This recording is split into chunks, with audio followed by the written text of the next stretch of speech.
What do you think about playing Zephyrax so far? Oh, I like them. Especially, I know with the few changes that you've made to them, saying, "Hey, it's not you don't get the what was it, the arrows like twice in total with per long rest." That's fucking stupid. But no, so the proficiency times, absolutely fucking love that. The Gatlin arrow you gave me, fucking love that.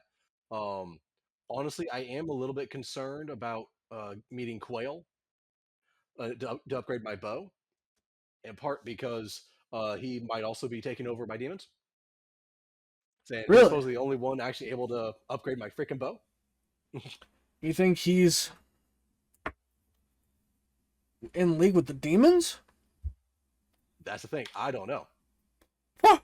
What would make you think that?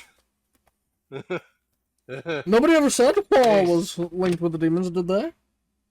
Nope, no one did. But A sure as hell said, "Hey, that everyone is." So I'm gonna try to play. Not well. I don't know if I should be telling you you this part. I'm gonna try to. There he is. I'm gonna try to play nicely, and then say, "Okay, fine. What up, pimpin'?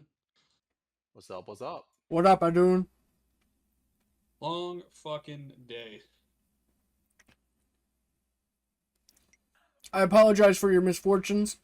It was obviously the ill omens I've been seeing all week indicating. Of course. I should have known it was waiting. Why would it arrive the day of? Right. Oh, how's everyone? Not dead. Living the life, brother. I'm kind of low-key excited for tonight because of what I've kind of designed for you guys. I think it's going to be a really good anthology. Alright, okay. So are we playing our own characters on this one, or who are we playing as? Or is that TBD? TBD. Okay. I mean, shit. Down the road, though, a Survivors episode of our characters, that'd be pretty cool. Yeah. See if you actually survive. The time stream fucking ripped apart. Actually, one that might be pretty good is the afterlife with Orphan and Kriv. See what they were doing the entire time. That That would they be were a good officially one. dead. That's fucked. Because that, depending on the timeline for that, that would mean, like, Orphan would also be seeing all of his fucking kids that had died, too. Mm-hmm. I think it'd be very very RP heavy for Orphan, but kind of very action packed for Kriv.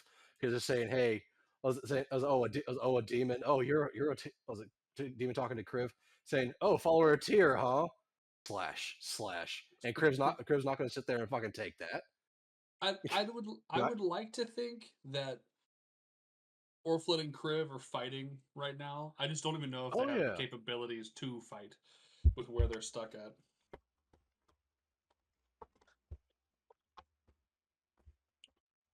Well, with that being said, would you like to find out? Yes. Oh, is that what tonight is?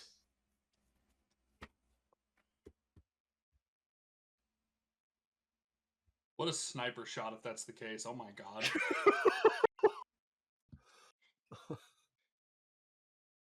All right, gentlemen. I have titled the next two sessions, "While the Paladin is away, they will play." Let's go ahead and close that tab. We're going to open up this one. And I'm going to start a song here. These are the moments in the fight as you all are still trying to fight inside this dungeon of orcs. And you've just heard from the one that they were getting ready to summon something.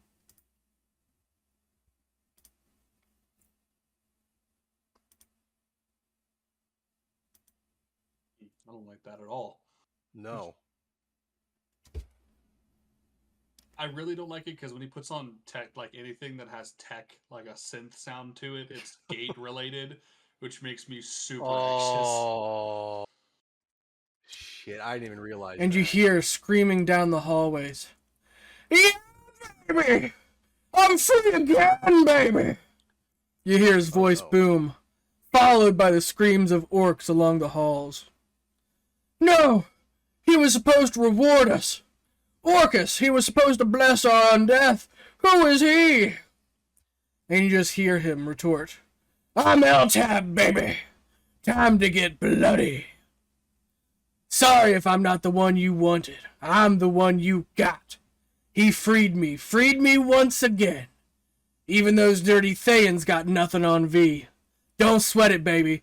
If you kill me here, I'll be waiting for you back in my hidden lair. Come find me when you wanna die. The Demon Lord Eltab, with power that rivals other abyssal demon princes.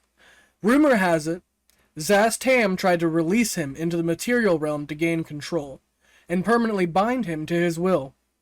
But when he was stopped by the Mage's continent, he was still enslaved, so a man approached him, offering a key for his jail cell, in exchange for a pact of power. You hear the chains rattle before the stone comes crashing down, and orcs scream out around you. And in your ear you hear, It's me, Anyo. Guys, I've got some bad news. They sent a demon lord. It's been an ambush the entire time. You guys need reinforcements. Who should I send? Sorry for the short notice. We're only going to be able to send one, and there aren't that many around. Who should we ask for? And there's 2 doors that appear in front of you, with the question that illuminates in the air. It says, who should we ask for? One door says, King of the Humans, and one door says, King of the Jungle. And with that, we will pause, and we will not look. That is a cliffhanger for the future. So when the paladin arrives, you can tell him what you think. Either that we'll resume this moment and have that happen out again. So Abazor can be a part of that as well. But Great. Awesome. Well then. We slowly fade out. Bobo. Now, we're going to take a look at somewhere slightly different. Oh my god, I think we did fucking snipe it, Kriv. The crunch of snow, the taste of iron, a numbing pain, and the smell of sulfur. Kriv Justicar, these are the final moments of your being. The feeling of ice as it solidifies you to your core. Emeralgo looks at you from across the horizon, stretching out his hand, like a beacon on the horizon, but alas, just too far away. You hear the muffled voice of the first king from behind you, tethering you to some semblance of life, before you feel it approaching. You feel the weight of Emeralgo increase in your hands. Your wrist breaks under the immense pressure, as your body loses strength. One by one, your senses begin to numb. An oral strike cleaves through your very being, the blunt force of her staff shattering you to pieces, before your vision fades to inky depths. It's a brief moment. A gentle wind washes over you. Your hand clings to your nose, as you smell the putrid rot, a black chasm around you, as this howling putrid wind washes over you. The smell of sulfur intensifies. You cross the threshold and climb to your feet, as eyes of fire stare back at you, sniffling and snorting, and most of all, examining you. Your weightless body is thrown around like a toy as he carves you into his mind. Do you speak Abyssal, Kriv? All right. I haven't looked at Kriv's stuff in a while. No. All right. He speaks for a second, and he's like almost admiring you. He's like, "Whoa." In an instant, you're transported. A fresh sight you've never seen before. An actual night sky full of twinkling stars, staring back at you. Your senses return. The soft undergrowth, a mossy graveyard beneath your feet. The taste of iron, a choking miasma filling your nostrils. That familiar sulfur stink, it clogs your pores. You pick yourself up before spotting him. Orphan, across the wasteland. You run to him before you feel the slack of a chain tighten, dragging you back to your post. You feel yourself being dragged against bones, blood, and soil. You follow the sight of the chain as it leads back to a coffin, ready to transform you, to chain your soul into that of a new demon lord warrior. The chain is slowly shrinking, and when you see them, across the dunes of filth and rot where maggots and roaches scatter and bathe. Waves of demons, now keen to their new feast. If you could survive, there would only be one thing waiting. A demonic transformation. You scream out to the heavens and the bound celestial next to you. Orphan. You're sat next to Abzor the one moment, Oral staring down at you, with blood trickling from her slender frame. As she brings her staff crushing down, you can see the spark of laughter, of insanity, as she carries out her final incarnate desire, to cause chaos and destruction, gleefully at that. With a strike to the jaw, it's over in an instant. The last thing you see as your vision rotates 180 degrees, your neck snapped clean, your tormentor across from you, before being cut down by your paladin. Your fall back with a smile on your face, blood on the white and ice-cold snow. Your warming breath slowly exhausting before you reawake. Your vision is familiar, instead of this bent design, and your eyes lift to meet that of a flaming tormentor, a hell-bent demon as he reaches his hand forward. Do you speak Abyssal? Orphan does. You are good celestial energy. You shall power thy engines. Your fire will be consumed here and now. Thank you for your sacrifice. He laughed, before reaching out to consume his flame. And just then, as you feel life begin to drain, you feel a resurgence of energy, as a beam of moonlight illuminates you. So she meddles. Even now, in this dying world, is this your dying wish, you overbearing mother of the moonlight? He scoffs, annoyed but unable to grasp your light under lock and key. Very well then, she can have you in hell. Go where all souls go to die then, he says. As your eyes begin to rattle, your consciousness shifts, and the next thing you see is the Justicar fellow, standing over you, currently locked in a test of strength against infernal bindings, something that is eating away at his life force. He grits a broken smile before offering a hand to you, dragging you up and out of the mud. Your eyes fall down now to look at your chest. The same chain that is on his chest is nowhere on yours. Your body is simply fading, a hollow outline of your radiance that used to be. It now no longer is. Orphan, this is the story of how you died. As you rush to your feet, you hear the strange insectile movements of the hordes that have been alerted to your movement and presence. You're finally able to get a good look at them. I will need a religion check from either Orphan or Kriv here.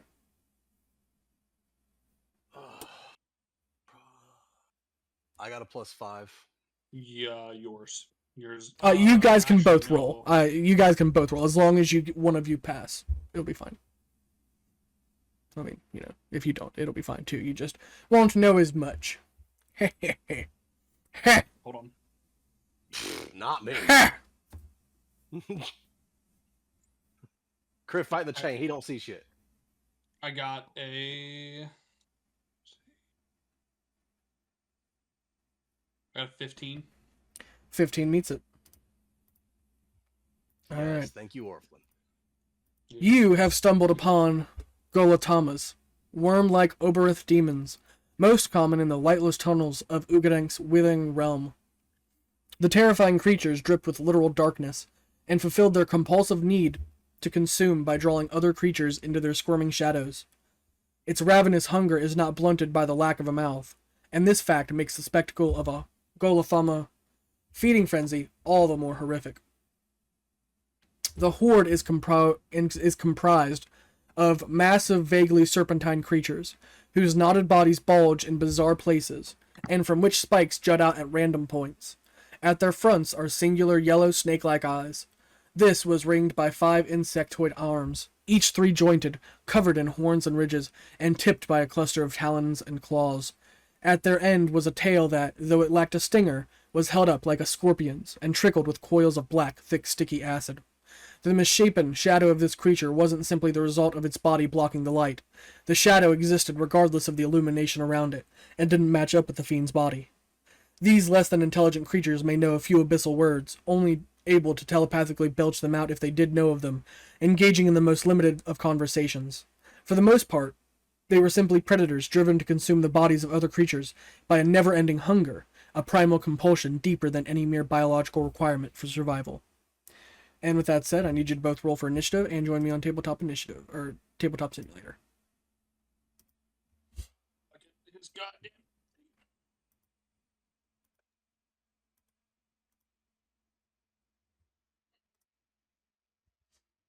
All right, how are we feeling about the Anthology, gentlemen? What are you thinking so far? Nervous, but excited. Ooh. I would be nervous too if I were Orphan. 11. Why? Orphan got a 26. Yeah, Orphan got fucking high. Kriv did not. Does Kriv have his weapon and stuff like that or no? That is a good point. You guys have nothing. You only have Elmoraga and what Elmoraga would have given you. You don't have any other items that are on your body. Very cool. Very cool. Yes, Well, Orphan is a it's my naked strength wolf count. in the wind right now. Or naked bear in the wind, but- actually. There we go. Read. Come on. Okay, so if everything that Kriv got, that means my current max was a 21. That is a And the environment that you will see yourselves in. Like I said Oh my earlier, God, it we is loaded it on the first try. it is a not marshy per se, but like more like graveyard soil of just blood, bodies, armor, swords, weapons, everything. It's an entire graveyard of fallen warriors. It's just a plethora of hundreds of blades, swords, spheres, and rusted armor sets. Just sitting all around you. What level do you have Priv Oh, after he died? when he died was 18, but I did update him to level. I did update him to 19. So 18. He died when he Yeah. was 18. Okay. So does that mean I have my any other equipment on me, or literally just what Elmorago gave me? Just what Elmorago gave you. You have nothing, because he is technically trying to help tether you as well, so you have his powers to help you. Okay, no, that helps a lot. Huh. Okay. So that'd be 5, 11. Yes, you must now defend the bard. Defend him! 100%. What did you get for initiative, Orphan? You said 26? 26. What did you get for initiative, Kriv? It was based on the it was an 11 on the roller. Unless you want to give me a dice in here roll. No, what is your initiative roll? You said you already rolled for it. It was 11. All right. It was 11. All right. Golotomos.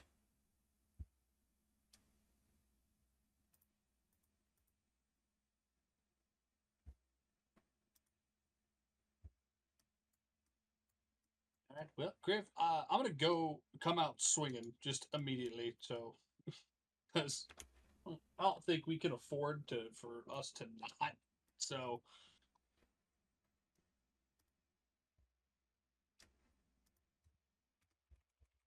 There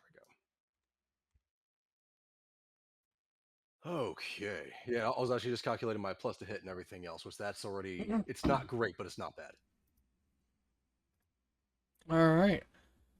With that said, You also get all my level up stuff as well. So my changes I made to them.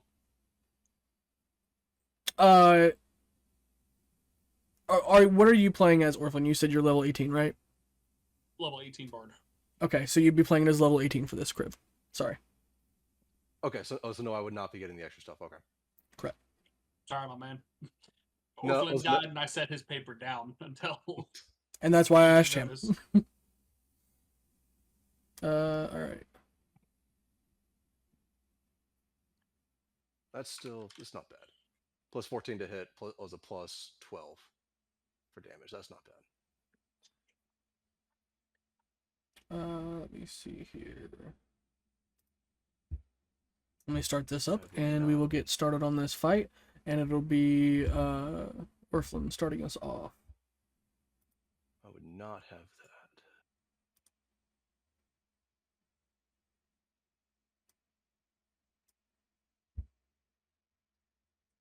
Okay.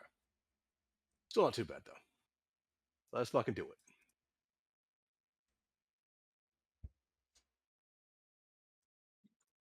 This is not peaceful. Lord of the Rings time. Exactly. Not time for that right now. We must go on to Dogger playlist. Alright. Storm, how do you pronounce these things? What's that? Golothama? Okay, so the things that you are looking at are golotomas. There's these giant worm-like insectoid creatures that are burrowing and like heading across the landscape, and you'll notice that it's like two creatures in one. There's a shadow that is like attached to it that is just like coexisting with it and like acting like ferociously with it. Like golotomas, they don't even have mouths to feed. They pull you into their shadows and literally just start feasting on your flesh by letting the shadows eat you. They are fucked. They are huge creatures. Okay. Can I use configurations right now? Yeah, I mean, as long as you have those, the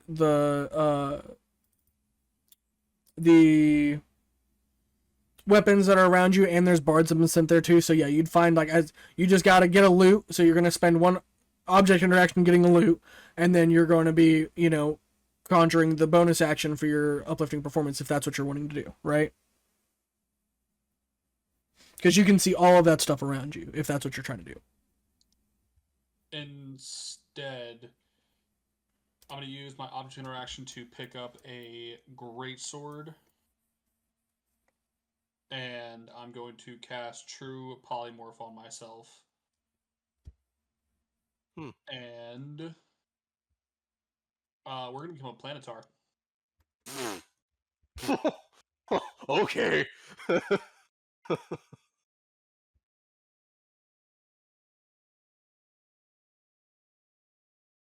What's a Planetar's challenge rating? Planetar's challenge rating is 16. Damn. Oh, okay. All right. Alrighty.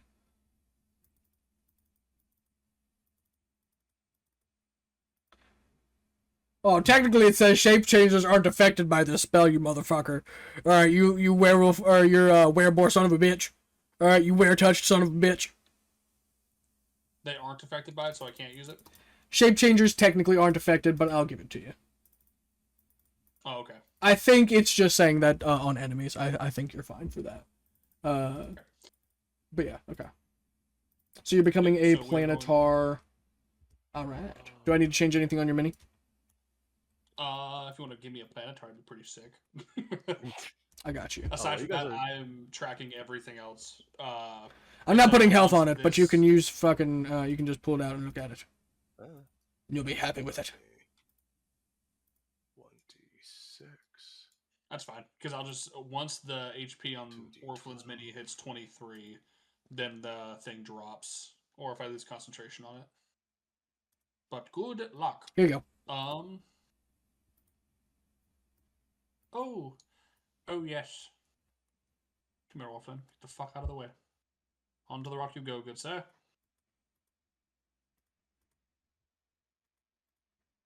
I'm rolling for stuffs and giggles, nothing more.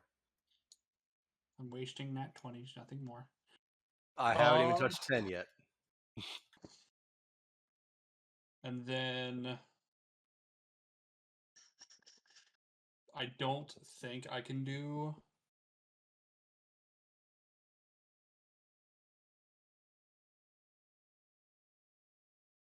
Also, Kriv, I do have to legally state, you're not able to leave this dirt patch right here. You are literally restrained by a chain, so your chain is like right here, but you can't go. Like, this is as far as you can go on the dirt patch, but you can go anywhere in the dirt patch in here. Okay. I'm just In gonna that case, Logan, are you using this dice over here, the D8s, the No. purple D8s, and okay. Storm, I'm taking these D8s right here, and I'm going to do like a little outline of what area I can and can't go. No worries, brother. I'm Right. basically just going to back up Crib, and then I have true sight of 120 feet. Do I see anything with that true sight? Nope, nothing other than what you see here. Okay, then yeah, I can't do anything else. My action is casting that true polymorph. Okay. And Storm, looking straight down, are those dice roughly where you think I can and can't go? Roughly? Yes, sir. Okay. All right. It is the Golotoma's turn.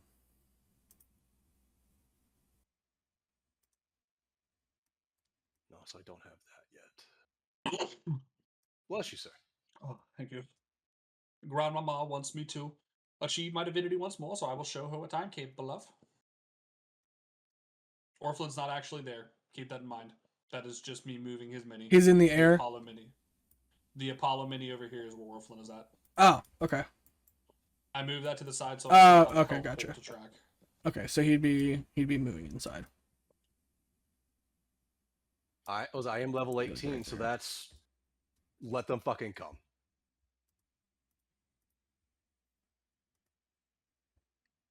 How much HP these fucking things got? 212? Alright. Alright. Tolerable amount. All right, they are going to use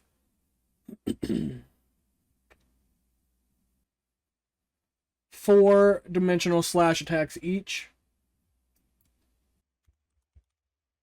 4 against Orphelin, 4 against Kriv. This is magical. Yes, it is. Okay. What's your guys' AC right now? 19. All right. I'm not in my werebear form, but that would be 25. Okay. You don't have any of your armor, my guy. Umarago is part of my armor. Sorry, no. 21. I do not have my animated shield. Okay. So the first one against Orphelin is a 19, which is grazing. The next one is an 18, which does not hit. The other one is a 17, which does not hit, and the other one is a 19, which is also grazing. So you're gonna take one full. Yeah.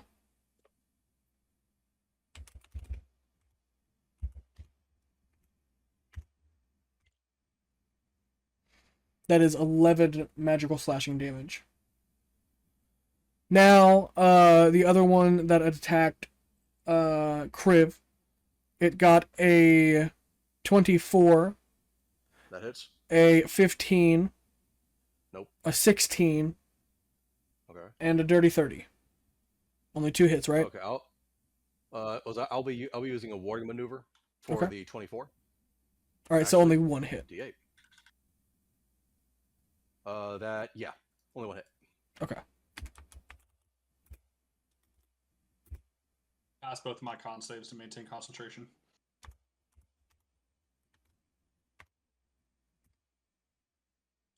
That is 8 damage magical slashing to you. Okay. And that is it for them. It is now Kriv's turn. Okay. And this one would have came in as well. But he was out of range to attack. Is our objective to end them as quickly as possible, or yes? Okay. I'm following you up. Whichever one you go after, I'm following you to, so we can swing on. Okay. Not what I wanted. There we go. Going up top, I guess. Here we go. Moving over here, I am 10 feet out. I'm not touching it. I'm going to swing on him 3 times. I will be swinging on him 3 times. I will then be using my Emerald Flash, also for him to come to the other side of it for an extra 4th attack as well. Alrighty. Yeah. Okay.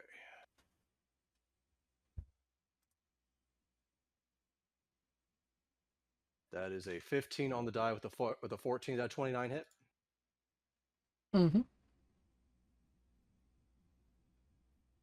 13 on the die. That's 27. 3 probably does not. That is a 17. Does that hit? 17 does not hit. Okay. That's still not bad.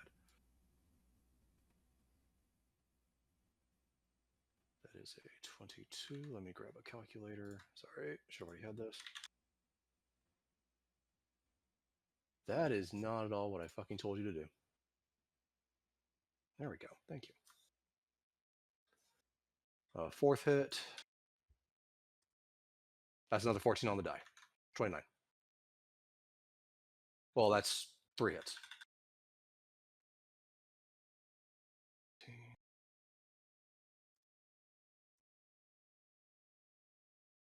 That's a good one.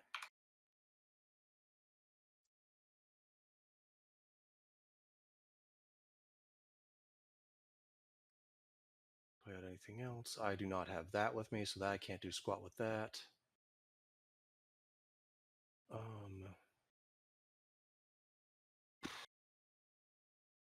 That is a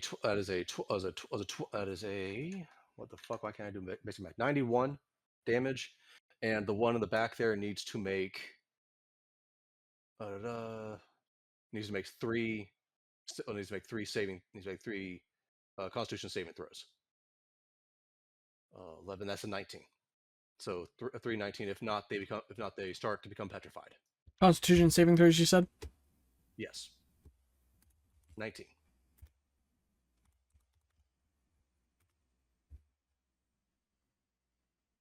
They got a 21, 14, and a 19. The 19 meets, 14 fails, 21 passes. So at least this one starts to become petrified. 1 failed save against petrification. Yes. Okay.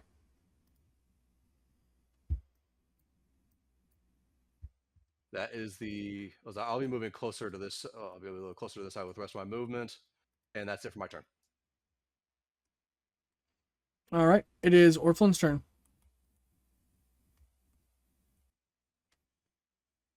I'm on that ass. Oh my god, I think I missed the first one. Does Did you say you're picking up a greatsword off the ground, right? Yeah, I picked up a greatsword last It's a turn. +3. Oh. So does hold on, that might. By the storm, I do apologize. That's being poisoned, not petrified. I do apologize. Does a 23 hit? 23 does hit. Okay. And I'm sorry, what did you say, Crip? It was not petrification. That is poisoning. I do apologize. Okay. So he is poisoned. That means he has disadvantage on the attack rolls and saving rolls. Yep, I'll put a poison condition on him. It's 45 damage from the first attack.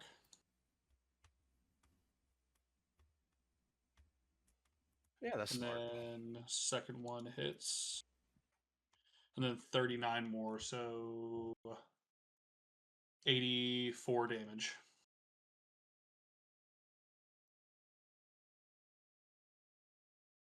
Okay. And then that is all. Alrighty. It is the Gulatuma's turn, and I need you both to make Constitution saving throws, please. Okay. Is it against Charmed, Exhaustion, or Frightened? Nope. Okay. Plus 11. Okay. That is a The nat 17. 20. Oh. Alright, Orphalin, you pass. What did you get, So- Kriv? 17. Okay, you fail. You're going to take max amount of damage on here, and you'll notice that there is... Hold on. Let me do the dice roll first. 23 necrotic damage as the shadows are feeding upon your flesh. And I need you to make a wisdom saving throw now, please.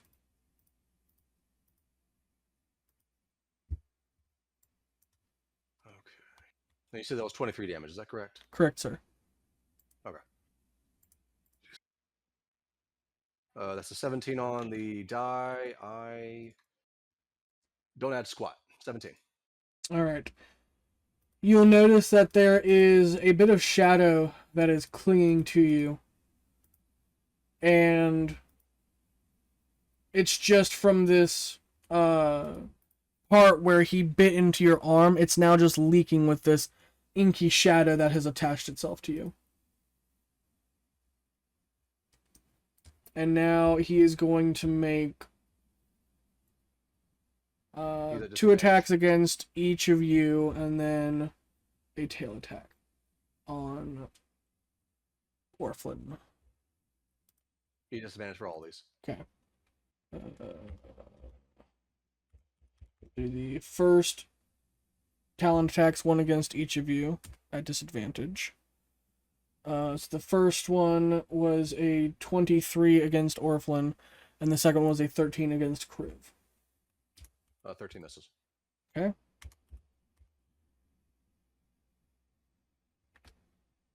It is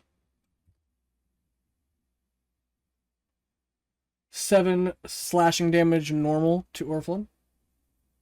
So 4.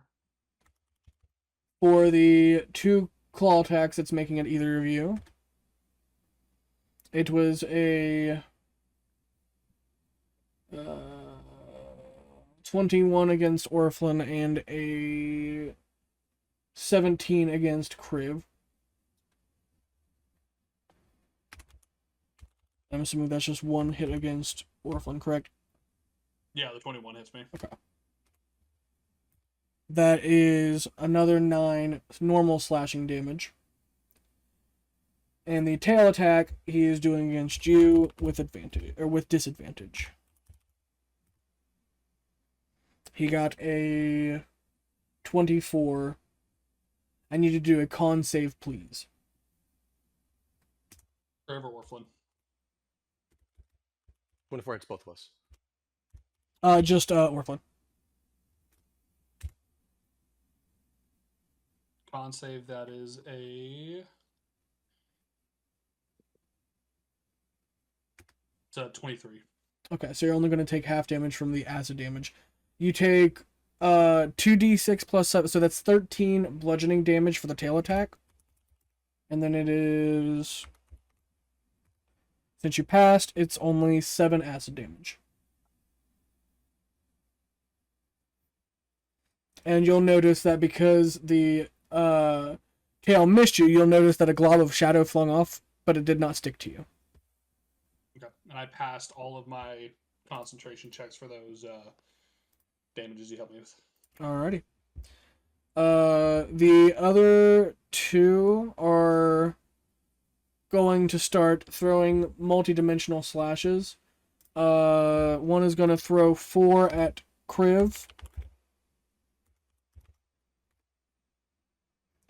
15, 29, 32. Yeah, I think 32, and then 22. Was it? What's your AC right now? Was Orphan? 19. I'll do a warning maneuver on the. I was on the 21. Okay. That's a 7 on the die. Was at least for that hit, your AC is a 20. Actually, the 20. These are against you, anything... brother. Oh, against me? Yeah. Okay. Okay, in that case, yeah, I will actually level 18. I'll use that. A 27 or you said what were the attacks again? It was a 15, a 29, a 32, and a 22. Okay, I guess so the 29 does not hit. You get the 230 hits though. Okay.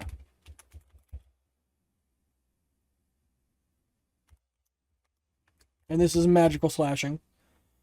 22 magical slashing damage to you, sir. Okay. And then it's 4 attacks against Orphan as that one closes in as well. Those are 17. I know that doesn't hit. I think all the other 3 hits. What was how by hit by how much? It is the lowest one is 25. I might be able to block one of those. It's up to you. Do you want to do Try that? to use a reaction for you. And that's thing level 18 gives me Vigilant Defender, so I'm actually able to use a special reaction on your turn, on every other creature's turn, not my turn. Fucking do it then. Yeah, hell yeah. Hell yeah! Was that 6 to whatever your AC is 25. for that hit. So So you turn into a grazing. okay. So grazing for the last one. The other 2 still hit you. Yeah, 1 miss, 2 hits, 1 grazing. Okay, gotcha. So I will just do Better than 3 hits, bro. True. 2d6.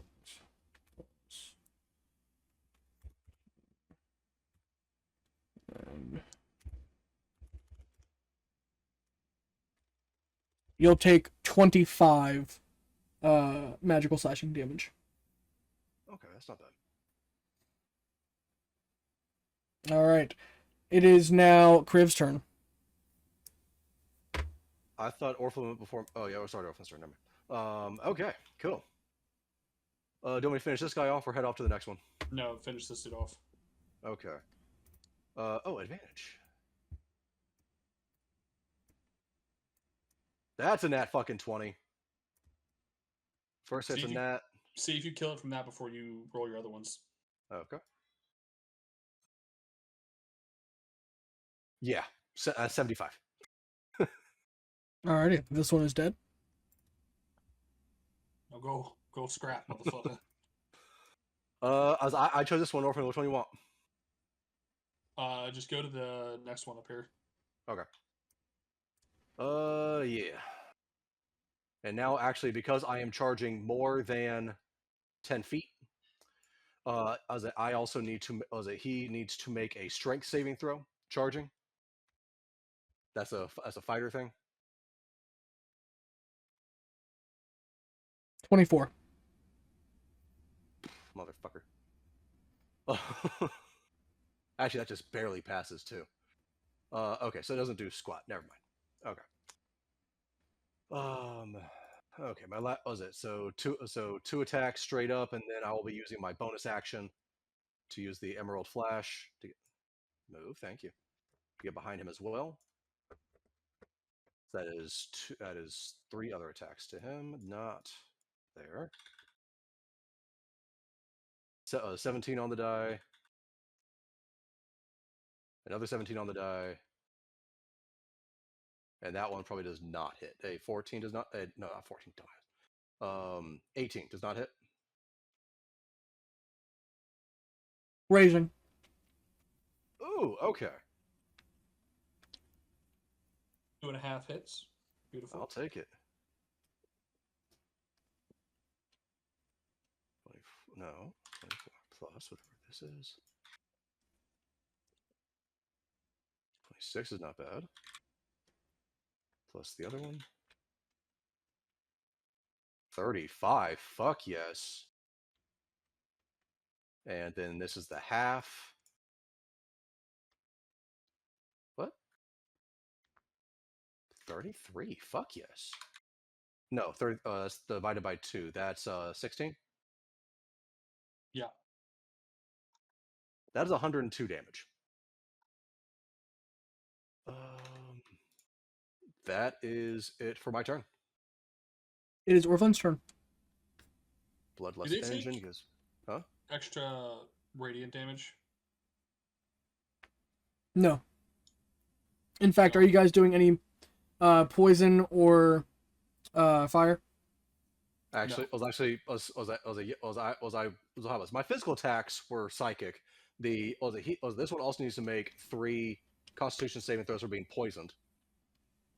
Yeah, I forgot. They're immune to being poisoned. Well then, okay, never mind then. A hit on the first one. So that means you're also probably immune to possibly immune to fire as well. That's a hit on the second one. Fuck yeah. Now go team. That's 100 more damage to that one. Damn it. So close. And then I'm going to...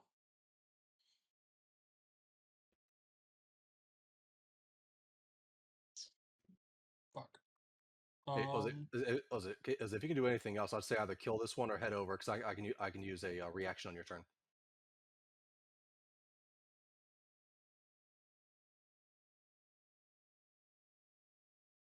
Or I apologize. That's 2 more damage. Add additional 2 more. Also, Storm, this is very late for me to call it, but can I say that I use Unwavering Mark on this one? I mean, his disadvantage for any sort of physical attacks against anyone else but me? Sure. Okay. I'm going to use the Cleansing Touch on myself to heal for 68. And then that will be my turn. Right. Oh, also,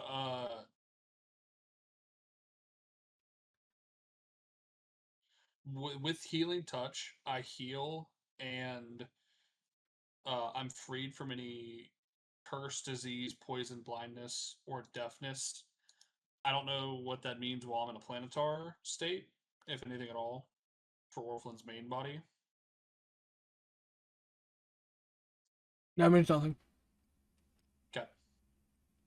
Alright, and then my turn is done. Hell yeah. I'll come adjust his attitude here real quick.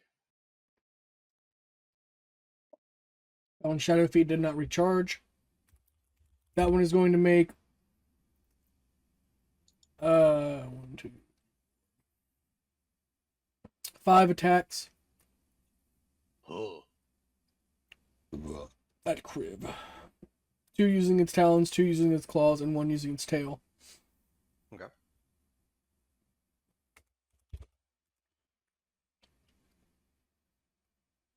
That's a dirty 30, then a 31, then a 32, and then a 18. 18 does not hit. And I'm not going to bother waste a water maneuver, because even with an 8, I can't get the 30s. And the last attack for the tail was a 15, so that does not hit either. Does not hit. Alright, so that is 2 talon attacks and 1 claw attack. This is just normal slashing damage. Okay. 33. Actually, I'm resistant to that. Therefore, 33, that's 16? Mm-hmm. And the other one is going to target you both with its Shadow Feed. So I need you both to do a con save, please.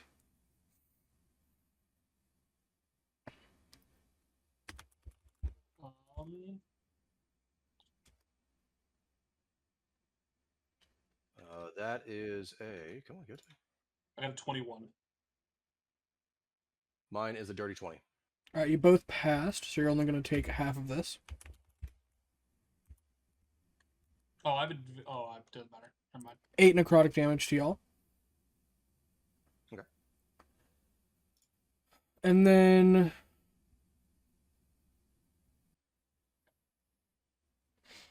four attacks against you, Orphan. 2 with its talons, 2 with its claws.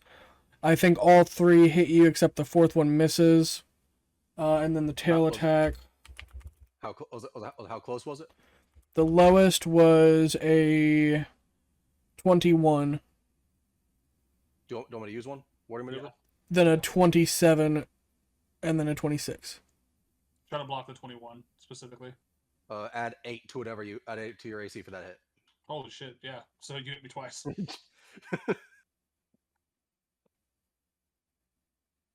And then he's going to attack you with his tail. That is a dirty 30, so that one does hit. So he got you with his talon attack and his tail attack. I need you to do a con save for the acid damage, please. That's an 18 on the die. It's a 30. Okay. You only take half damage from the acid, but you take 24 normal slashing damage. So 12. And you take 12 normal bludgeoning damage from the tail attack. 6. And you passed the con save, so you're going to take half of this. 9 acid damage. Pass up. This little black die right here, I'm gonna keep using for concentration checks because it's being very nice. Which I will say, thankfully, I just have to I just have to not one right now with the resistances on hand. Very nice. All right. It was the goal of Tuma's turn. It is now Crib. No, you skip me. Yeah, let's say. I'm pretty sure you went because you used cleansing hands. Oh yeah, I hit. Yeah, I'm sorry. I know. I'm high, but I'm not that high. Go on, Crib. Okay. This is a cakewalk, man. I have 3 in the initiative roll. You know how many I usually have? Like 18. All right, I got it tonight. It was 19 on the die. This guy's dead. There's no way I can't do less than 8 damage. There's no way. Moving through him, moves through his corpse, and then emerald. Moving to this side and using emerald flash over here. So in a way, I can still use my protection for him. Advantage, give me double 11s. I will take that. That is a 25 for that one. 16. That puts it at a dirty 30.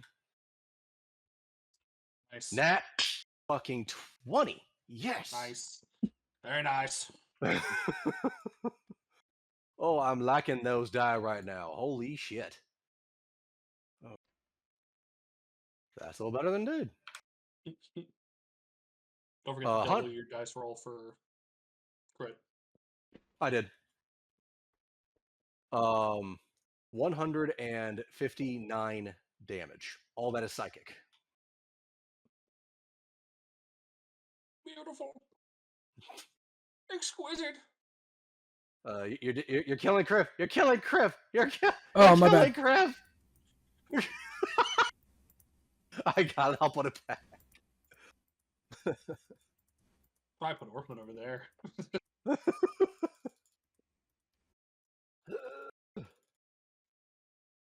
All right. It is now Orphlin's turn. How are you ending this thing? Does it have like such little HP that 53. I don't think you can do less. I can, so I'm gonna make sure that I hit. Okay. Hit. Yeah. No. Okay. Now I can't do less. Orphan just fucking tears it asunder in divine light. Perfect. I mean, if there was ever a place where divine radiance was fucking needed, it's here in the hells. And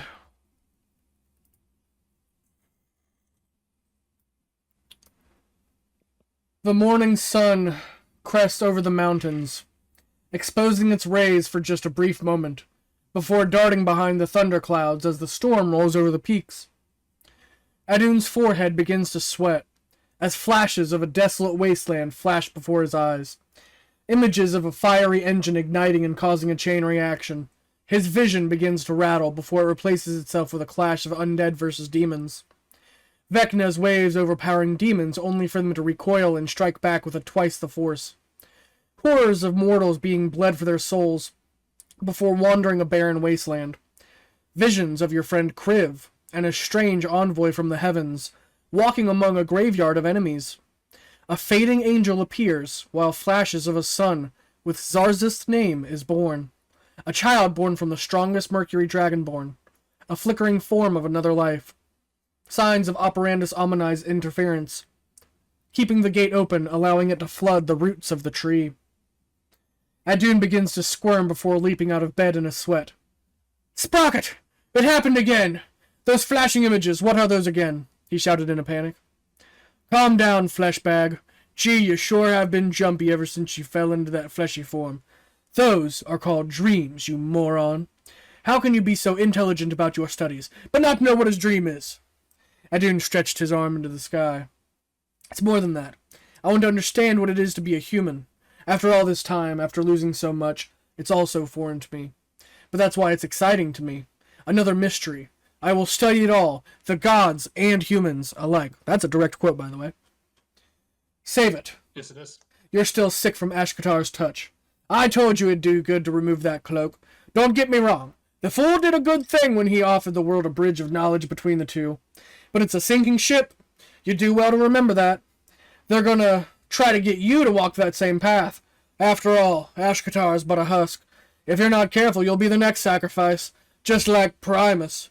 All the gods want is to carry a torch. I say, let's make our own power and be our own bridges. If they want to fall on their sword, well then who am I to stop them?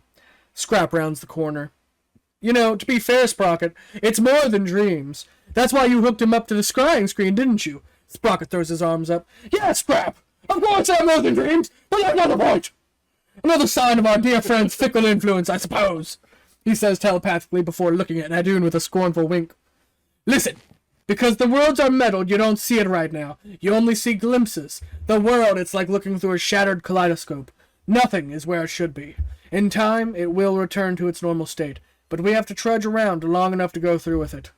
Those fractures that you're seeing, it's because the witness, he meddled, and the gods are held by strict rules in their world. The envoys and the agents of Shangri-La, they're bound by oath and promise. The same concept that creates every power they've known, the willing sacrifice and all of that garbage they use to power it. So an oath that is more strict and a promise that is more upheld. It generates a power that is indescribable. That's what the witness did, and that's what he broke by meddling with you and Nina. Reincarnating that stupid Justicar. That damn overgod of their world is cursed to not intervene. That's his vow. By even accepting you as a new chosen and giving you a new form, too, he broke the cardinal pacts. He will likely be fractured or put to rest. There's no telling what his punishment will be when the dust settles. You have such a bad vision of the gods.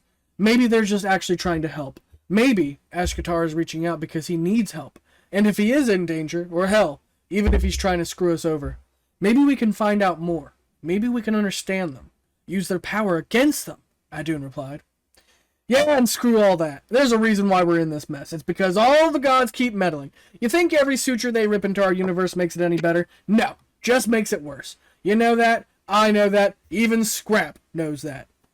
And what do you mean by that? Scrap said with squinted eyes. Oh, you know what I mean. The way I see it is like this. If the gods are fading, then why rely on their power at all? All those sparks seem to do is change people. I don't think it's any good for anyone. Or did you forget the reason you got into all of this mess? A man with garbage ideas, thinking he knew what was better, and that's just Gates' ideology. Look where it got him. He fell right into a trap. Also, Dandy could what? Retire? It doesn't make any sense. We're just playthings. I'm tired of being their puppets, for one. Adun sat silently before raising his voice. I think he wants solace. What?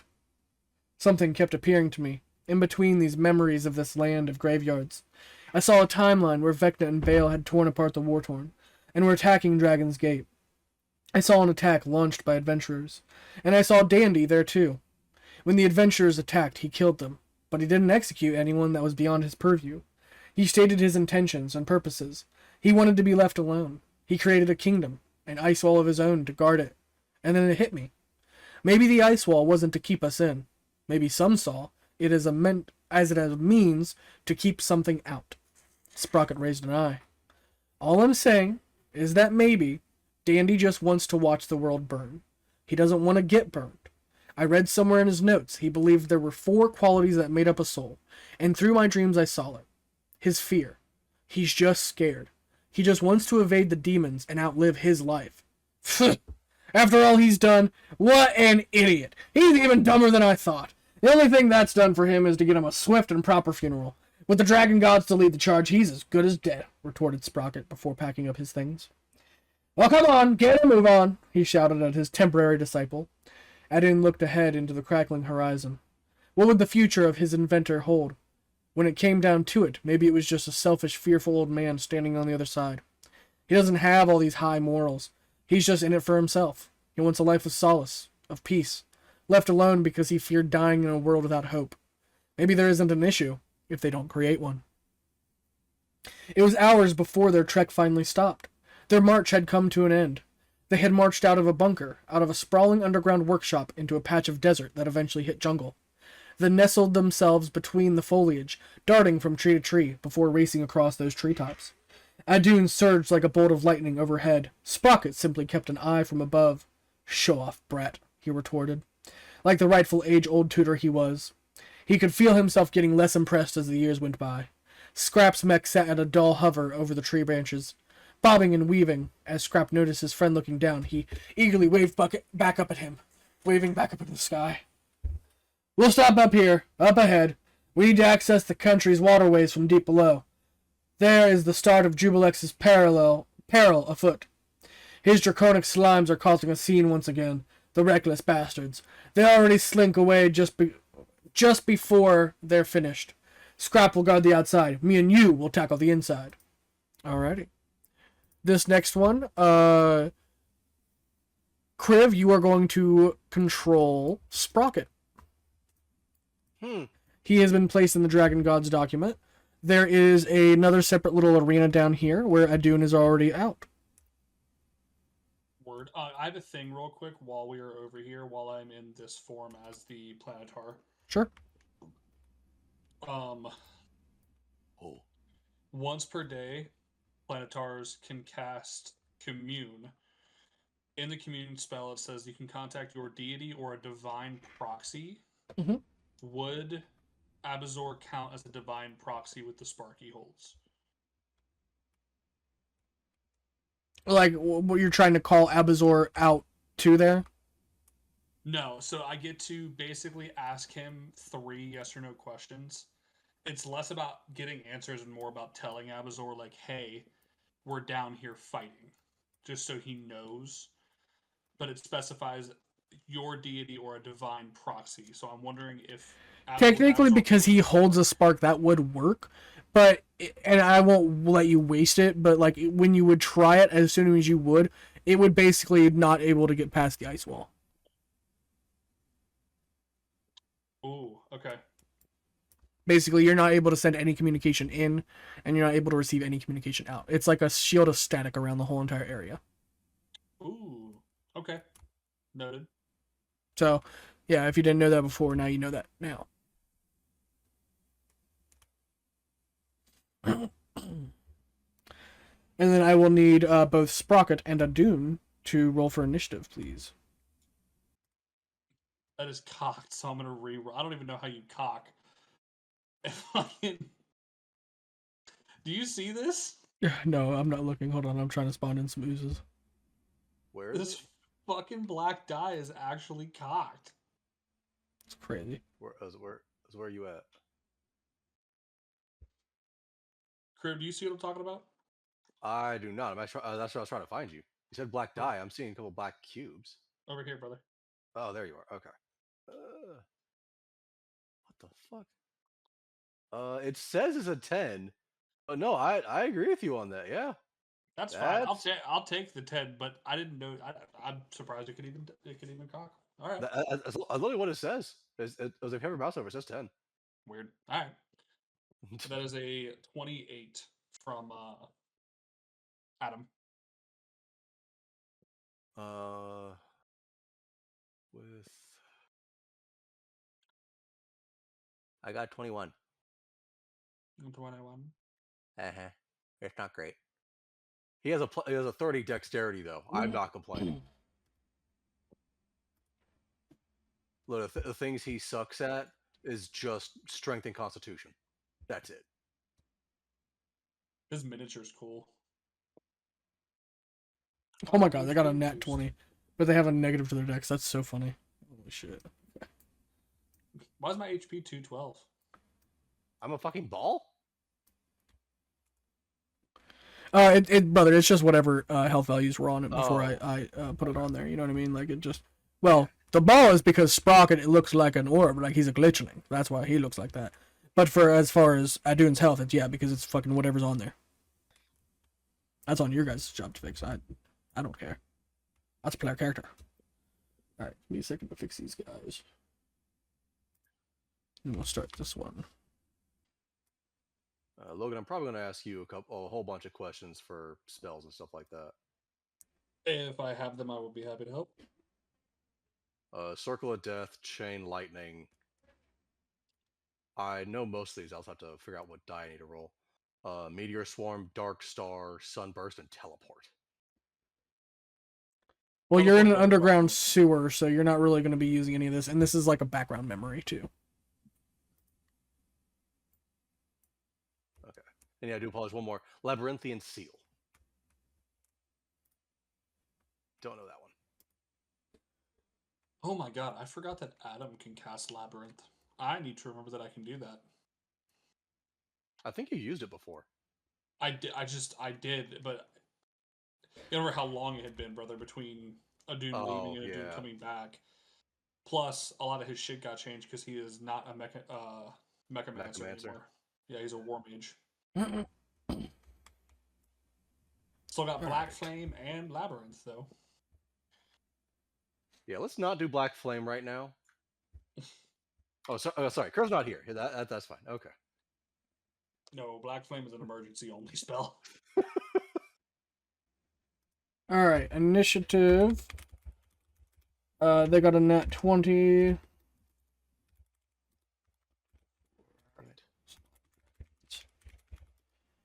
And then what did Adun get? A 28. 28, so you're going to go first. Well, second. And then what did Kriv get? Or sorry, Sprocket. Sprocket got a 21. Okay. So Sprocket is last. Oh, 21 is crazy. Okay. Alright, the slime dragons are going to go first. 23 and a 25 against Adun. You got a grazing. Okay. By the way, what is Sprocket? So I can look at their cantrips. He's a Or is it glitchling. just as what was- What do you mean? Oh, he's a wizard. Sorry. That is 8. Or sorry, no. 4 bludgeoning damage. And 9 acid damage. Yep. And then I need you both. Oh wait, no, sorry. He's not going to because he used 2 attacks already. But this one will travel up to. He can only go to like there. And he's going to spray Sprocket with a slime breath. He needs to make a dexterity saving throw. Yeah, he's got what? Fucking plus 10? Yeah, he has a plus 10, but he's only proficient in. Oh, he has a plus 16. So pretty much you just got a not nat 1. Yeah, that's a 7. Okay. He's only going to take 15 acid damage, and he is not pulled towards the slime. It is now Adun's turn. And then after Adun is done, it is Sprocket.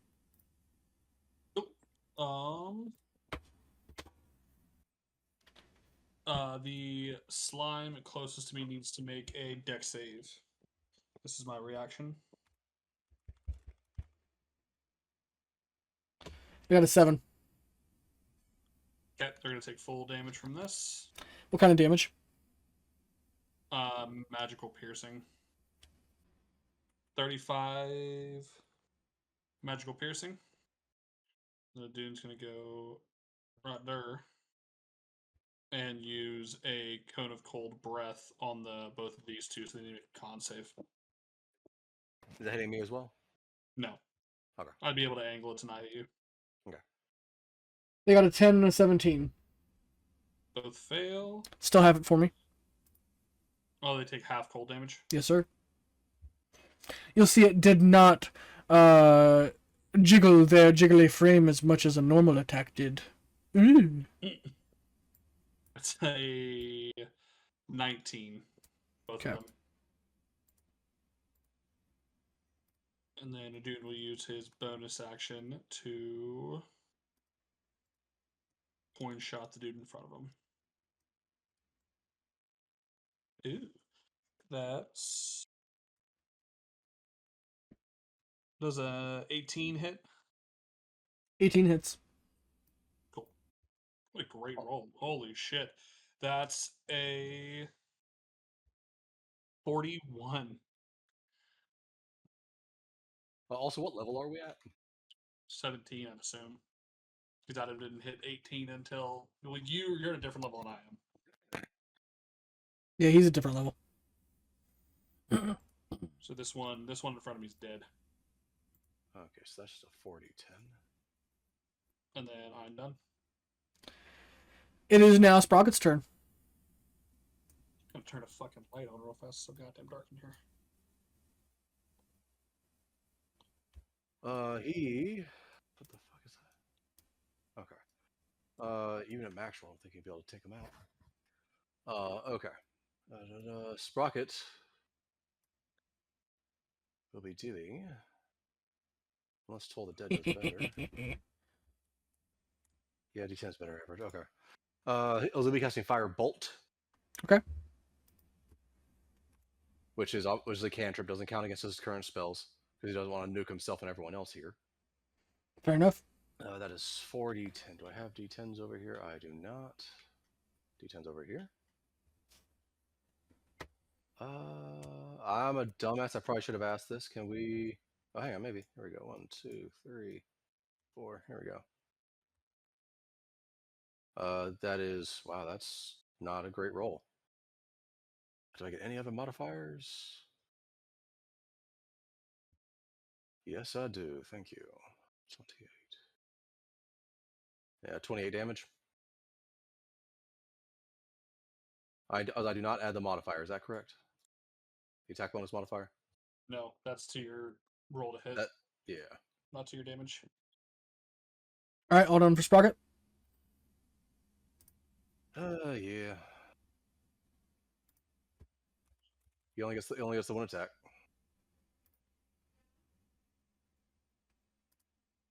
Did you use a fucking cantrip? And instead of me was wasting a spell slot, yeah. Just use the spell slot, brother. It's a subplot. Oh, that's funny. Hilarious. Are we currently outside right now? No. Okay. Yeah, to be fair, technically a lot of his abilities, like, yeah, he could, but They're nukes. yeah, pretty much. He's not meant to be a confined wizard. No. Because there's Fireball. That's no. You could have done Fireball and been fine. Circle of Death, Chain Lightning. I can't do Meteor Swarm because we're inside. Dark Star, Sunburst, and then Labyrinthian Seal because you said ignore Teleport. Alright, that one is going to do a dirty 20 and an 11 against Sprocket. Do either of them hit? Nope. Alrighty. It is 25. now Adun's turn. Fuck him up. We're just gonna do a 1 coin shot. I'll say it. That's a hit. This is my reaction I'm using for the coin shot. That's 30 before modifiers, so it's dead. You're getting slow in your old age, Sprocket, and I'm gonna take off down the hallway. You whelp! I'll take you out any day! I'll whoop you! He's just like fuming. This is just all being shouted telepathically down the hall. You can just feel the earth shake around you. He's like, I'll shoot that fucking whippersnapper. Oh. The ground itself is shaking. The fire is slowly just sparking off of his fingertips. He's like, these goddamn youngins. They don't know what the fucking think. They're all on the top of the goddamn world. I'll show them. They don't know fucking respect. Old ass robot. I can see this one down this hallway, right? Yes. Perfect. We're gonna fire. We're actually gonna. How high are the ceilings? They are around 12 feet tall. If I get, that's not gonna be never mind. That's a hit, and that's also a hit. These are both just 2 more coin shots. He's like, why is that fella just dropping all his money? This don't make no sense. Is Sprocket pulling from a dude's gambling addiction? He's very frugal with his money. He would never think of throwing money in battle. That's beyond him. What? We don't man of money? That is 56 damage to this one down the hall. Okay. And then I'm done. Alrighty. It is Sprocket's turn. Okay. Making his way downtown, walking fast. He's just passing his homebound. 40, and then his bonus action. Because, yeah, he glitch. 30 feet. Okay. So I can definitely see him. Yeah, you can. If you're looking up top, I am casting a fireball. Actually, fireball's only 20-foot radius, isn't it? Yeah, you're fine. You're only gonna hit that dude in that room. Yeah, you're fine. Cool. Fuck And that there's bitch. not a lot of smog or anything like that that's going to lead to anything like an effect like that. That would have been funny because I was not even thinking about that. Yeah. Things you have yeah. to consider as a caster. Will I fucking kill everybody in this dungeon? With some sewer gas. Situation? Swamp gas, 100%. If you were in a swamp, it'd be not good. Yeah. So here, catch, motherfucker. What the hell? So we saw the first part of the anthology. Now we've seen the second part. What are we thinking of the second part, fellas? I sniped the fuck out of that first part, and I am so happy. Oh my god, yeah, you did, dude. I am curious about what the other 12 parts are going to be. I think my wife just got home. That or I'm being robbed. You get robbed a lot, I think. It's about about the same time every weekend. You're like, I think I'm getting robbed again. Like at this point, I think it's just an easy lick for him. I just gave the burglar a key. Oh my god, you're fucking strange. The rain hard out there? Dude, it's horrible. I sat in my car for 15 minutes in hopes that it would lighten up. It'll light up? So I was like, While Joe tries to reconnect, I'll be right back. Alright. So I need to roll the freaking 8d6s. Yep. I've already used my bonus action. I've already used everything else. All right. It is the slime dragon's turn.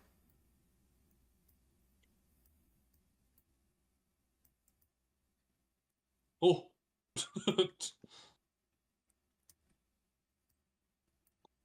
They're both going to use their cones on you. Well, this sucks. God damn, they got a big ass cone. 30-foot cone, yeah. Is he? Yeah, right there. It is DC 14 Dexterity saving throw. Or you take half. I'm not going to use your die. I know you like your die. Passed. 24 acid damage, And half on a pass. That is a dirty 20. So You said it's how 12. much? 12 if you passed. Okay. 216. Okay.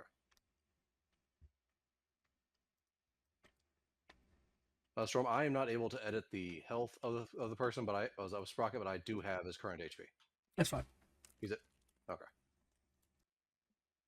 And then it is Idun's turn. Fuck One him shot. up. That's a hit. I cannot do less than the HP that he has.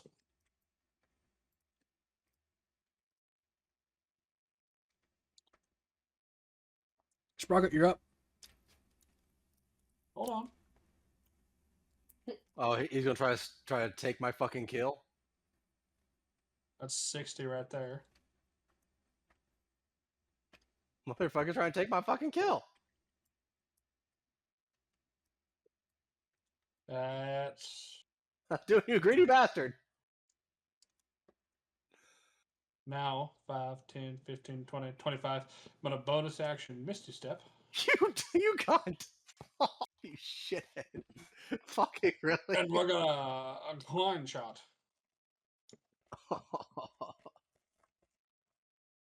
Oh, I wish we were outside. I would 100% nuke this son of a bitch right now.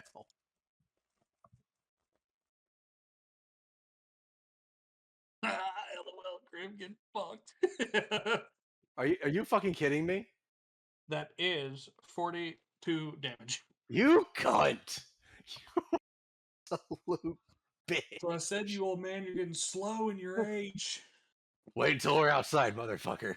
I'll Sprocket, show you slow. Sprocket is already like, he's like, not even acting like he was about to deal with it. He was like, I already knew the protege would have had it. I'm not going to waste my power on such a thing. And then, He said, behind the both of I you, just left and I was gonna ask you. Kisses, I'm on my way home. It's the kisses for me. Oh, you're using my headset. Mine's out there. It is out there? Mhm. Okay. I'm gonna watch my show until I get on Fortnite like a real gamer. Right. 14 kills. Yeah, hell yeah. Yeah. Good job. She died 7 times. That's tough. That's how many times Cribs dies each 4 combat. of them were suicides. That's also how many times Crib dies each combat. Love you. Love you. Sorry, Storm, go ahead. from behind you,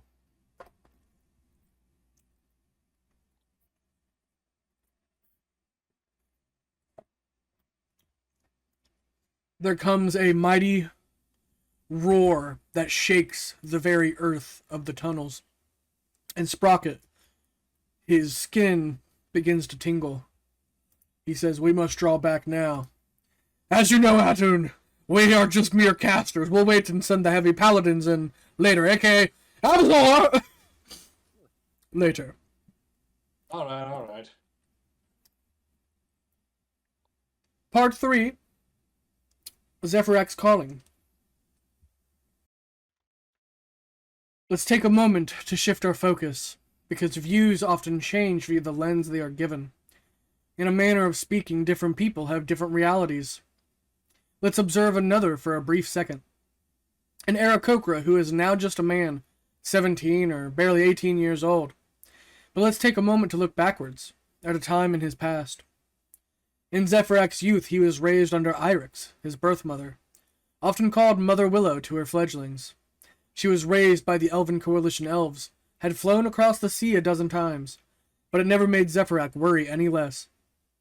Zephyrx, in fact, was pacing back and forth across the hallways of Stonetide's birthing halls for at least an hour on the day of her so-called arrival.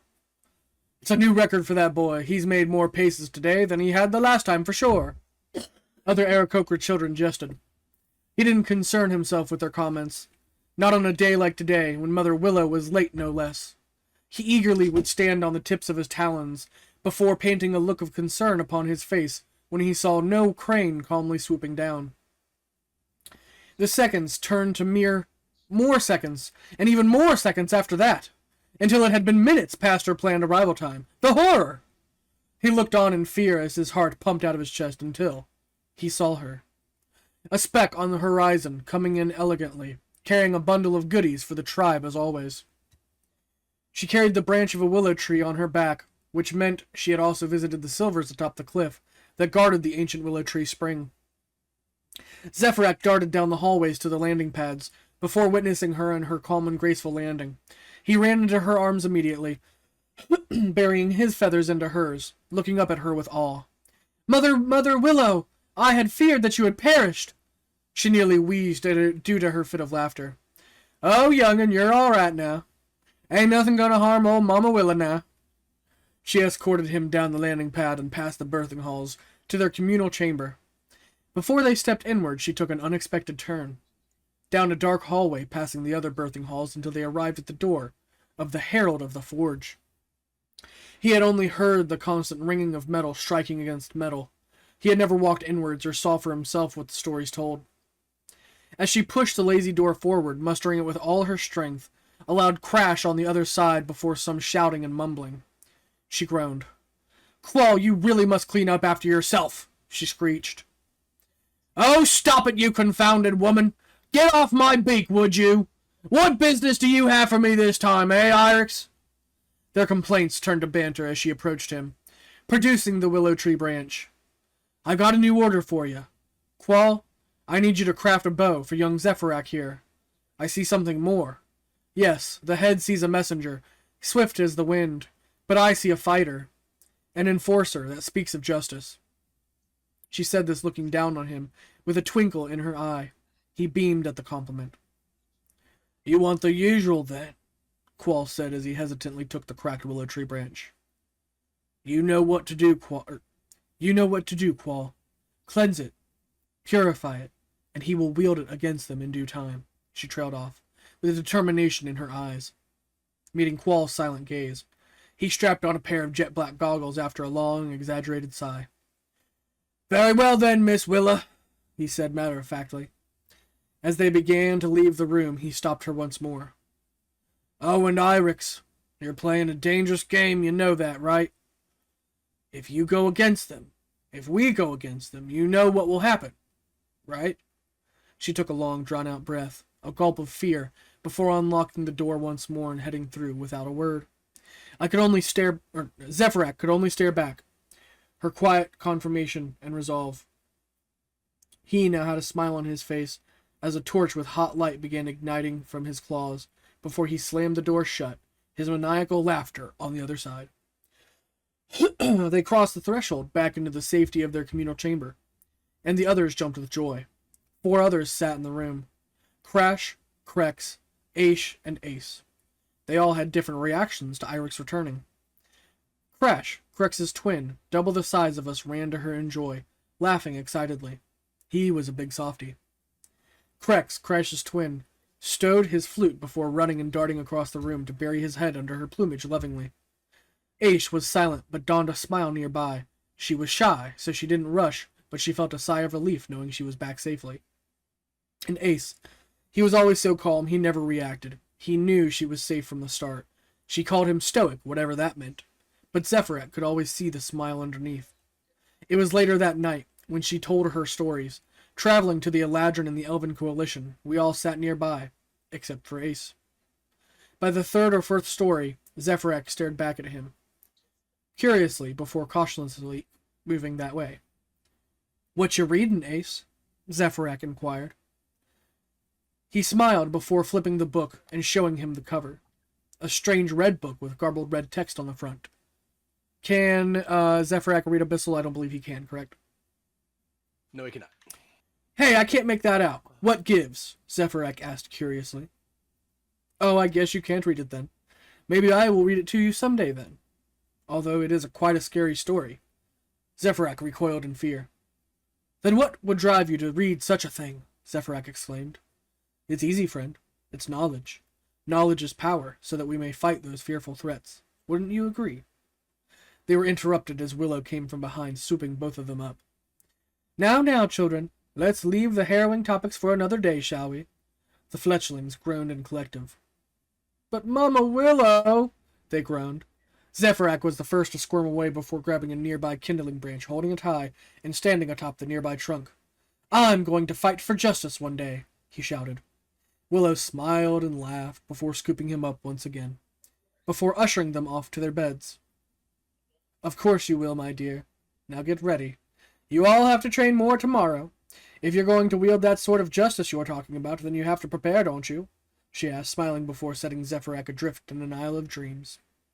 The next morning, Zephyrak awoke, as did all the other rookies around him, as they were led by Mother Willow outdoors.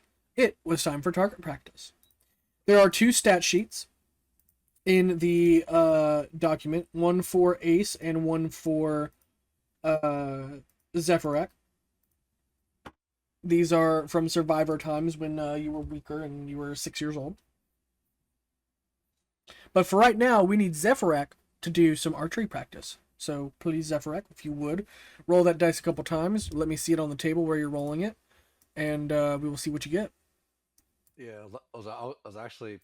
I'll pull this purple die over to you guys. I see it over here. Okay.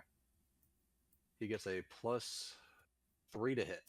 Okay, let's fucking go for it. Well, it's it's just dexterity check, so it's whatever your dexterity is. That's flat then. So that's an 11. You hit the first shot. 11, and a nat 20. You hit the first shot. You hit the second shot, and you just like the middle of the target all the way in the back. And Ace is like, "Heck yeah, man! When did you get so good with the bow?" I've always been this good. It's only recently I've been getting better and better. I will beat you up that mountain. He's like, "Any day, brother. I can hardly wait for our trial." And with that said, we're now going to get into some training, some of the early training you guys would have done. So now, Adun will instead control the Ace stat block. Wonderful. You get so much more shit. Not really. You don't have a single negative. And I got at least 2. Some of those A are lot gifted better. from the very start. Some of those have to work for it, Zephyrak. You gifted motherfucker. am I doing the same thing for archery practice? Yes, sir. All right. You want 3?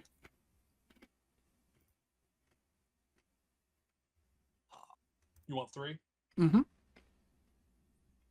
gotta do an 8 on the first one, a 10 on the second one, and a 12 on the third one.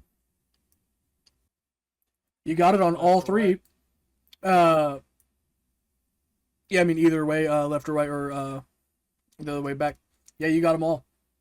And your shot on the last one wasn't as nice and straight as Zephyrak's, and he's like, Ace is just curiously examining the bow. He's like, now that's not right. Zephyrak never gets one over on me. And he's like fiddling with his bow. He's like, there's something not right here. something must be wrong with my bow. Who tweaked my drawstring? I must know. Exactly. All right. Yes, I need initiative from both of you, please. All right. Oh. I go last. That's a 7. I still go last. What'd you get, brother? 2. Yeah, you're gonna go last. Ouch. That dice has been doing so freaking well for me.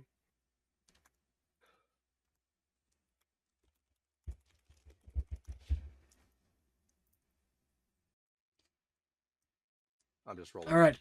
Now you'll notice that the training grounds they have brought you to, it's going to be in the same room layout that we've done Sprocket and Adun's.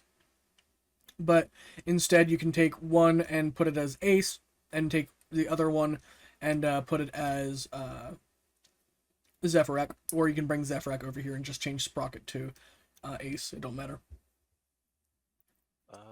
I am not seeing Zephyrak.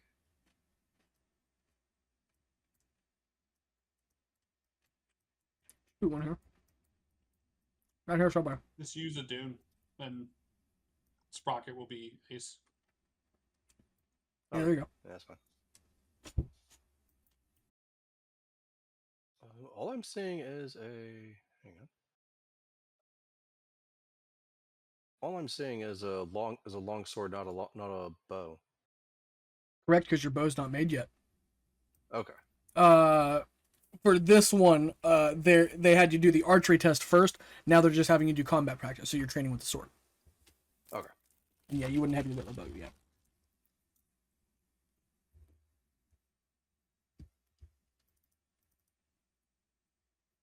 Zephyr, what was your relationship with Ace? Were you guys friendly rivals, or were you just like? Yeah, it was a friendly rivals. It was always he and I competing to see who was actually better than the other. That's the reason why I was saying, hey, I'm going to beat you up at the top of the mountain. By the way, the first time he was the only one of the class who passed. I failed, Or and the only reason why that Zephyr was actually able to get to be a messenger in a way was because basically there weren't enough. They're being killed, so they said, okay, fine, since we need more people who have failed full grown Aarakocra, go ahead and try it. And that's when I passed. A 16 against either of you, does that hit? Huh. yeah, Yes. 4 damage to, we'll say, Zephyrak, and 5 damage to Ace. Okay. And it's piercing damage as it's trying to bite you. The little wind spiders. It is now Ace's turn.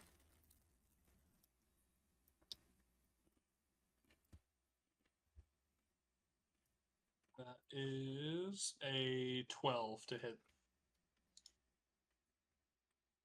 12 is grazing. He takes 2 damage. Woo!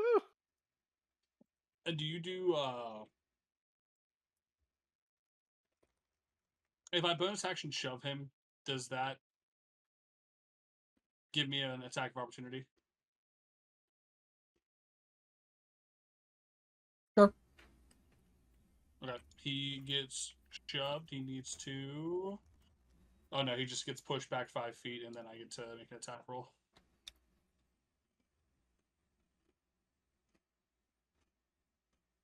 That's a 17.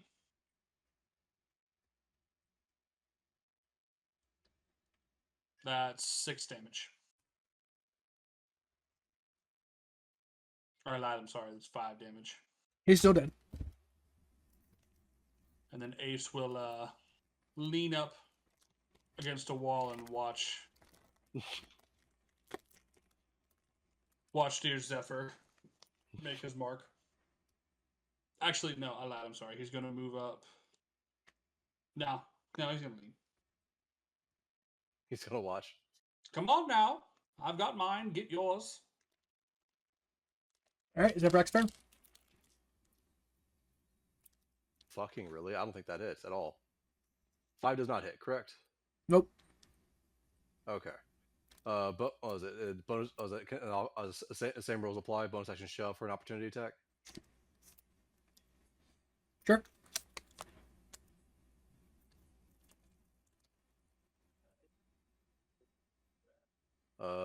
That is a 14.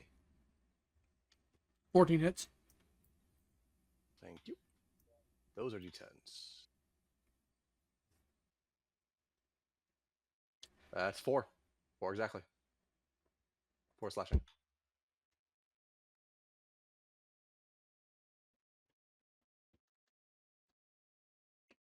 All right. It is the wind spider's turn. Bravo, Zephyr.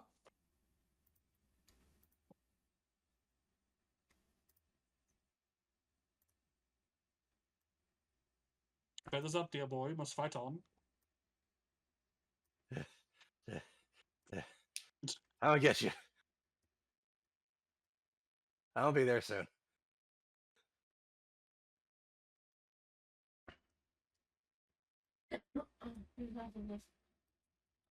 Now they're going to try to spit venom at you guys. I need you guys to make 2 dexterity saving throws. Well, 1 each. Sorry, that was confusing. Ooh. Ugh. 21 for Ace. Very nice. He hits. It was a dexterity saving throw. I fail. What'd you get? A 2. Yeah, you failed. All right. You're going to take...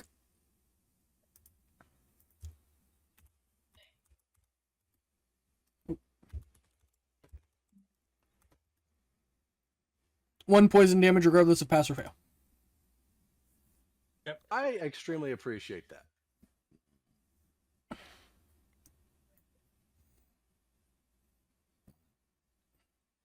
I'm currently 6 HP. All Ace right. is looking hurt. It is now Ace's turn. Speaking of which.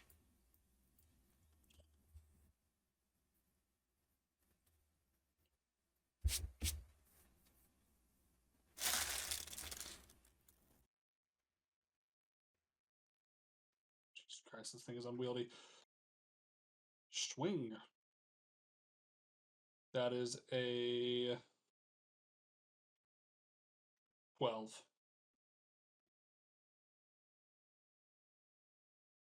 Raising.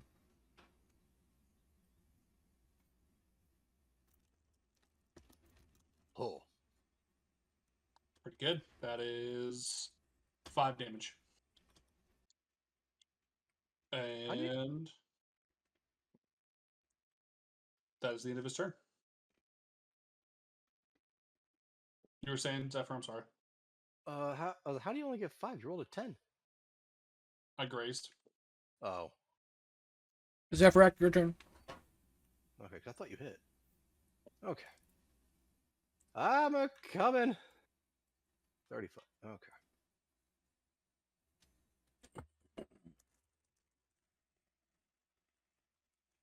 Oh. Right there in that corner. Can I do anything else? I cannot. Yep, that's my turn. I tried. I moved. I forgot to move last turn. So, it's whatever. Alrighty. It is the Wind Spider's turn. Alright, one is spitting acid at Zephyrak. That's rude.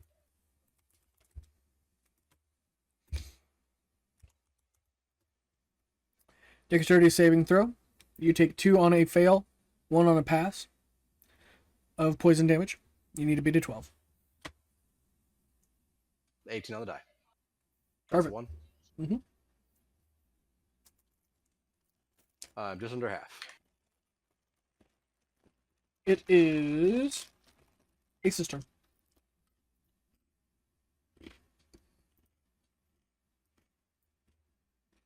Grib not get a turn? What?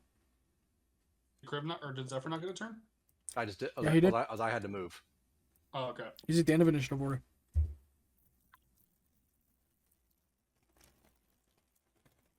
Again, guys, it's only 3 this time. I got it. I promise. He will dash. And he's going to use his bonus action to shove the spider. He's going to try and take an attack of opportunity. That's 18 on the die. 7 damage. Zephyrak's turn. Okay.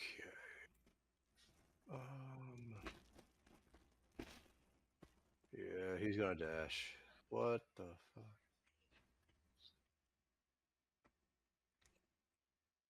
That's 40. That's 40. He's gonna go right there on that corner so he can't be seen by the spider. Or is this a corner?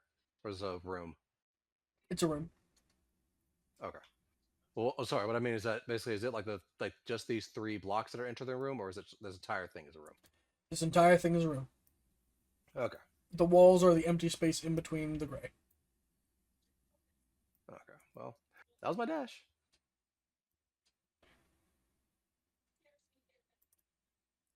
Oh, What the fuck? it's fine. Fuck it. We ball.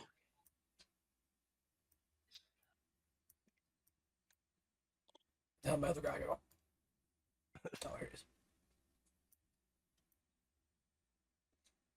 Smart snag right there. Alright. He is going to launch a bolt of poison at you. I need a DC Dexterity saving throw. 12. At who? At you? That's rude. 3 on a fail. 1 on a success. Son of a bitch. Took 3. Not Alrighty. dead yet. Damn near. And it is Ace's turn. This was Crib's first time taking the test, right? Not his second. This isn't the test. This is practice training, or combat training. Yeah, the test was a combination of everything of his training, and it was walking up the mountain. That was taken when he was 12. We're currently at his 6-year-old training right now.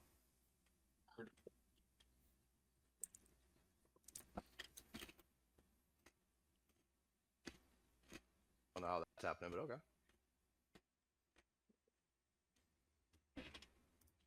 All right, my turn. Done. You don't know what's happening.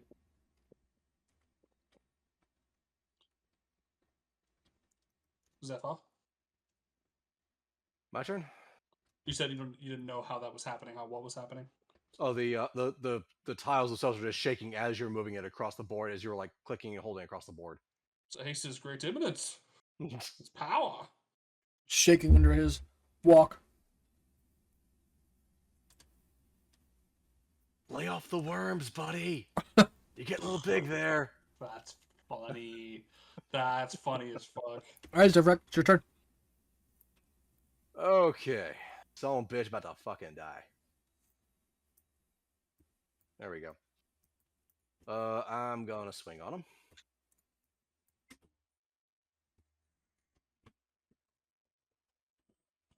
First one does not hit. I'm gonna try to shove him into the wall. That's an 18 on the die. As I am exhausted and pissed. That is 8 damage. Alrighty. It is the other wind spider's turn.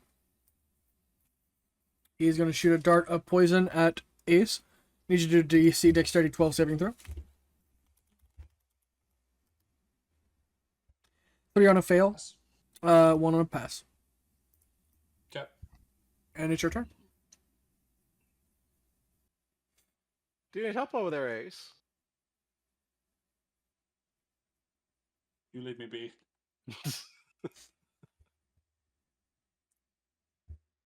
Oh, Sprocket has so many things to say right now.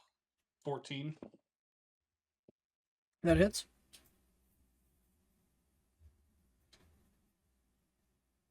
That is 7 damage. Alrighty. And we finish looking at Zephyr's upbringing for a brief second.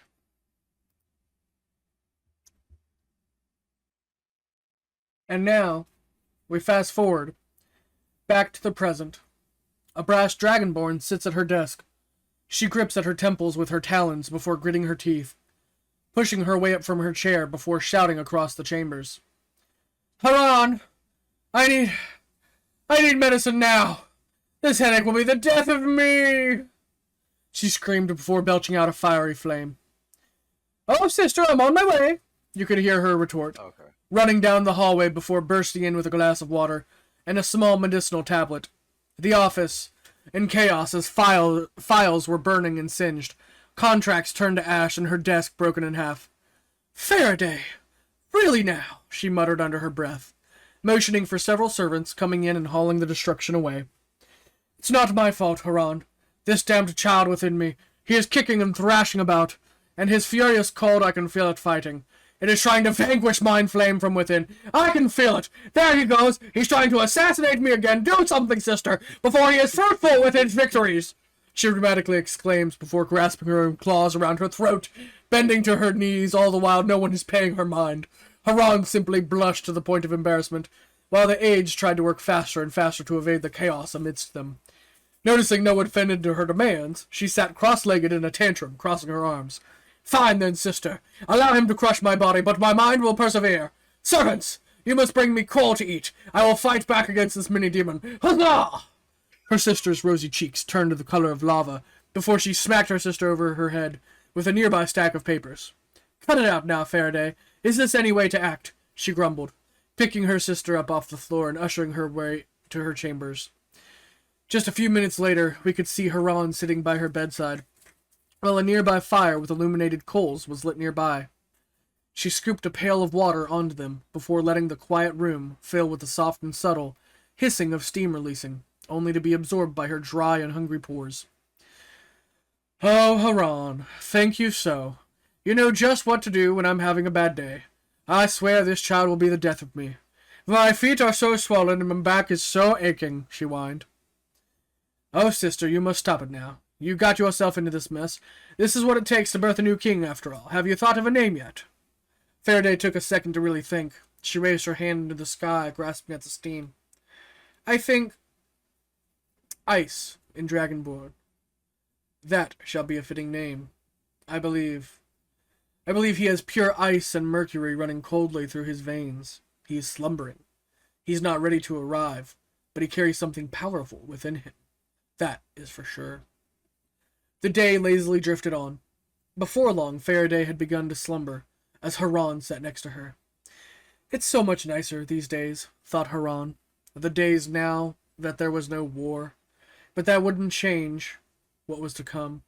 In that minute, a messenger in black slipped in through the palace, evading creatures and alarms alike. When Haran had left, you could hear the stirring of a mouse. It was quiet, a soft pitter-patter, as Faraday's ears perked up. "That's you, Ryan. What is it this time? You Vecnians sure have been coming around as of late," she grumbled before kicking off her clothes, heading to the bath.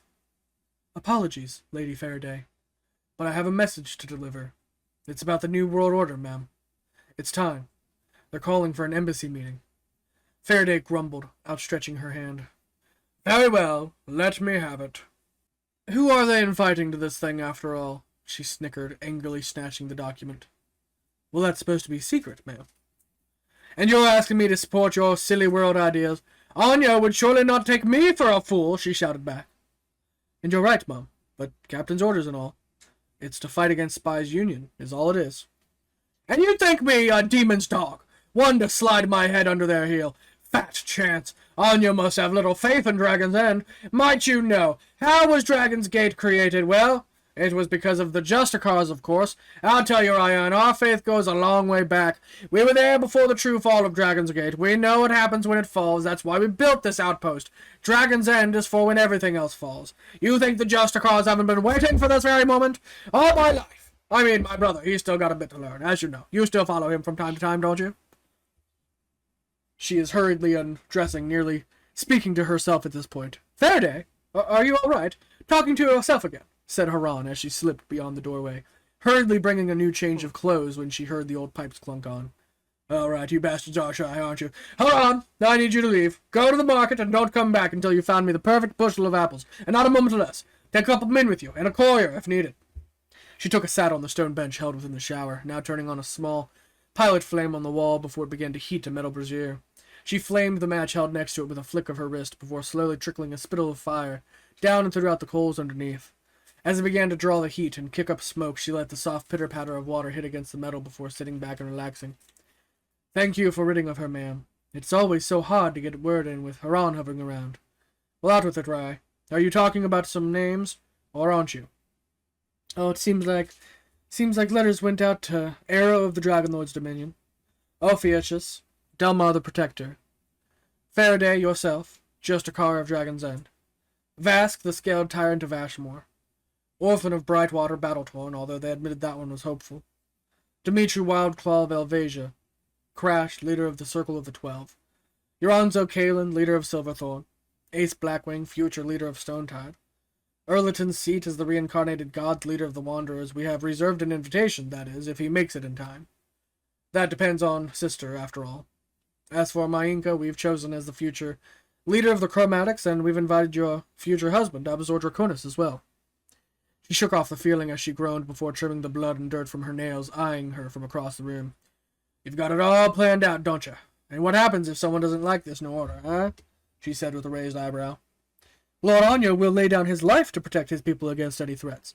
That goes for internal or external threats, Mum," she said with a straight face. She laughed. Faraday did to this response. She found it quite comedic, quite stoic. "You just don't get it. That same thinking is going to get all of us killed out there, Ray. I know you've got your head in the clouds following around my brother and all that, dreaming of this world on the outside. But you're going to realize real quick, the real monsters are the ones we create within us. You people of devotion, what are you truly? Desire manifests, if you ask me. Gotta watch someone that's born that hungry. That's what creates a conqueror. Creates a passion that drives people to the ends of this realm. And I'm sure the father of my future child would agree. Granted, I think he's forged a path made for fools. Dragon's Gate was meant to fall. That's why our ancestors ran to Dragon's End, time and time again. It was always a sinking ship, mind you. Lady Justicar, you must not talk like that. Our Lord Anyo, he knows this world is built for chaos, a sinking ship in the night. But if no one fights for it, then what then? They have the last laugh? Maybe we're just playing into their hands. But I, on the other hand, I choose to think it means something. That's why your brother fights. Because he sees it. A future beyond our world, above the horizon of possibility, and he can obtain the keys to set it free. And as long as we are all together, as long as we stay friends, then we will make it to the other side. When we return home, we will be whole once again. Faraday simply absorbed the silence left behind her statement. Too much thinking. Not enough caution. Like fire in the wind, Ray. Please watch over yourself. Yeah? Yes, Mom. Alright. Anything to say before we move on to the next chapter, Orphan's Farewell Part 2? So, she had mentioned that, like, that one had been following Kriv for a Kriv. while. Did she not report that Kriv's fucking dead? This is before that. Okay, you said current day when it had started, so I wasn't sure. Okay. Alright, understood. It's current day, but like within the past year. But even then, there's also saying, hey, Kriv went into a portal. You're not gonna have a spy go into a portal and not kind of be seen by it. Well, it also, I don't love the fact that your sister is talking about how Dragon's Gate is supposed to fall. It's meant to be da-da-da-da-da. That was the whole point. Like, I don't love that the Justicars seem to have a idle sense of It's also pregnancy hormones as well, because she's taking a more exaggerated form of it all. Justicars making excuses for Justicars. I can't blame you. Fair enough. It's very fair enough. And by at least on Haran's behalf, she 100% is one, trying to be a good sister to her pregnant sister. Number two, she's also trying to be a good nurse as well, because she's also a fucking cleric. She's a fucking healer. Yeah, but that, in my mind, that doesn't take away the fact that the Justicars know and possibly have a handle in Dragon's Gate falling, because they're planning for it to happen, and it sounds as though they're not doing anything to intervene as well. I don't necessarily think they're planning for it to fall. I think that they are the backup plan in case it falls. But that's thing, they are there as like a bastion to hold that line. I think you and I heard a different conversation. Fair enough. All right. Different interpretations? It's fair enough. We will return to Orphan and Kriv. At current HP or max HP? No, current HP. Okay. This is moments after the fight with the worm-like creatures, the Golatomas.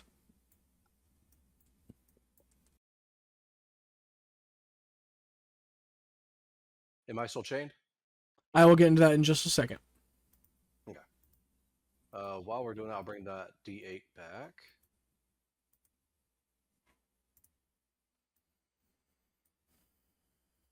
Oh my.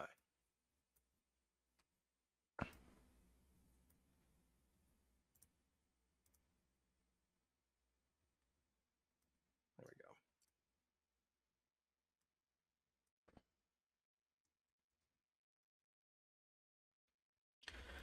The chains binding Justicar have entangled him, pulling him closer to the brink of death, stuck on the border's edge. Orphan sits nearby, and no matter what he might try, pulling, pushing, yanking, twisting, and writhing, nothing happens. If anything, the more it was fought, the more the chain began to fight back, and began to cement him in place. He could feel every ounce of energy draining like a literal clock to his demise, and as they tangled with the chain, they came to realize hordes of manes manifesting on the horizon. I would like you to all roll initiative once again. Jesus Christ. All right. We got this.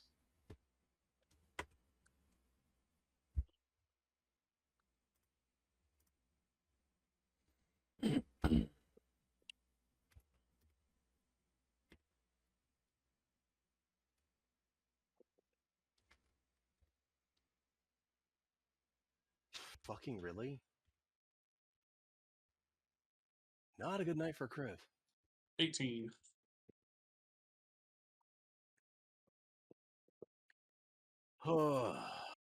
Four. Griff, I need better. I'm trying. We've got 4, you said? Yeah, I'm probably last. Orphan got 18? Yep.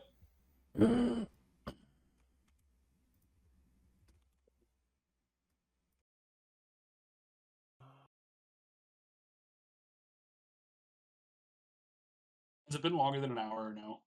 No, these are within, like, minutes of it. Like, within seconds, actually. Okay.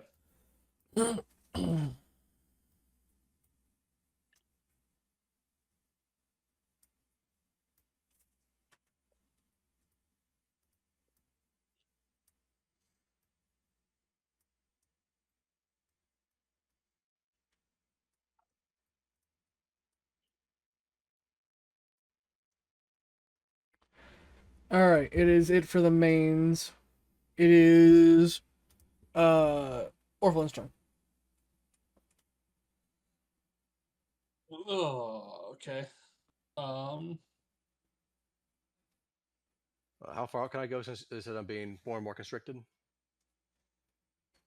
You can only go...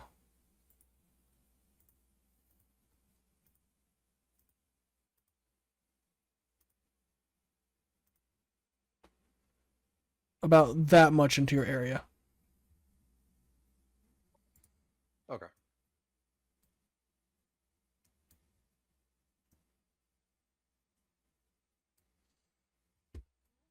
And you'll notice that Orphan is just lighter and lighter. Now he's almost like ethereal looking. Great. Alright. We're going to swing on this one, this main right here. Okay. The hope is do enough damage to go 1, 2, 3, and get all 3 of these in this little triangle right here. I'll give it to you. That's a 25 to hit. Mm-hmm.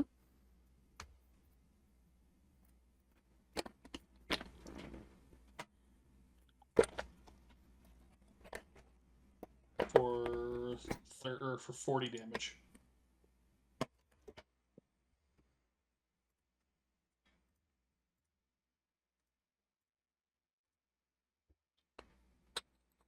Okay, then he's going to go.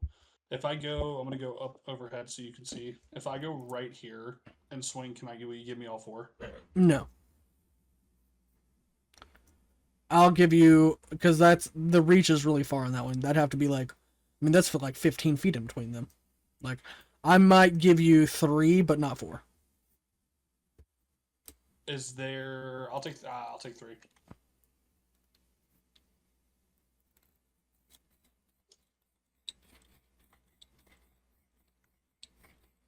I am wherever I have to be to get 3. Yeah, it's fine. You can get all 3 from there. And that's being generous, because that's more like 8 feet reach on everything. Yeah, no. That's another 25. For...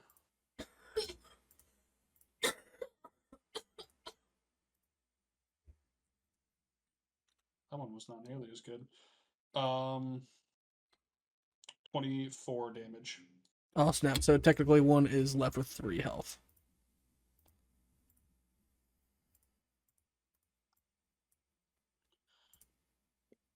Can I tell if what's happening to Kriv is a curse of any kind?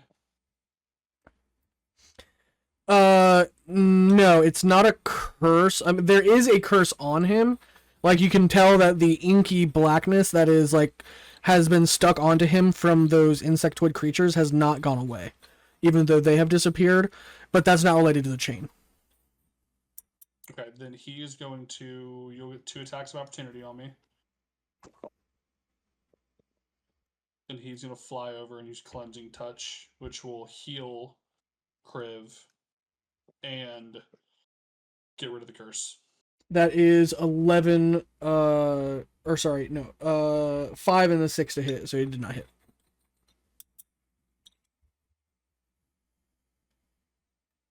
That's 20 HP back to Kriv. Oh, cool. Thank you, sir. And then any curse, disease, poison, blindness, or deafness is removed.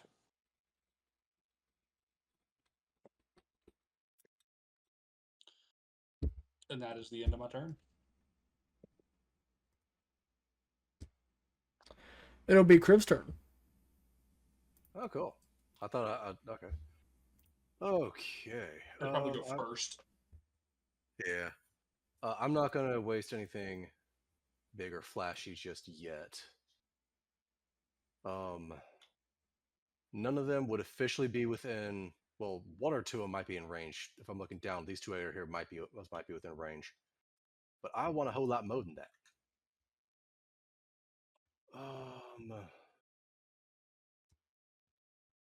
Yeah, I'll be using my Emerald Breath, Emerald Dragon's Breath.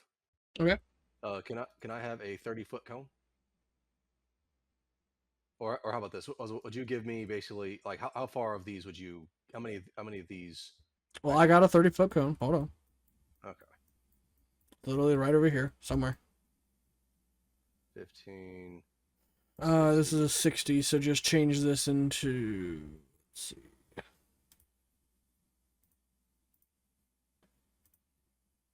Oh, I found it. It's over here. Oh, okay.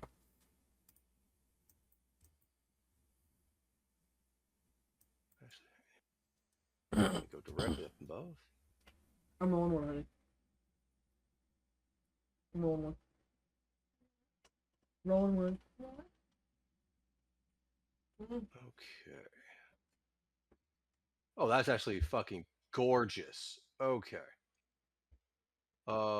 This one, this one, this one, this one, this one, and this one.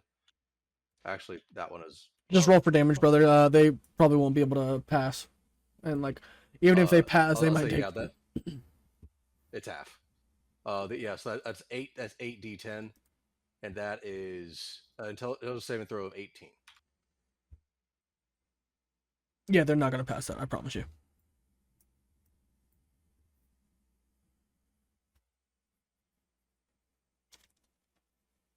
That's 10. Am I rolling the wrong one? I am rolling the wrong one because I'm a dumbass. That's why. Okay. I need d10s. D10s. I'll roll these twice.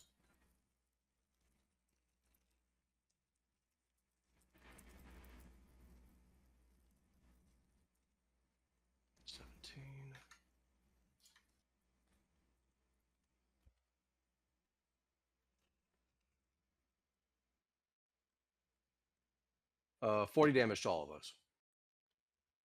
Yep, just go ahead and right click and delete them for me. The ones that you hit.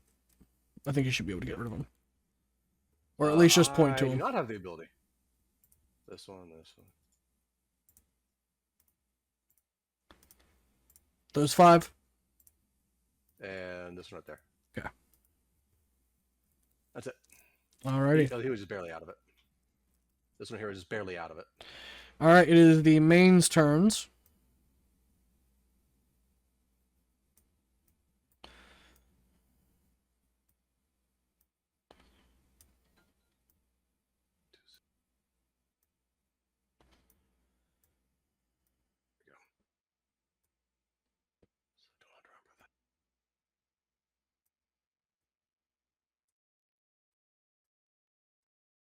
Okay.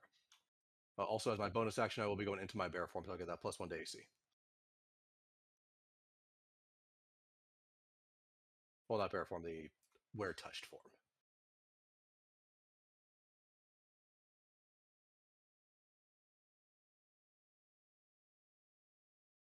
He's one of them there hybrids.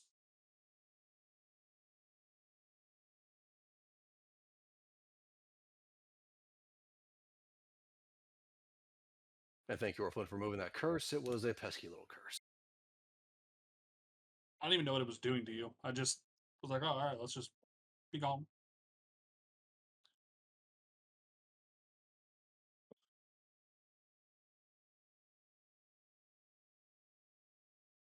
All right, it is Orphan's turn. Are they not attacking us? They can. I mean, they just haven't gotten close enough to.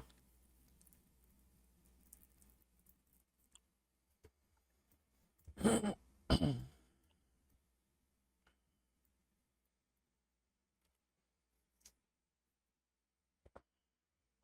get the cone out of the And they way. don't have any ranged attacks. Word.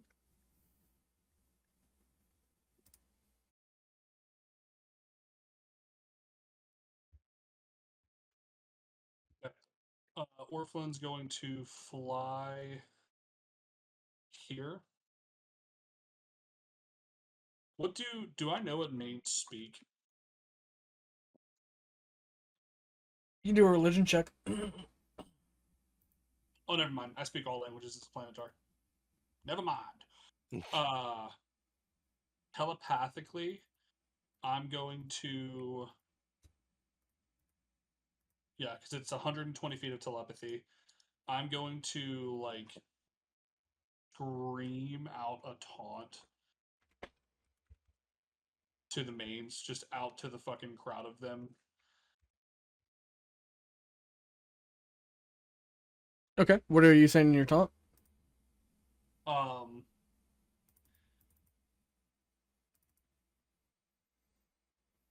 These are demons or devils?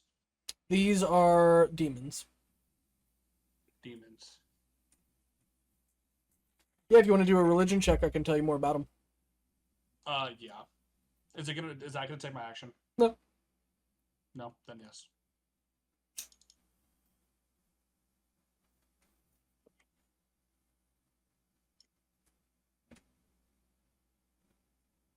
Uh, 14. You'll know that mains are basically fodder of the abyss. They are below all other Tanari. Have no pity for this damnable wretch. Bloody thing could grow up to be a demon lord one day. Mains were approximately 3 feet tall humanoids that were surprisingly light for their build. Weighing only 15 pounds, their bodies were pale, bloated, nearly hairless, and crawling with maggots that actually fed on them. Both their eyes constantly dripped disgusting liquids and showed no signs of sentience. Their jagged teeth and cruel claws complemented their feral minds. Mains would normally make a decent rank and file combat force as their pure hatefulness drove them to attack any non-demonic entities they encountered.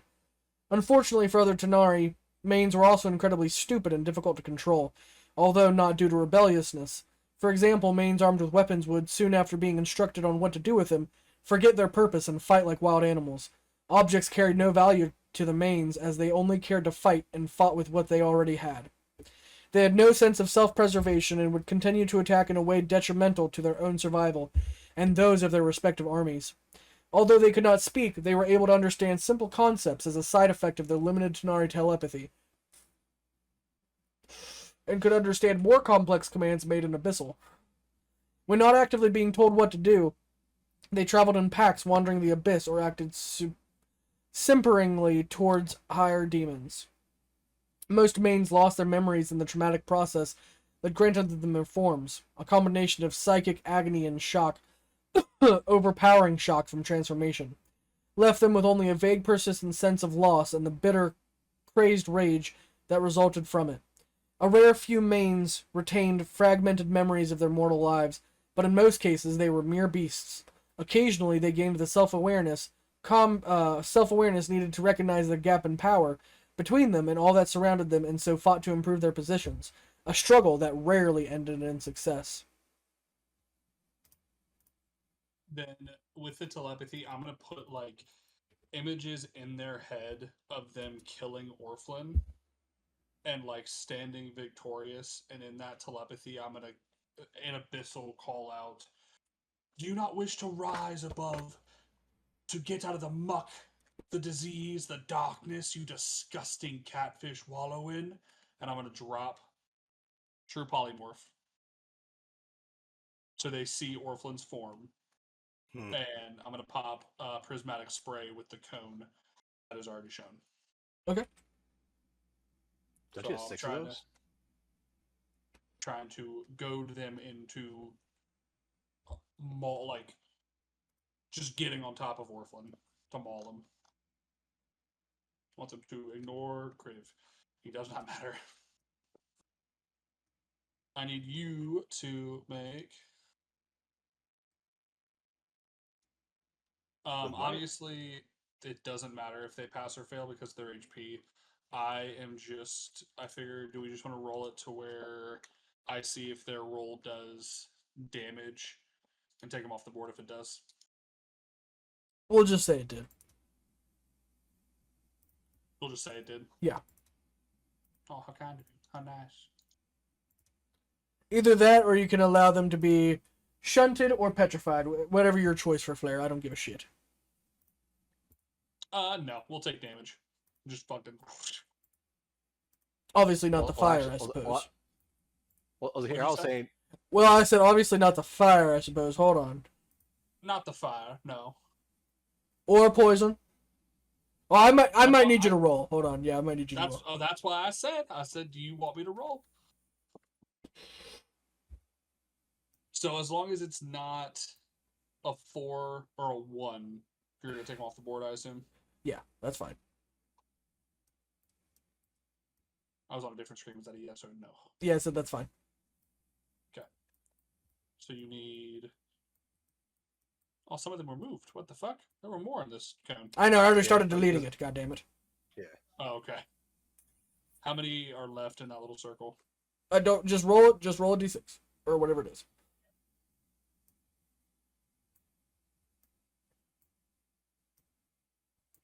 Because it's only one time. Okay, yeah. Then I'll just throw them all off. Could we say the bodies was it flung over here and took out 1 or 2 extra outside the cone? No, because they got That's not shunted how to another shunting dimension. works. Fuck you.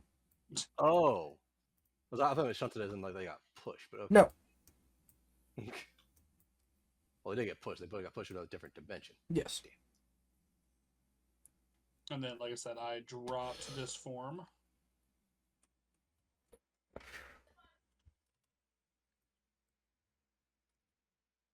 It's like a heartbeat.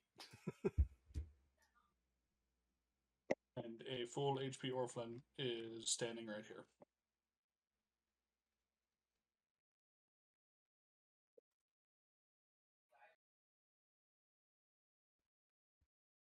All right, all done for you.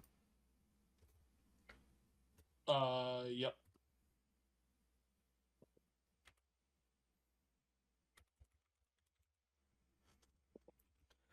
You'll notice Golotomo burrow out of the ground around Kriv and surround him. What the fuck are these things? Would they have not heard the telepathy as well? They were underground. I mean, even if they heard it, they don't care. Okay.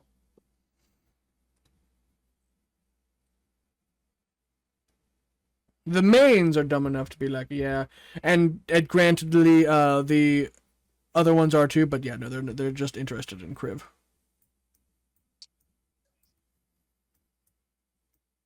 Where do I have the other ones?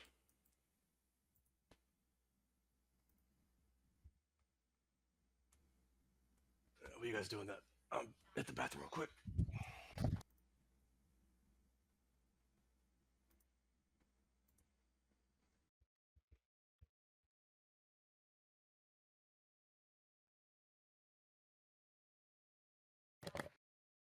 Okay.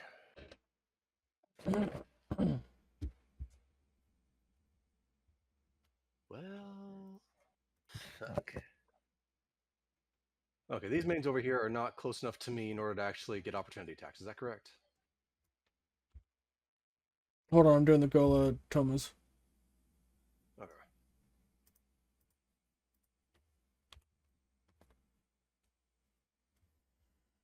Alright, it was... What is your AC right now, sir? AC right now is 22. Okay.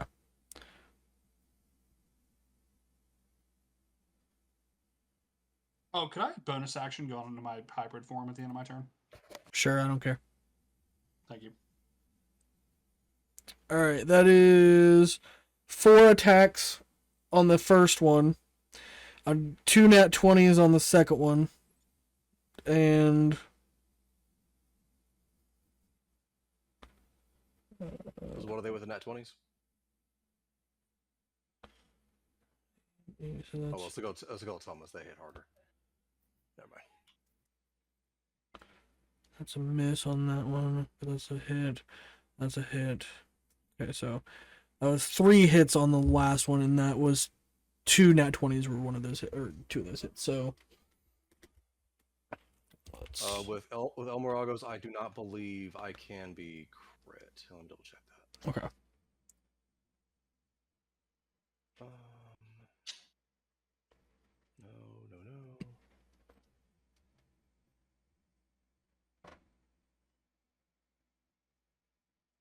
I'm almost wondering if this is a matter of like,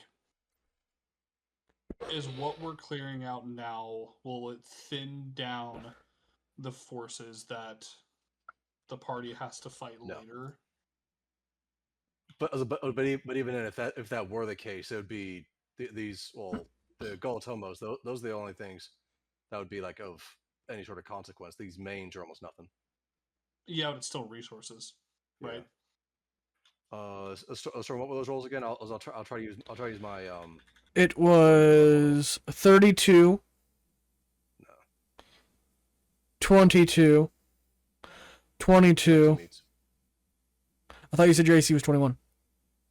It was AC is 22 right now because it was last 22 because last time I did the bonus action change. So 2 grazings. 2 grazes.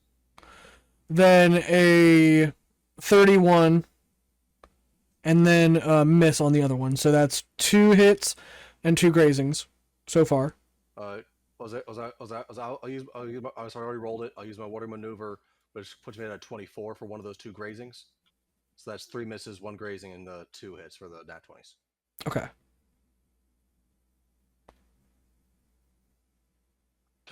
And can you be crit or no? You said no? Yes, I can. Okay. Well, it doesn't say that I can't be. So my assumption is yes, I can.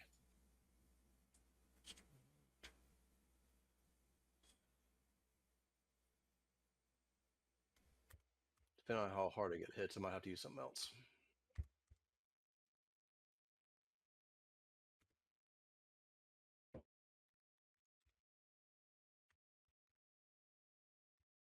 Oh, you said these are devils. They have devil sight. 92 slashing damage from all of the attacks. Damn. And then, let's see. They're going to use their shadow feed. You need to make 2 con saves for me. You said it was 90 some odd damage? 92 slashing damage. Okay, in that case, is that just regular slashing or magical? Regular slashing. I don't take anything. And you said a con save. Give me what I want. Thank you. Okay, plus 11. Let's go, baby. 22. Sorry, 23. For your first save, you take 11 acid damage. No, necrotic damage. And then for your your second one, roll that as well. Okay. 20 on a fail, half on a pass of necrotic damage as well. That is a 16. Does that pass? That does not. Okay, so that's 20. Yep. And you will see that there is now another shadow clung to your body. Motherfuckers. Please be acid. Yes. Okay, I'll use one of my active resistances, so I'll take half of that, which makes it 10. Okay. It still hits, but yeah, that's less damage for me. That's fine. All right. Now it is the main's turns. They are all trying to attack Orphlin. Where's Orphlin on the map? He's He's over there. Oh yeah, he went back to bear form. That's right.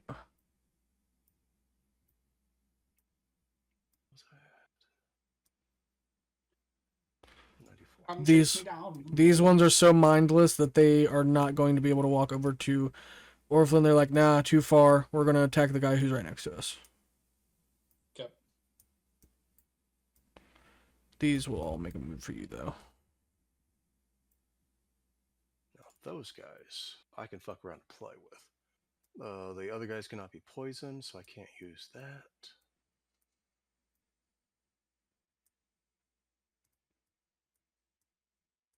All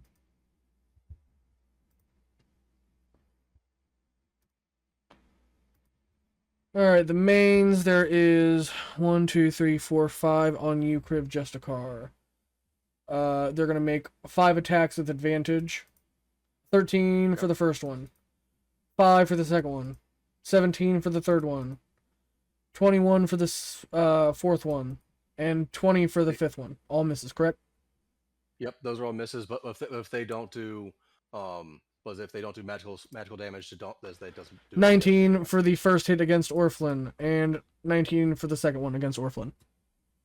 Both miss. Alrighty. That is it for the mains. It is now, let's see.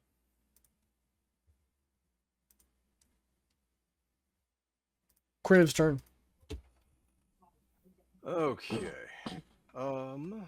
Just because I got this just before I died, I'll be using Flash Step. I get 5 people, up to 5 people. I'm gonna go to that main, that one, and that one. I'm gonna end right over here as my bonus action.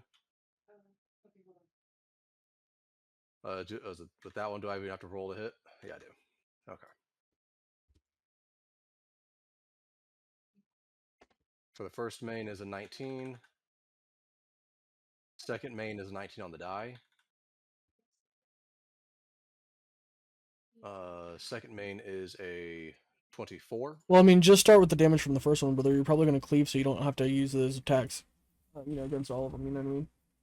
I'll give it to you. Okay. I was using the Emerald Flash. So I'd literally go. It was not Emerald Flash. I used the Flash Steps. I'll be going through them. Yeah, that's fine. I'll give it to you still.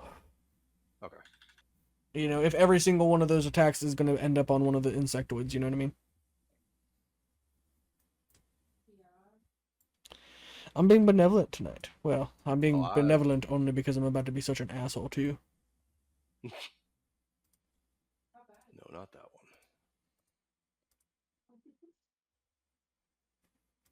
Okay, plus 12. That's 35.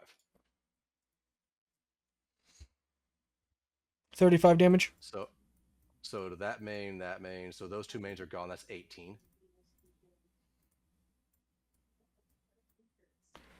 And I could not hit any of these over here on the outside of the rank. That's 17 damage left. Who do you want it to go to? I'll do it to this one right here because I'm on the other side. I'm on the other side of it. Okay. And also one other question with my Orb of Rage. That was you said I do not have anything besides the Emerago stuff. Yes, But I could not take the Orb of Rage off. So I still do not have it. Correct. You still do not have it. Yes. Okay. Will those work That's fine. for this? Just want to make Yes. sure. Okay. Okay. First attack. 11 on the die. That is a 25. Nat 20 for the second attack. Plug it in the same spot. And that is a 24 for the third. Very good. Very nice. Hell yeah. Give me that. Okay. Okay. Okay. 12 Oh, plus 24. sorry. What the Wife fuck is. am I doing? also having technical issues out there. Okay, so that is without rolling anything. Plus 23. 12. That's a very good roll.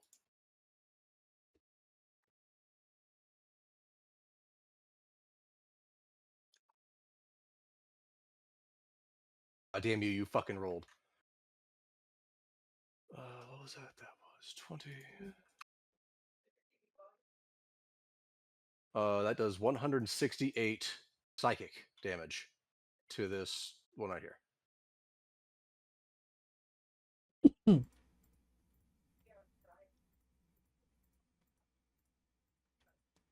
Crib, I'm gonna help you a little and hurt you a little. My turn. I'm barely below the 200 right now. Hey, you'll be fine. Probably. All right. Speaking of which, I'll are try you and get done out of with the your way turn? for you, Orphan. Yes. It is Orphalin's turn now.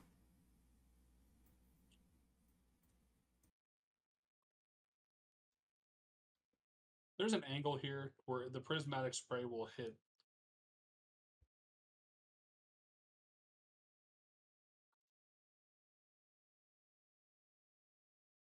There's a gizmos tool on the side of your screen. You can use it to fine tune rotate things if you need to.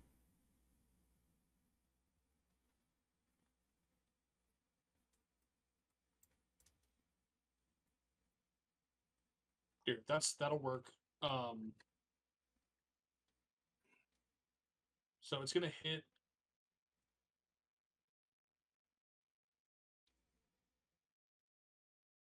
You can also use, if you have a middle mouse wheel, you can use that as well, which helps. So while you're holding it, you can move your middle mouse wheel. No, I got it. So it's Okay. gonna hit all of those. It's just gonna be moved. It won't hit if you're in the overhead. It won't hit this one.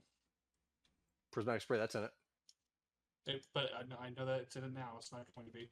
It's Okay. not going to hit this one because it's to the left of Crib. So it's going to hit from that Galathama Okay. over. Yeah, that's fine. I see what you're getting. Yeah. And it's prismatic spray. Yep, just roll once to determine the whole thing because they're all the same. Actually, you roll twice because there's two Galtomas, and there's just a bunch of mains. So just roll for the mains and roll for the Galtomas. Okay. For the mains, it's a 3, which is lightning damage. All right, half whatever For the it is. Galtomas, it's Let's do the lightning damage first. Okay, it's 10d6 for the mains. Okay. And then what kind of save do they got to make for that? A deck save? Yes. Okay. As long as you do more than 18 damage, they're dead. I can't do less. I'm on roll 4 and I'm at 16. Okay. So even if I do, I'm in roll the next 2, or the next 6. All right, now roll for the Galtomas.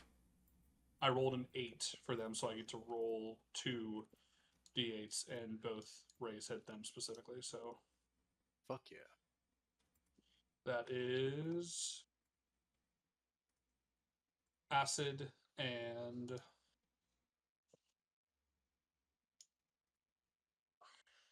cold. So they take 20d6 in total. What kind of saves do they got to make?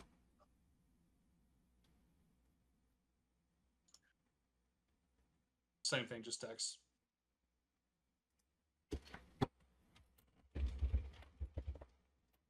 But they only make 1 dex save. Oh, they only make one deck save. Then I'll use the first roll that I had, which was a. You're cutting out bad. Holy shit. Sorry, I'm not next to the mic. It is a 28. They do pass, so they'll take half of 20d6, which I'm just going to roll in the Discord. I'll say that one. I think you actually might just kill the one right in front of me outright. I also have to roll for you, Grim, because you got to make a dex save. Or no, because I got you. Yeah, right. you angled it out. Sorry. Okay, thank you. 81. So they take 40.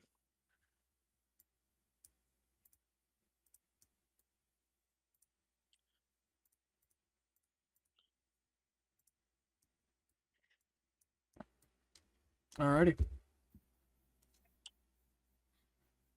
And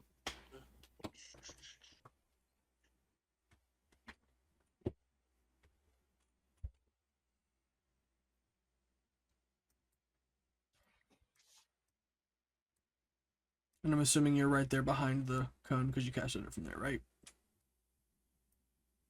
yeah, but I'm going to.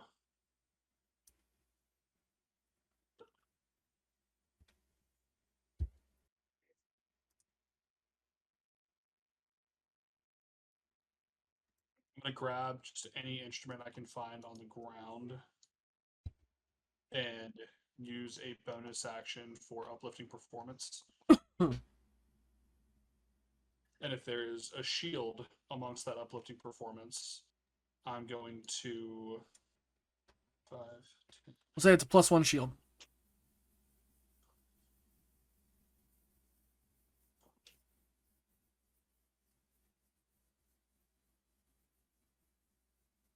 Okay.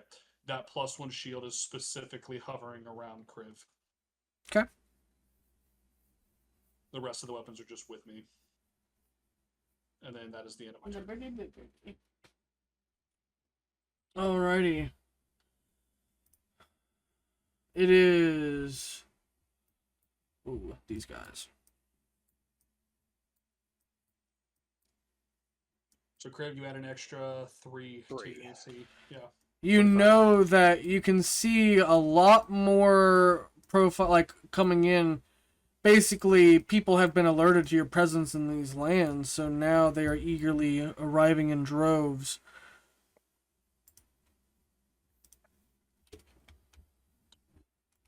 Gonna call out to Kriv. I wasn't there to die with you on the first battle. I died next to Abazor, happily. I will die happily a second time, now here and now. Orphan friend, you're not as bad as a Dune who knocked my ass out a time or two by paying someone else. We're not dying this day. Not again. Jesus. I don't know if you're brave or stupid, but I'll take it either way. A Dune, sir. As we get surrounded. I'm not a Dune. I'm Orphan. Orphan. Well, Orphan, sir. The answer to that question is yes. Good. I can work with that. Die with a sword in your hand. Make your god proud. Thankfully to you, sir, sword and glaive and shield.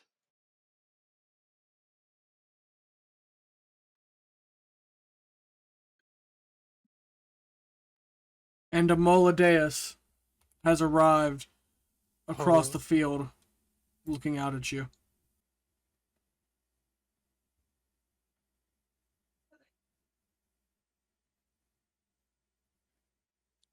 Can I call out to the field as a threat in the voice of the big fucker? I'm just to fuck with the group that's here, to fuck with the people that showed up. In the voice of the giant demon who had a hold of us when we came in, can I call out in his voice to them? And the just exact same phrase. You all will make a good sacrifice. And you will hear the Moladeus respond. It is your friend that will turn the sacrifice this day. He will make our next demon lord. He will make us proud. Oh. And what if he dies within the hands of a child of the moon?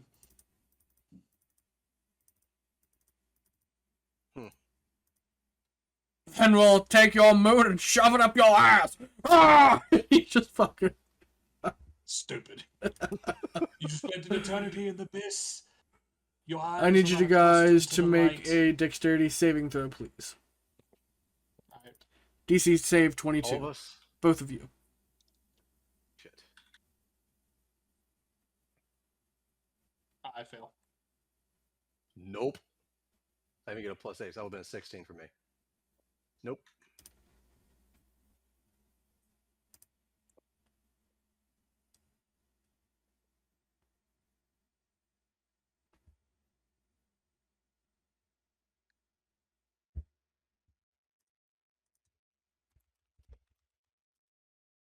That is 23 lightning damage if it failed. It is a Okay. 22 dexterity saving throw.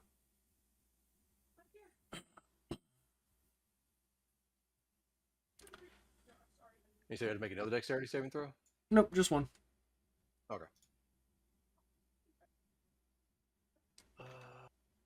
Okay. And then it is the Golatoma's turn.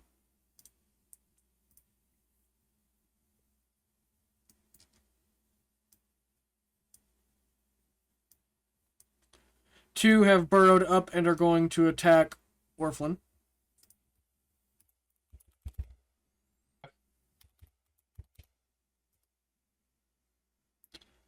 That's a 29, a 31, a 31, a 23, and a 31. How many hits? 23 grazes. Okay. Just So, say how many missed. Put a fucking cock in it, Storm. brother, I'm literally not even keeping track. I'm literally saying the numbers, and then I'm literally just asking you to keep track. So how many hit? How many did not? What grazes? Fucking Did all four other hit? Yeah, all the rest hit. So it's gonna do.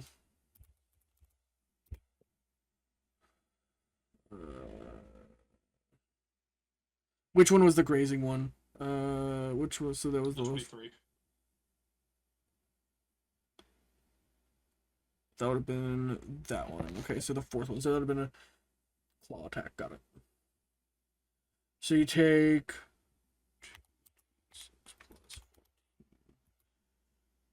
20 slashing damage from the talons.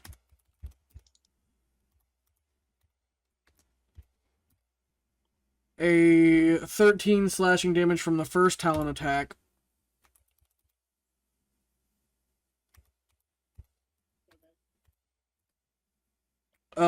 Five damage from the grazing attack. And then for the tail attack,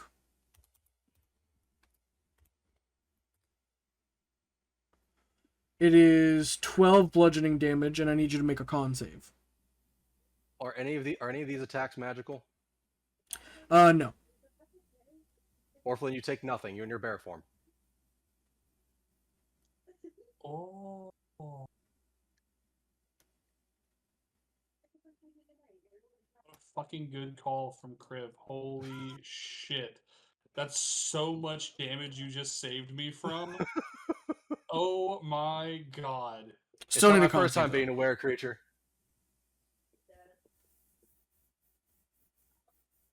What's the DC for the con? 12. I beat it.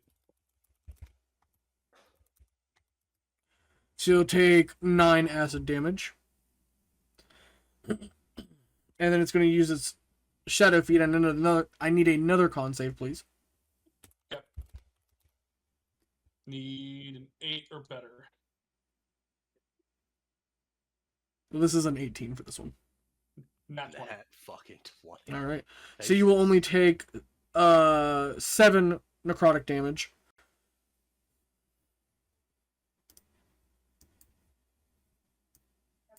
That was such a huge call, Kriv. Good shit. Genuinely good shit. That was such a good call out. Well, as my goal is that we both get to the fucking point, because my bet is that if either one of us die here, we don't get to come back. That's 29, 26, 19, 31, and a 28. Do any of those hit you, Kriv?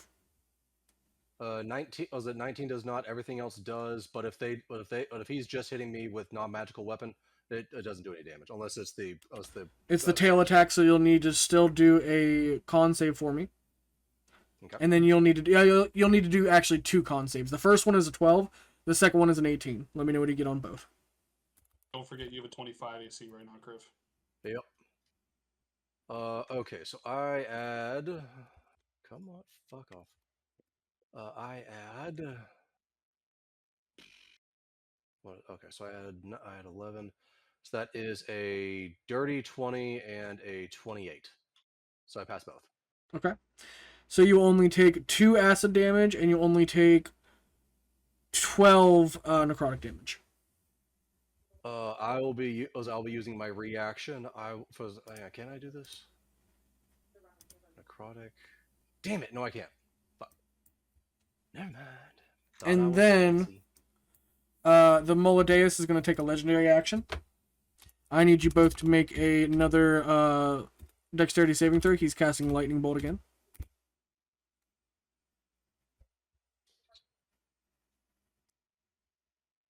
What's the save? 22 dexterity.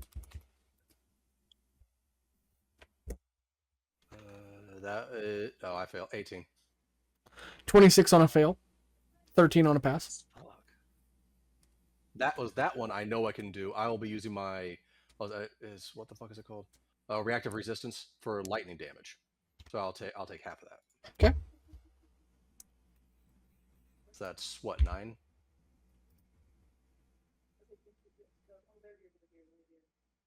No, it's 26, so you take 13. It is now the main's turn.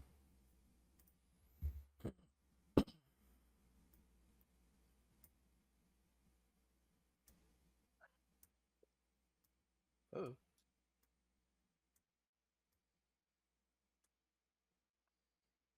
So glad we're at least we're touched.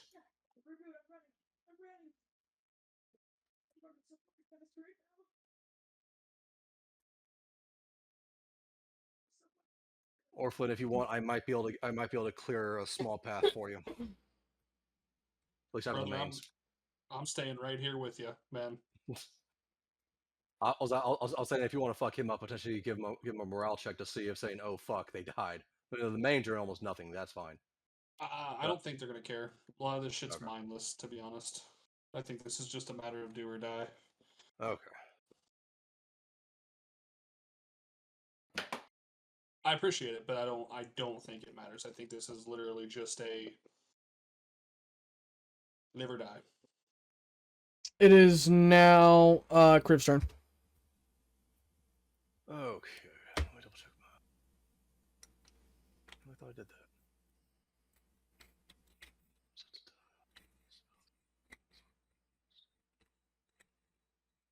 Oh, that's not nearly fucking enough. Never mind. Thought I was fancy.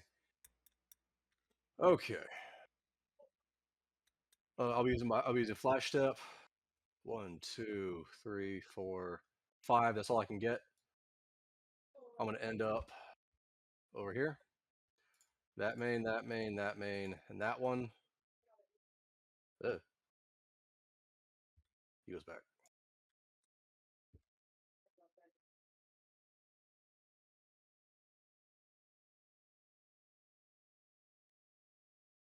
There we go. Close enough. Okay. So for that one, that was a 23.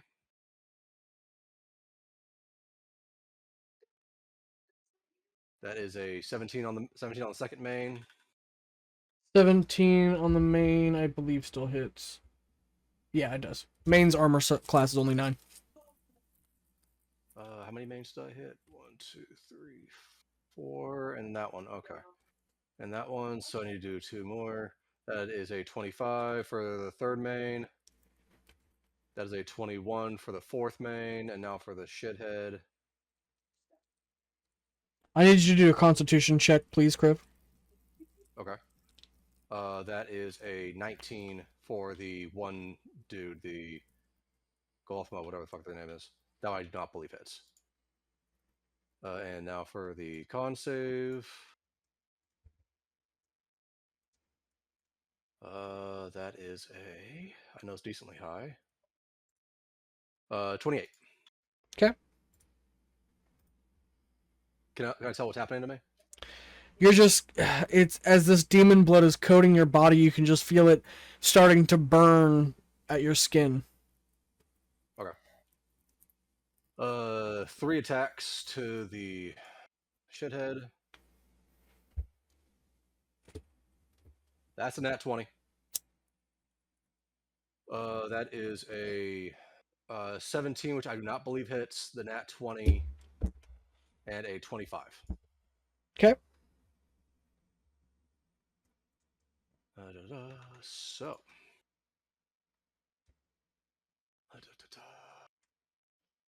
I need that one, don't I? Yes, I do. There we go. Okay, come on, baby. You said they cannot be poisoned. That's fine. Okay, so that is 36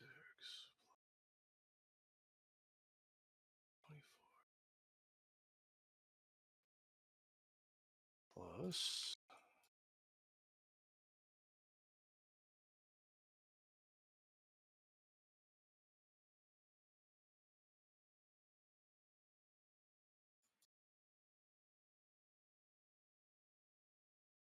That's actually another pretty good one.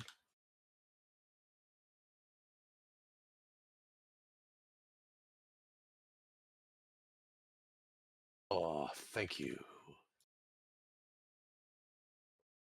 Everybody, I think Orphlin does not make it out of this. I think Kriv is going to make it out of it. I'm gonna try my damnedest, so I ask, please stay close. That is 181 damage. To that, yeah. For the remainder of my movement speed, I'm gonna try and get.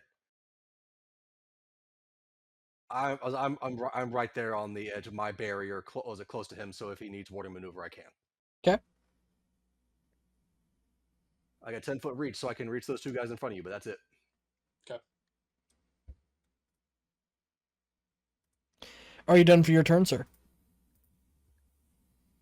Oh, I really fucking hope not. Oh,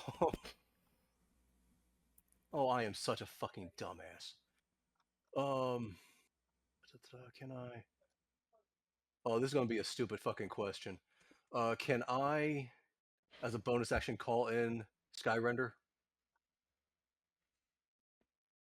No. Okay.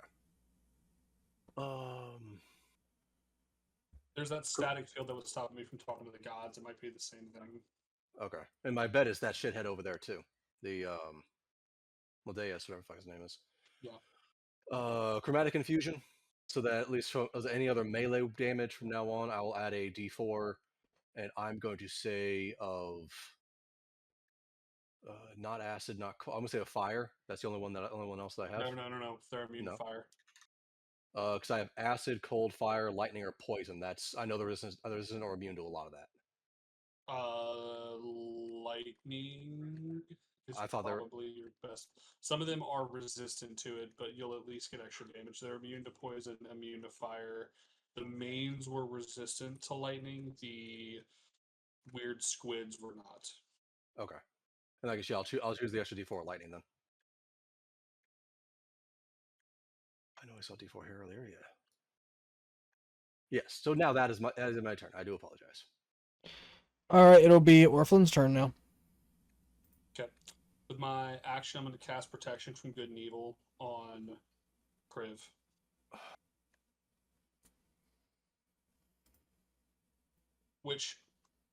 So I'm going to read this to you. Until the spell ends, one willing creature you touch is protected against certain types of creatures. List of creature types. The protection grants several benefits. Creatures of those types have disadvantage on attack rolls against the target. The target also can't be charmed, frightened, or possessed by them. Okay. And if the target is already charmed, frightened, or possessed by such a creature, the target has advantage on any new saving throw against the relevant effect. Okay. And then I'm going to bonus action swing on. So I basically just have disadvantage on attacks against him, or is it just saving throws that he makes against me? So he has advantage on frightened, charmed, and possession if it is already occurring. Oh, well, there's nothing that's already happening. Then it cannot. So they cannot charm him, they cannot frighten him, and they cannot possess him while I maintain concentration on that. Okay. And then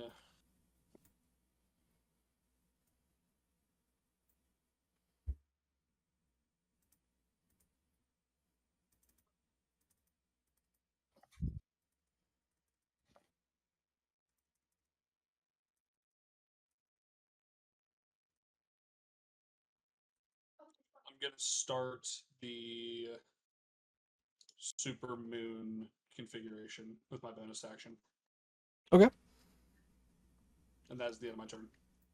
Alrighty. I'll say if you want to take at least one, or at least potentially only one opportunity attack, you can always get behind me as well. No, I'm good here. It is now the Moladeus' turn. He is moving in and he's casting another lightning bolt. Dex save 22 from everybody, please.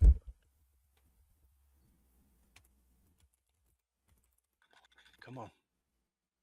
20 lightning damage if Oh, you that might have been it. fail, 10 if you pass. And you said that was a dex save, correct? Yes, sir. Yes. And he can move 40 feet, so 27. he's like right there.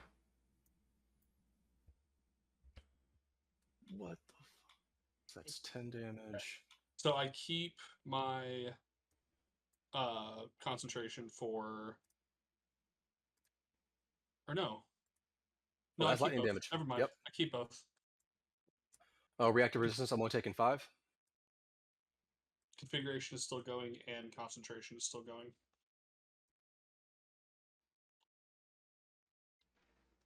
No, Crib, I'm where I'm at because I want to try to stop them from being able to flank you. Because if I'm at your back, it fucks with. I'm hoping we'll fuck with their positioning a little bit. And thank you, Lord, and thank you, El Morago. I now have regeneration. Nice.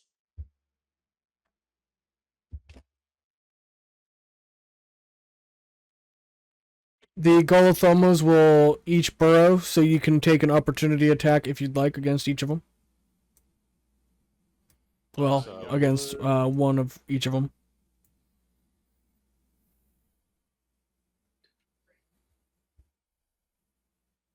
I miss, but I'm gonna roll a bardic real quick anyway to add it to the roll.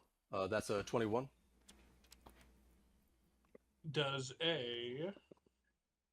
Was that greatsword I picked up earlier any pluses or just a regular greatsword?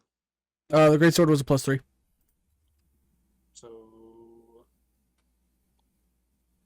Really? was a 19 hit? 19 does hit.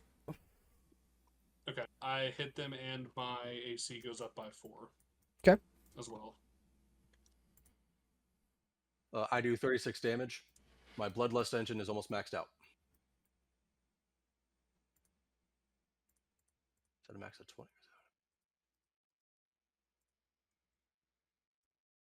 I do 11 damage. Ooh, never mind, it's not maxed out. Hell yeah. Alrighty. They are backing up because you can hear the Moladeus screaming at them. You dumb fucking worms, I'll send you back to the hidden lair. Oh, you fuckers.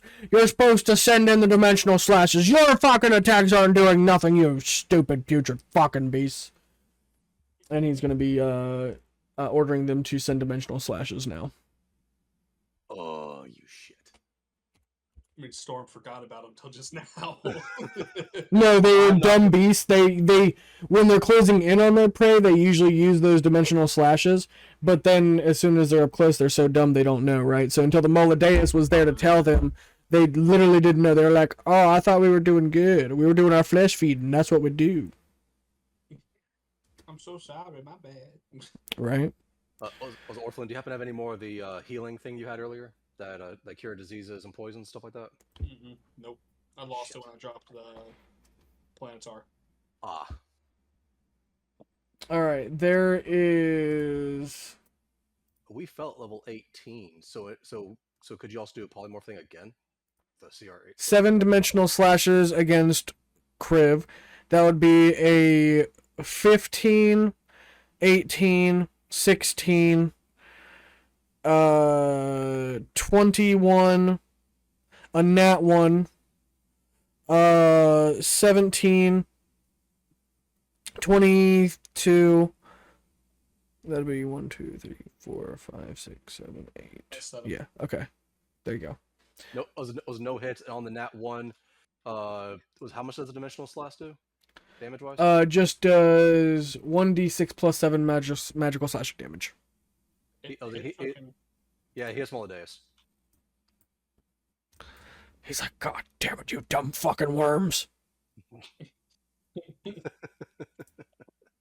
He did say use a dimensional slash. He didn't say against who.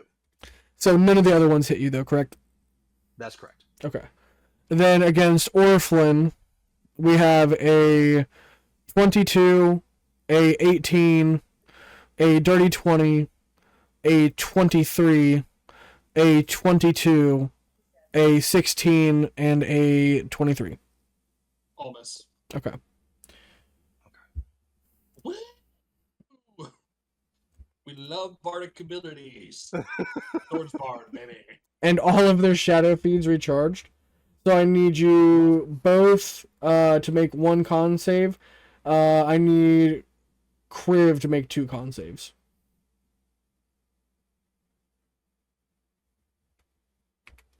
14 and 11. What's the DC? 18. Pass. Pass. Alrighty. So you take 26 if you fail, but you take 13 if you pass necrotic damage on the first one. Did you pass or fail your second one, Kriv? I passed both. Okay. On the second one, you'll take 14 necrotic damage.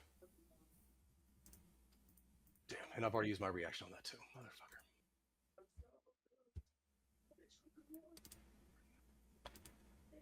And now the Moladeus is going to take a legendary action.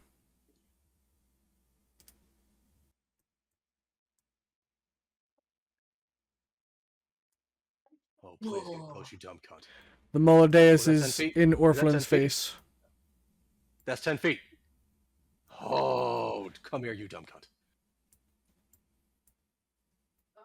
He's about 15 feet away from you. Yeah, it's 15, brother, unfortunately. I can close that distance. I can close that distance. That's fine. That's fine.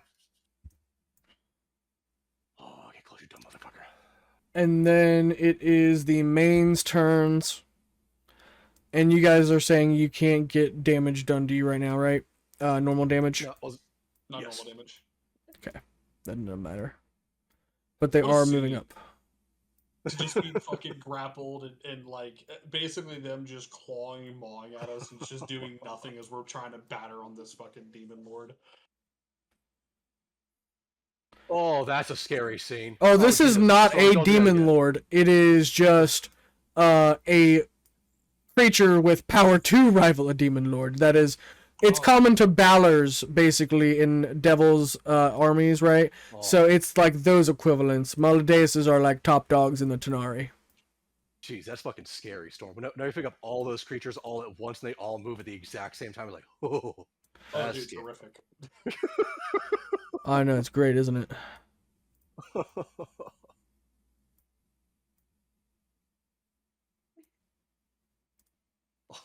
Jesus.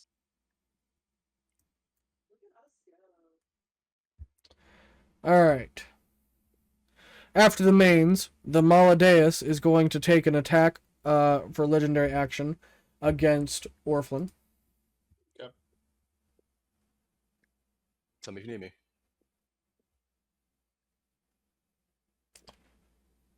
He is going to use his demonic weapon. That is a 31. Does that hit? It does. Okay. Kriv, you can roll a 5. Come on, baby. Give yourself a 7. Misses. Alrighty. Kriv like leans over my shoulder and just And you can notice that that demonic weapon warbled with a vorpal energy, so you know that if he was hitting, crits. if he crits, he might take your head off with that weapon. Great. Oh. Sick. And you can also Unleash see a hell. snake head on the Moladeus that is now grinning at you from behind, ready to pounce. And it basically, you know that these are how most souls transform into mains. If that snake head bites you and reduces you to 0, you turn into a main by extension. Word. So, Now it is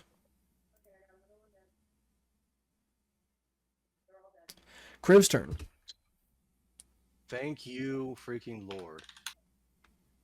Okay. Bloodborne regen. I gain 22 HP. So that puts me at 134. 134. I cannot do. Can I use Flash Step to go beyond the barrier and then come back, or no? No.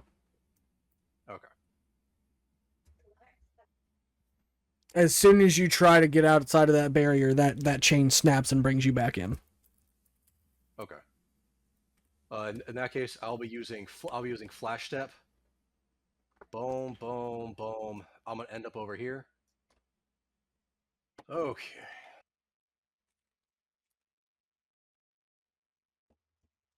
First one is a 21. Second one is a 28. Last one is a 25. And because Orphalin's right there, I'll get advantage. What are you Get attacking? regular attacks. So those are the three mains that were close to me. Okay. So 1, 2, 3. So I hit on all of those. Don't even bother rolling damage because as of right now, with Bloodborne Regeneration, or not Bloodborne Regeneration, with my Bloodthirst engine, I can't do less than No, you're good, brother. dirty 20.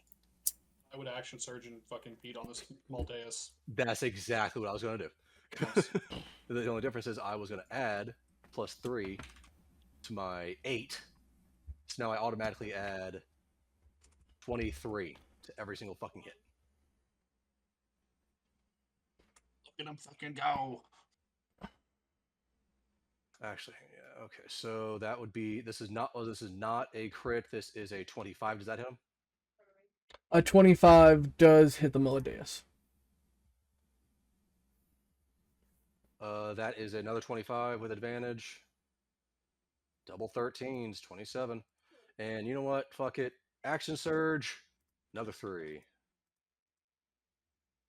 Ah, damn you! I needed that. Okay, it's a 19 on the die. 17, another hit. Nat 20. Oh, one more. Come on, baby, one more. Fuck. That is a 21. Does that also hit? 21 hits, yes. So 3 hits in the crit. Oh, no, more than that. It was all 6 hit, but that's 5 hits, 1 crit. Very nice. Okay, so Your fighter makes you proud today, Orphan. if I roll well enough, I actually might kill You need to. it. Yes, the fuck I do. Okay, so that is 36 plus. Oh, I needed to also. Let me see if I. No, come on. Plus 24 plus 16 plus 6 Okay. plus 4 because of that. Plus. That's a very good roll. 1, 2, not as great, but still pretty good. 3, 22, damn it. This will be 4. That's a very good fucking roll. You had 23 to each of these? Yes. No, yes. That is 5. What is that one?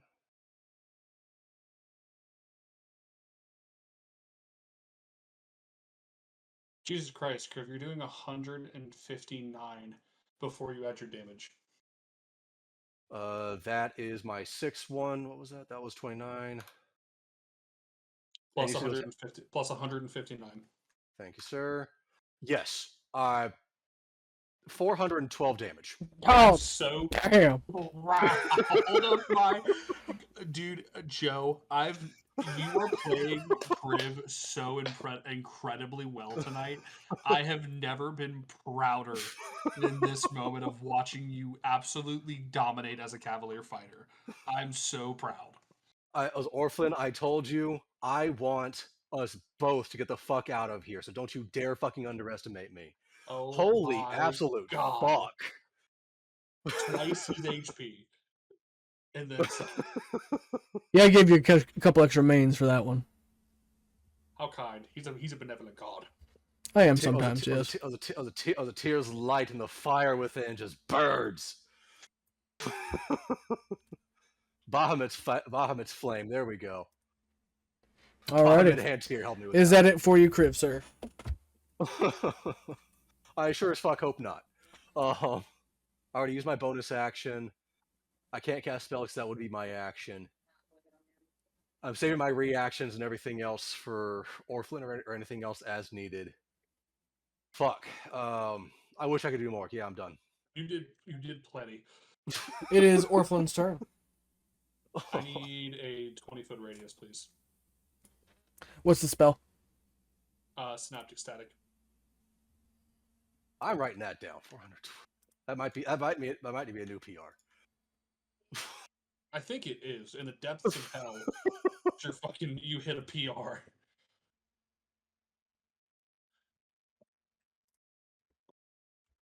What was death like? Oh, hitting new PRs in the gym with the fucking homies. You know how being just pushing straight iron. There you go, sir. Oh. It's gone. Did it disappear? Oh, hold on.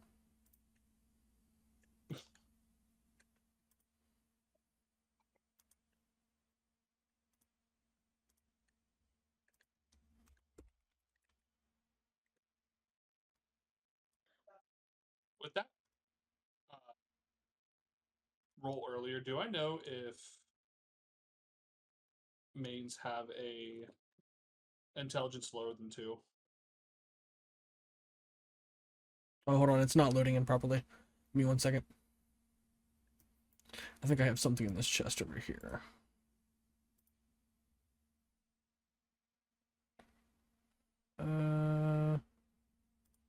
No. Maybe in this potion bag.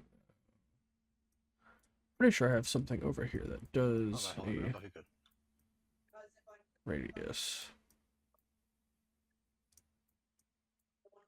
No, I don't. Let me see what else I have then.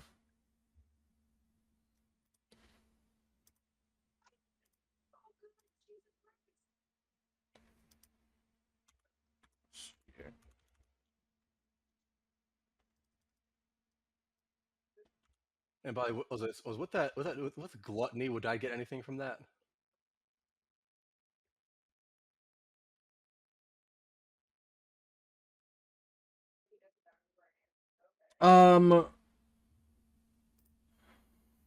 No, you wouldn't get anything from this one. Damn. Okay.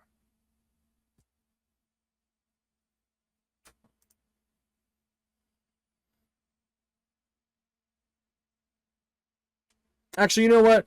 I'll say you harness an essence of the infernal power that he's wielding, and you're able to cast fireball in one time. Whew. Just a normal 3rd level fireball. Yep. I'll take it.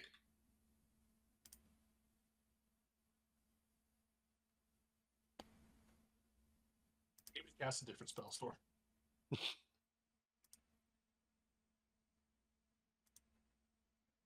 Yeah, I'm trying to look through a list. My bad, man. It just didn't want to Why work. can't I fucking spell? If you give me a fireball one, we can just cut. Because isn't fireball 20-foot radius? I believe so. Yeah, Then I will just grab fireball.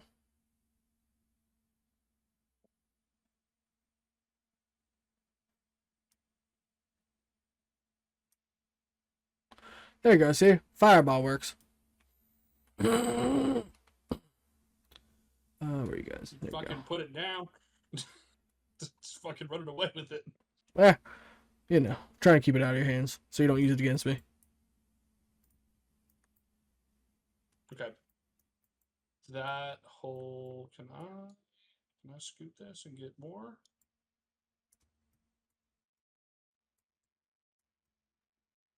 Okay. I'll give you the one on So this corner that- too. All right. They all need to make. I think it's intelligence saving throw. Yes, intelligence saving throw. What are you casting? Synaptic static. Oh, Is it one where is that why you're asking if there's something about their intelligence? Like, do they even need to make it? If their intelligence is 2 or lower, they can't be affected by the spell. It's That's why I was 3. You're lucky. It's a -4. They're gonna fucking die. asking. Perfect. So the whatever squid stingray things just have to make it.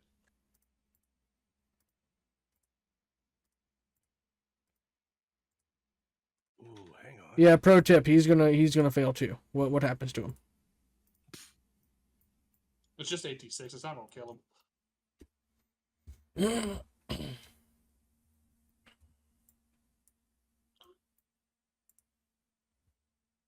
I hit you? Damn, no, I can't.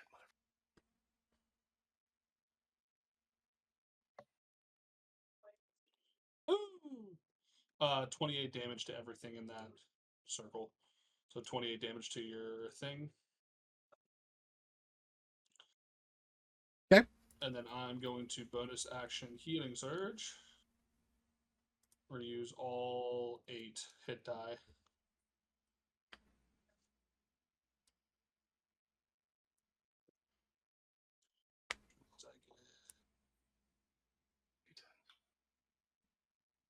Yes, I do. Oh, here. Okay.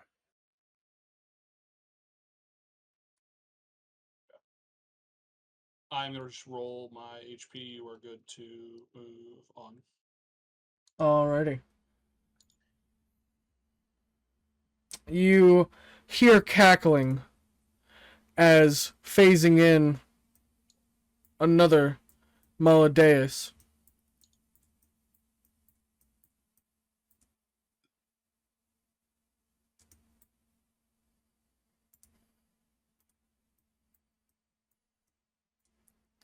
And as he phases in, you can hear him say in Abyssal, because you said Planetar form, you understand Abyssal, but do you understand it in your normal form? Yes. Okay. So he would say, "Oh, we are blessed with a fine warrior today. We shall turn him into the finest of demon lords, yes." And another one forms on the other side. And he's like, "Oh, yes, this one will be strong indeed. Yes, we can't wait. But although this celestial, this... it's curious. I thought Bale would feed him to the engine right away, no? Ah, that damn devil, he... useless on the side of demons. Ah, well, the Twilight Claw, they'll surely sort him out. Yes." And then, they're both gonna cast Lightning Bolt down towards you guys. I need you guys to make 2 dexterity saving throws, please. This Goloth also rolls a d6 every time it attacks and subtracts that from its roll. Nat 20 and a. What is that? Nat 20 and a 21. What's Okay. the DC? You fail on the second one, it's 22. It's Yeah. 24 damage on a fail for the first one, 27 damage on a fail for the second one. So that's 14. That's 13 damage. 30. And with that, it is the Golatoma. And you said, what happened to the Golatoma over here? The one that got hit by the synaptic static, it every time it attacks, it subtracts a d6 from its roll. At the end of its turn, it gets to make a save to try to break free from that.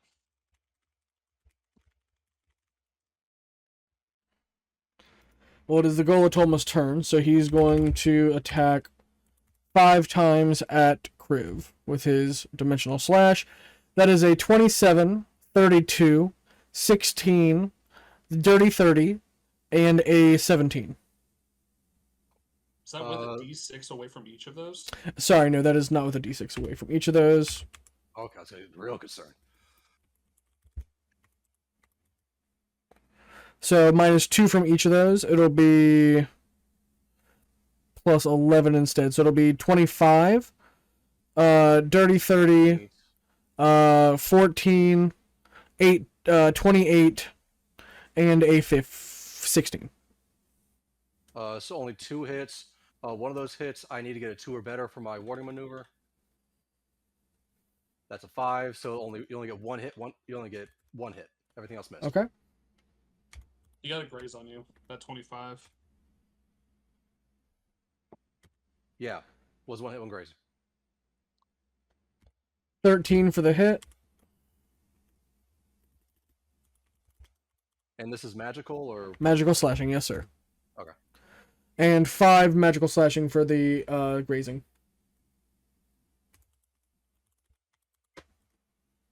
okay? And one of their shadow feeds are charged, so Kriv, I'm going to need you to make a con save, please. Shit. Jesus Christ. Come on, baby, come on. 10. Con is 21. Alrighty, you pass, so you only take 17 necrotic damage. Oh, You need to heal, brother. 100% I will. That's what I'm doing next turn. I'm not doing shit for damage next turn. And it is It's actually now healing switch. Okay. the main's turn. I'm at 62. Come on. No.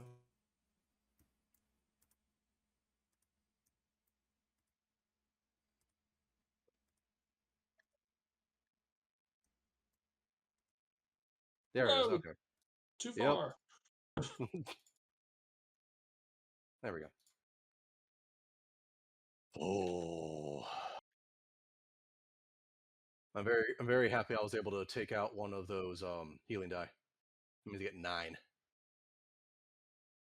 Jesus, there's more motherfuckers here. And there's another one of the big ass motherfuckers too. Shit. There's 2 of them. Yep.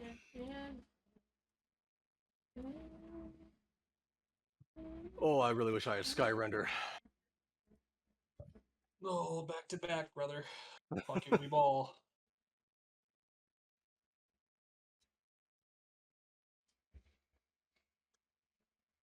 Alrighty, and I'm going to need you both to do a Constitution saving throw. Okay. Also, don't forget, every attack on Crib needs to be made disadvantage. 15. What's the DC for the save? 26. It is 12. 26. I fail. Alrighty. You are... Actually, I'm going to add a Bardic to that. Okay. Pass, just barely. Holy shit. Alrighty. Your stomach is lurching at the amount of demon blood and bodies in front of you. The putrid is filling your nostrils. You're becoming more sickened by the minute. He passed. Alrighty.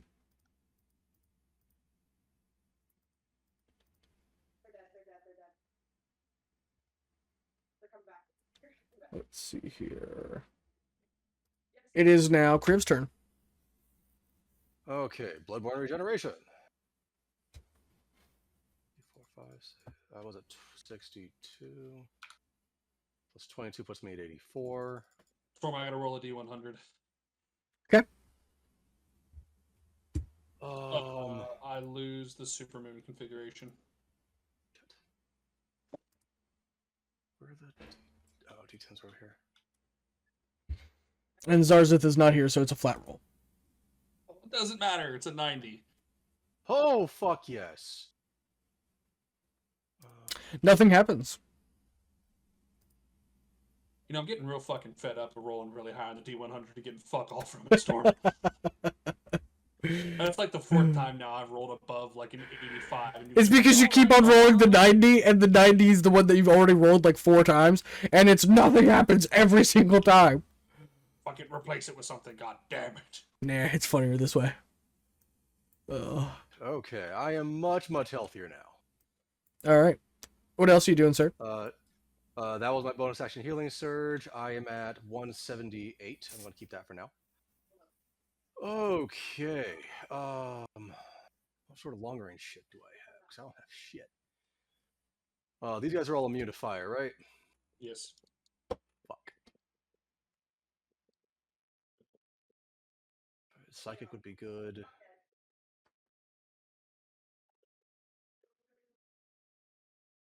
You were to add your con to each die, right?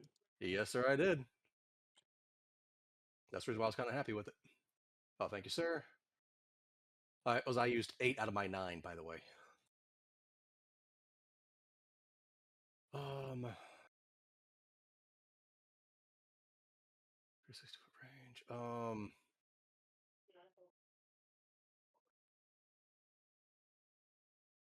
Okay, you know what? Fuck it. Is there a 10-foot sphere I can use, or 10-foot something I can use? Just do half of the fireball. Like right click it and change the scale and do 0.5 on all of the X, Y, and Z for the scales. That. Hang on, it's not. Alright, Says I'll reset do it. scales. I don't think it's let me. I'll do it. What do you need that has a 10-foot radius? It's an effect of my Emerald Breath. Instead of me using a 30-foot cone, I can also do a 10-foot sphere within 60 feet. Word. There you go. Thank you, sir.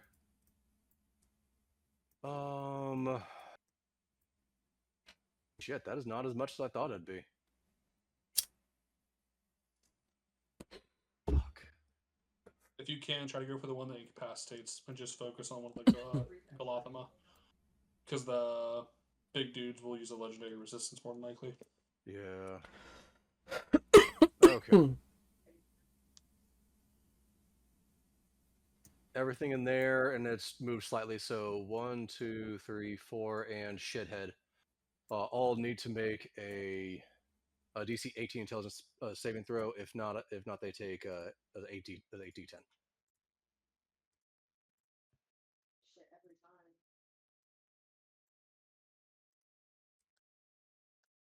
Or half damage. So that is 15. What the fuck?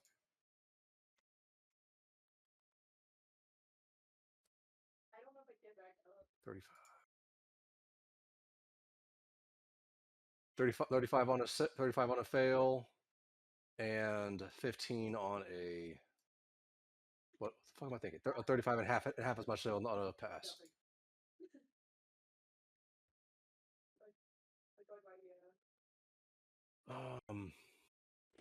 Come on. Anything else? No reaction.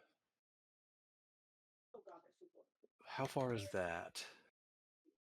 We also have telekinetic as well. 30 feet. 5, 10, 15, 20, 25, 30. Shit. Everything out of my range. Damn it. Okay. Nope. I am done. No, sorry. I was bonus action second wind. No, I can't do that. Sorry, bonus action healing. Sorry, never mind.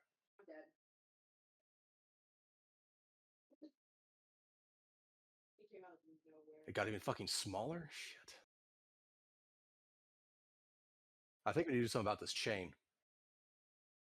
Alright. It is now Orphan's turn. Are we able to see? Are we able to see if this chain is able to be damaged? Can I do a check to see if it can be broken by non-magical means? I'll take your action. No.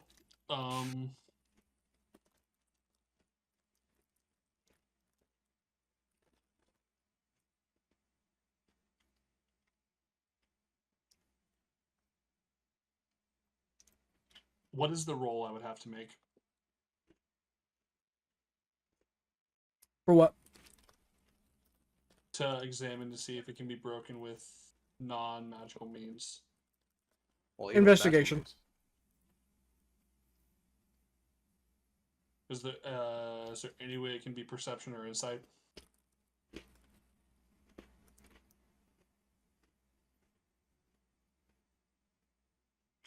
It can be perception.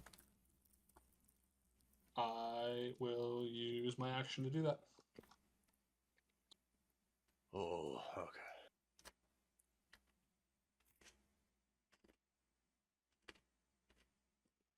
The 13.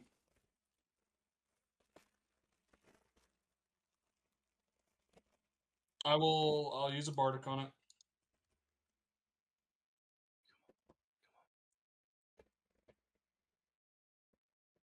$17. You'll be able to see that this chain, it seems to be attached to his very soul. So it's dragging his soul into this coffin that is below this blood and this muck. The inside is wrapped in iron. It's ready to bleed his soul and create a new transformation of a demon lord. Every bit he protests and every bit he resists, it just drags him further and further in. If he sits here and persists, he could last maybe days, but eventually he would succumb to it. But could it be broken? If you were to break it, it would also break your soul and splinter it. Ah, damn. So if you broke it right now, your soul would dissipate into the Athos. It'd be unrecoverable. Shit. So it's the one thing actually tethering your soul to this world. Kriv, Emeralgo has the ability to consume, right? Yes, he does. Storm? Yeah. Would I, if Emeralgo was the one to kill Kriv, could Emeralgo absorb his soul into himself, into his domain? But nobody really nothing tethering him. Yeah, it'd be like a snake eating its own tail. You'd eat one and you'd consume the other. But Emeralgo is attached to the sword itself. Like, right, but when their champions fall, they get reincarnated.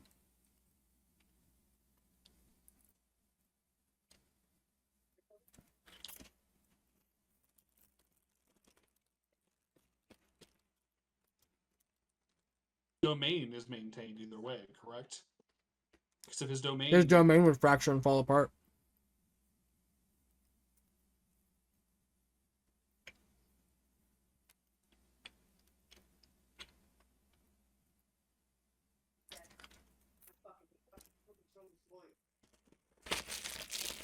Brother, as of right now, so far is just affecting my movement.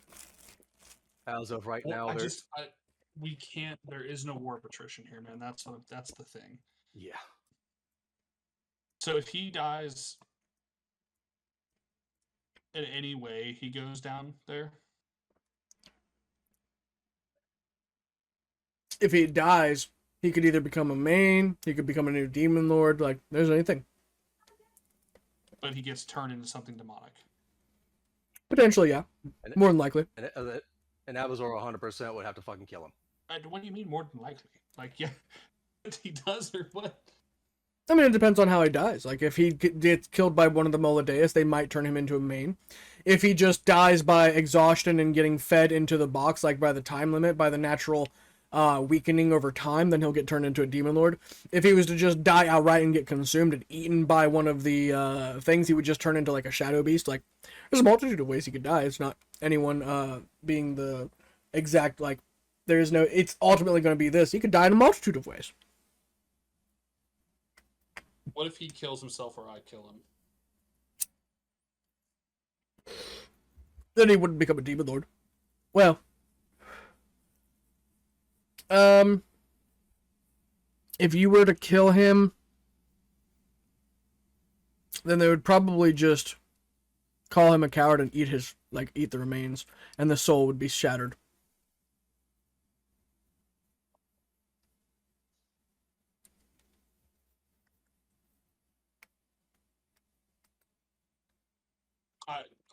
Dude, I don't know. Kriv, I don't know. Because we can't contact the gods, so it's not like we can call out to somebody to try to preserve your soul. We can't break the chain because it fucking shatters your soul if we do it. You can't fucking die to them or you become a demon lord or a main. or you become a fucking shadow beast.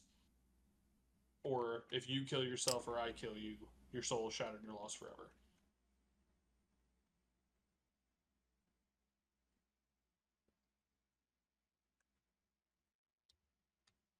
Is there okay? So you say in the coffin itself. Is there anything else around us that we can see that even Orphan can reach?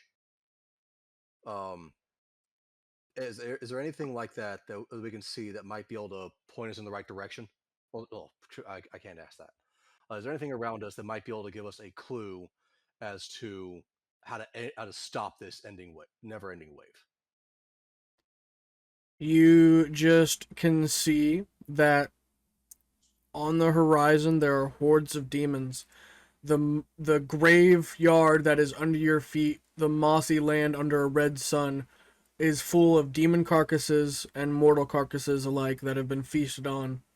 There are warriors, there are bards, there are sages, there are many who have fallen under these demon hordes, as they've all been escorted to the land where all souls go to die. And you can see that just none were strong enough to last.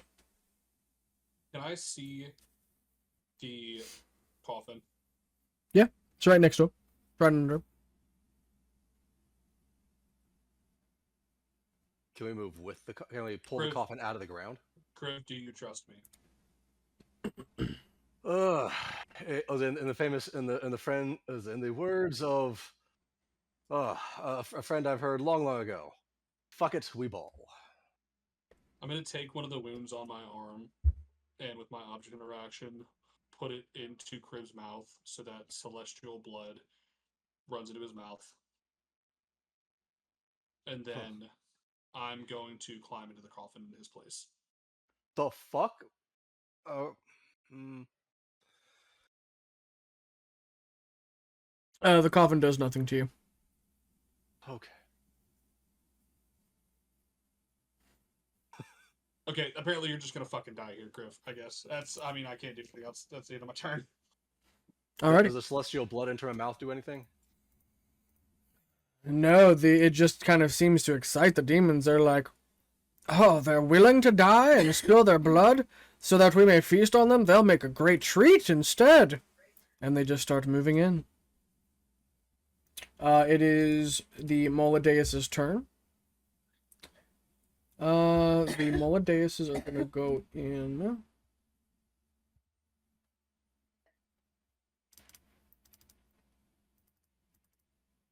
Oh, Orphan, I might be doing something stupid. Okay. Was it with these Hold on. Moldays? They're moving in. And attacking real quick. He can only go up 40.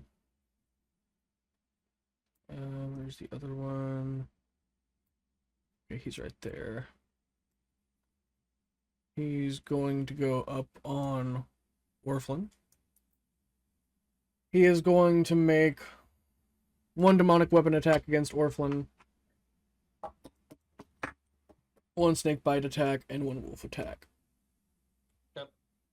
Okay.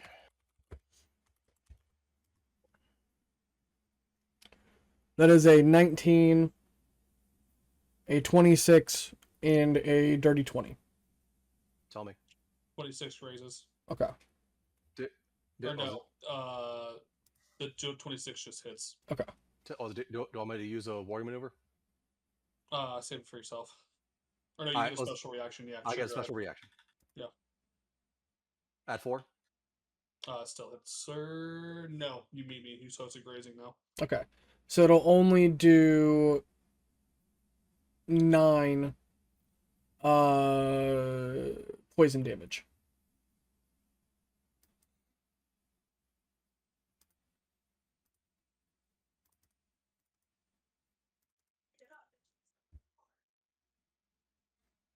Alright, now the other 3 attacks against Criven, these are made with disadvantage, correct? Yep. Alrighty.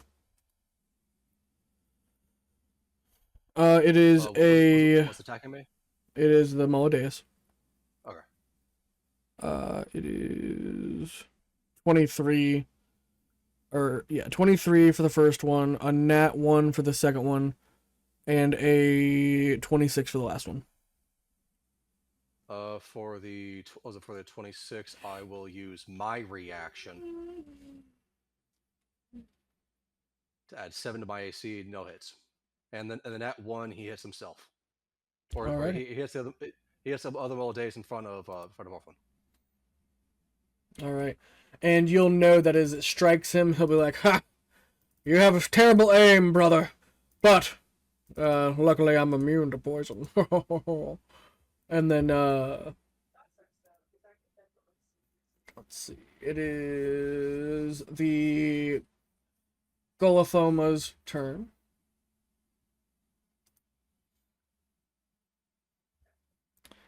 How many do we have here? Just 1, 2, 3 still. Okay. And you said the ones at Quiver disadvantage, so I'll roll those first. One of them has a minus D6. Okay. I'll just do that one. Or wait, are they the same one? Let me see.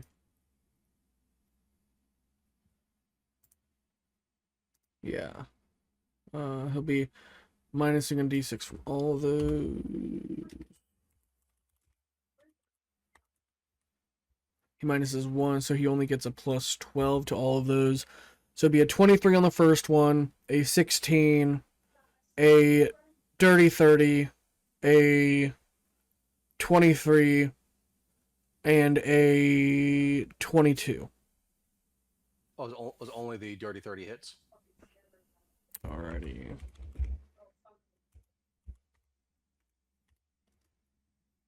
It is 13 magical slashing damage towards you. Okay. None of their shadow feeds are charged. Thank God. Alright, now we're gonna do the other one is attacking you, Kriv. He doesn't add, or he doesn't minus a d6 from all of them, but he is at disadvantage attacking you. The first one is a 18. The second one is a 26. The third one is a 24. The fifth one, or sorry, 1, 2, 3, 4, yeah. The fourth one is a 29, and the fifth one is a 24. Okay, so only 2 hits. The 29, I'm going to try to roll for a ward maneuver. Yes. So you only get 1 hit. Alrighty. And that is only another 8 magical slashing damage.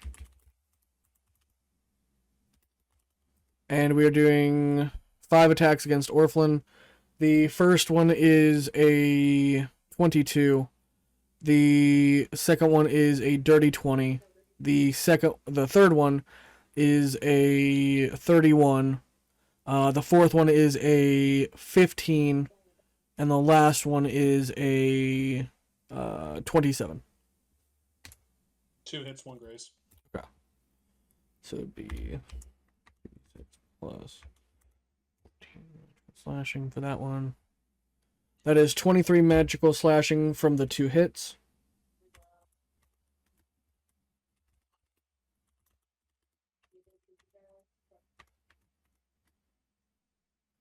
And 6 magical slashing from the grazing.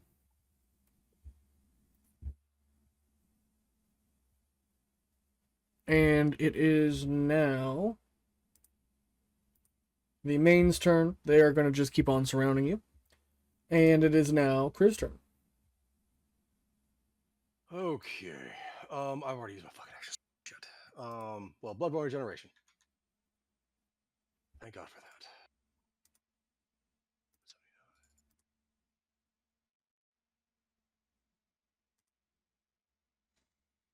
Okay, so mains, I don't give 2 shits about.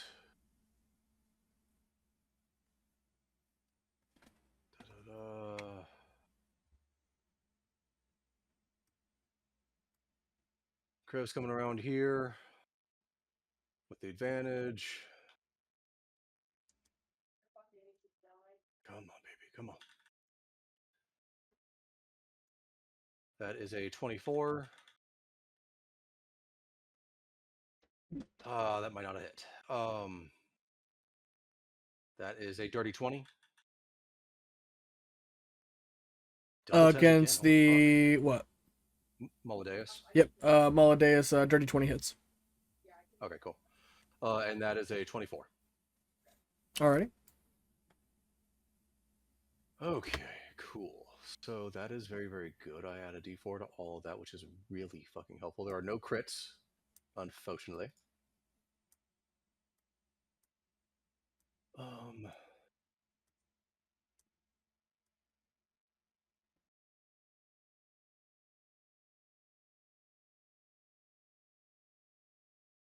Please, can I add anything else?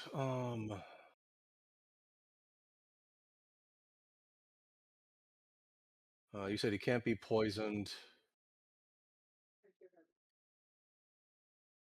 I got one kind of last ditch effort. Was 100 and so we had to kind of wait on this. I also have a petrification effect. Mhm. Is that part of my action, or it is part of my El Morago's weapon? So can I use that as a bonus action, or does that have to be an action? I'm pretty sure it's an action, brother. Fuck. I'm sorry. I can't overdo that damage. 146 damage to shithead right here, the Molideus. Come on, baby.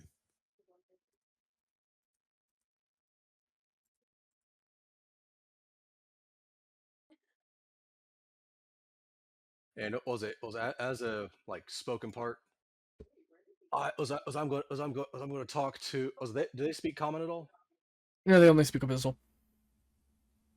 Orphan, can you translate for me? Sure. You are the demon filth.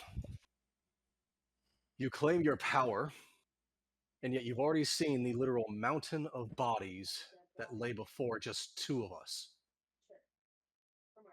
Why is it that you ask, or that you continue to throw more and more men, more and more of your things at us, when you, unfortunately, will knowingly fall to our blades? Eventually we may fall, but that's just due to your cowardice.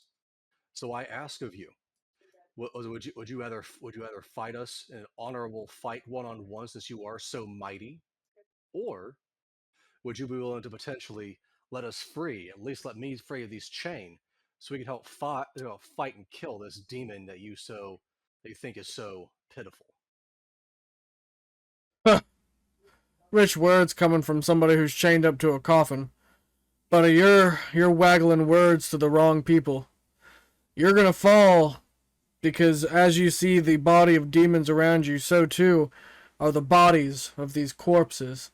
The bodies of heroes and travelers and adventurers who thought just like yourself that they will survive and live. But as water does, even a small pond will erode the greatest of mountains over time. So, if you've truly think that you're worthy of walking through the fire, then so be it. Try to survive. Let's see who can last longer. Our endless hordes marching out of the abyss, or your pitiful, whittle life. Says the coward. Fighting a chained man? Legendary action, lightning bolt. Motherfucker. I need 2 deck Gotta saves, pick one of please. I guess you can split the difference.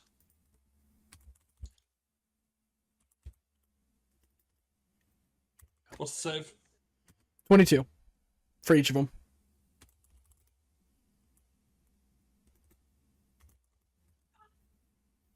23 for the first one, 29 for the second one. Pass on the first. Pass on the second. 1918 on the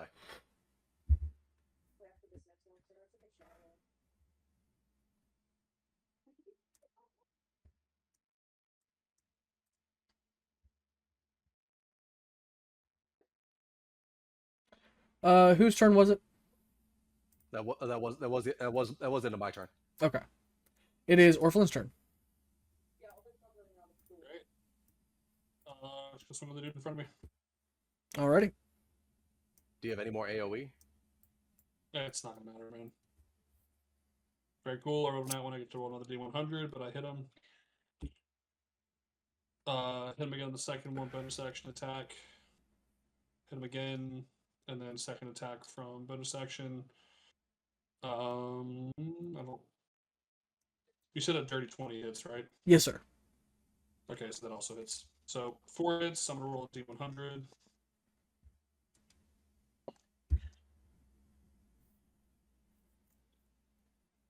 $60. I have 3 inspirations.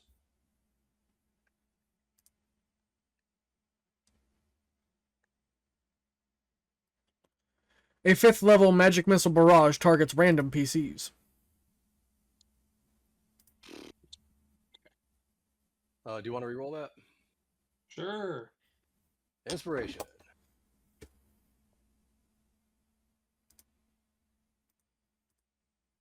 $74. All enemies in 30 feet are banished for 1 minute. Oh, That's a pretty good one. That's a lot of it. It's not that many enemies. It's pretty much just one main and one. he's giving us a lot. I'm not going to complain. Sure. Yeah, because all of these, I mean, you guys would have been swarmed by now by everything that's walking up on you. Like, that's the point. So, as these hordes are banished from this one fucking strike, that I don't even know what you were trying for, but as it just banishes hordes, Just swinging my sword, brother.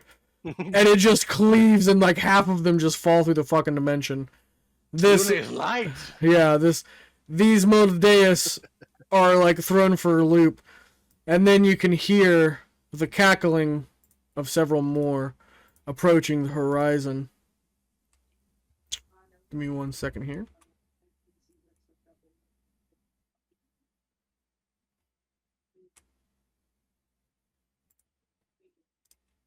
Oh, brother, I'm sorry. I'm trying. You're good, brother. I don't think there's anything that we can do. Storm, this is something I want to reach out to Hold on. Morago. At this point, the Molodeuses, they eclipse in from all sides and they start cackling. Oh, so what? The boundaries here are weak. It doesn't matter. They'll still eventually fall, either from that chain transforming him or us consuming him. Let's close in on them now. And as they start to close in around on you from all sides, you can feel this all of a sudden illuminating the sky. A beacon of light crashes down as it magnifies and begins to purify the area, immediately dispelling these Molodeuses. And you can feel a warming presence slowly comforting you. Kriv, you're going to get a free healing surge out of this. Oh. And you can hear overhead as this beam of moonlight illuminates the area. It's time, Orphan. I promised them I'd give them your mortal life. Your afterlife. That was promised to me. I'm so sorry, my child, for the way I treated you, neglected you. I only gave you that poisonous life because you yourself asked for it. Every chance you had, you laid down your life to protect the family. And it was the same that very night. When a lie needed a puppet, you fell on that sword voluntarily. You became Lacour's greatest shame. I only agreed because the Triad saw such virtue within them. But we had to suffer. No. You had to suffer. And I'm so sorry. So sorry that you had to be their pawn. Their scapegoat. Something your dear friend Sune refused to follow through with. But truth be told, I bet he's already waiting there on the other side, ready to guard Arcadia with you. L'Oreal seems to have made it back at least, just waiting for the other side to settle. But I suppose that means the dragon gods have to protect it a bit longer, don't they? You may no longer be able to ride the journey, but you gave a lifetime of regrets, sadness, and cause. You truly sacrificed yourself, Orphan. I'm doing my last mission. I'm guiding you from this world to the other side. Before I leave this world once and for all, I'm entrusting Azalea to Abazur and you. Whatever you become on the other side, don't forget about her, okay? If I didn't grab you, you would have been consumed instantly. Unfortunately, I only have a lifeboat for you and I. And Kriv, well, he's not meant to die here. He has to live. He has to fight. He has to persevere. Now it's time. Say your final goodbyes, my child. Do we both hear this or no? Salune is, like, in front of you, like, with her. You can tell that she is very faint. She is about to flicker out of existence. So she probably has, like, 60 seconds before she disappears. And Orphan is looking in the same, like, kind of celestial glow as she is. So they're both about to fade. Can I infer that what she's like? Can I infer from what she said that whatever? I'm trying to think of the way to phrase this question. Is the place that can I send Kriv in my place for his soul to be safeguarded there for the dragon gods to find him? What do you mean? I mean that I'm going to look at Salune. I'm going to say, dearest grandmother, I do not hold any ill tidings for you. I understood for quite some time that sacrifices had to be made one way or another, and I had made them wholeheartedly. I only ask of you, if you are able to ferry your soul to be safeguarded, to remain in this world, to be collected for a later day, take the boys. I will stay here and fight in his stead. You're not gonna like what I'm about to do. One more sacrifice. You don't get an option on this. That's my grandma. Motherfucker. One more sacrifice is worth all the while, if it means the boy's soul goes to somewhere safer. I've spent a lifetime, over a century of suffering. What's a few more? She cries with a tear dripping down her face, and she just grasps your shoulder and she says, "You are so bright-eyed and bushy-tailed, but you do realize the soul I ferry can't come back to this world, and this world needs fighters. Who am I sending? I am sending on a life raft to not participate in this war, but to serve in the gates of Arcadia for the next eon. Who am I? I am retiring whoever I ferry out of this world, and that is why you have earned this. Kriv still has a fight to journey on and fight forward for Faraday and Haran and everybody that matters to him in this world. You gave every ounce of yourself to the world that, quite frankly, turned their back on you at times. But every single time you kept on choosing them over and over again because you were loyal to a world that couldn't contain you. So when my influence fades from this world, so too will the influence I had on you, my child. You will return to who you were supposed to be, a devout servant of Arcadia, and one who helps to guard the gates of the envoys." Is this a physical like a physical craft that they're gonna try to pull him out of, or no? Oh, hold on. Give me 1 second. I beg of you, grandmother. I will lay down my life. I will give up my sword and my position on the barracks. Ferry Kriv's soul somewhere safe within this world, and leave me to rot here. Leave his soul somewhere safe that the Abazor and the Dune can find him, and leave me here. I will give up an eon. I will give up 1 eon. I will give up 2 eons. I will give up the rest of time if it means I sit in this muck and filth and rotten field of corpses, if it means the boy's soul is safe here in this world for our friends to find him. But that's the problem, Orphan.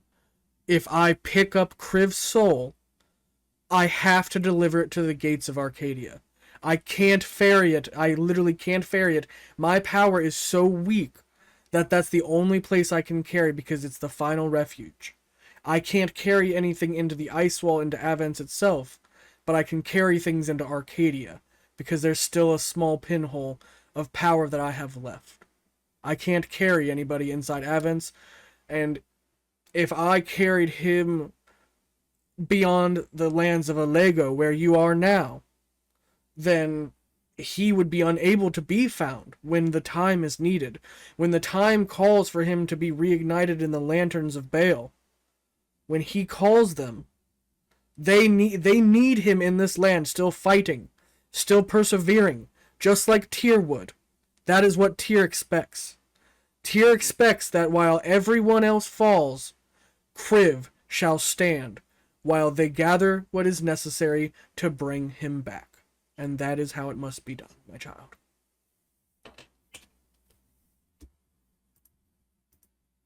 Kriv will go up behind Orphan, give him a hug.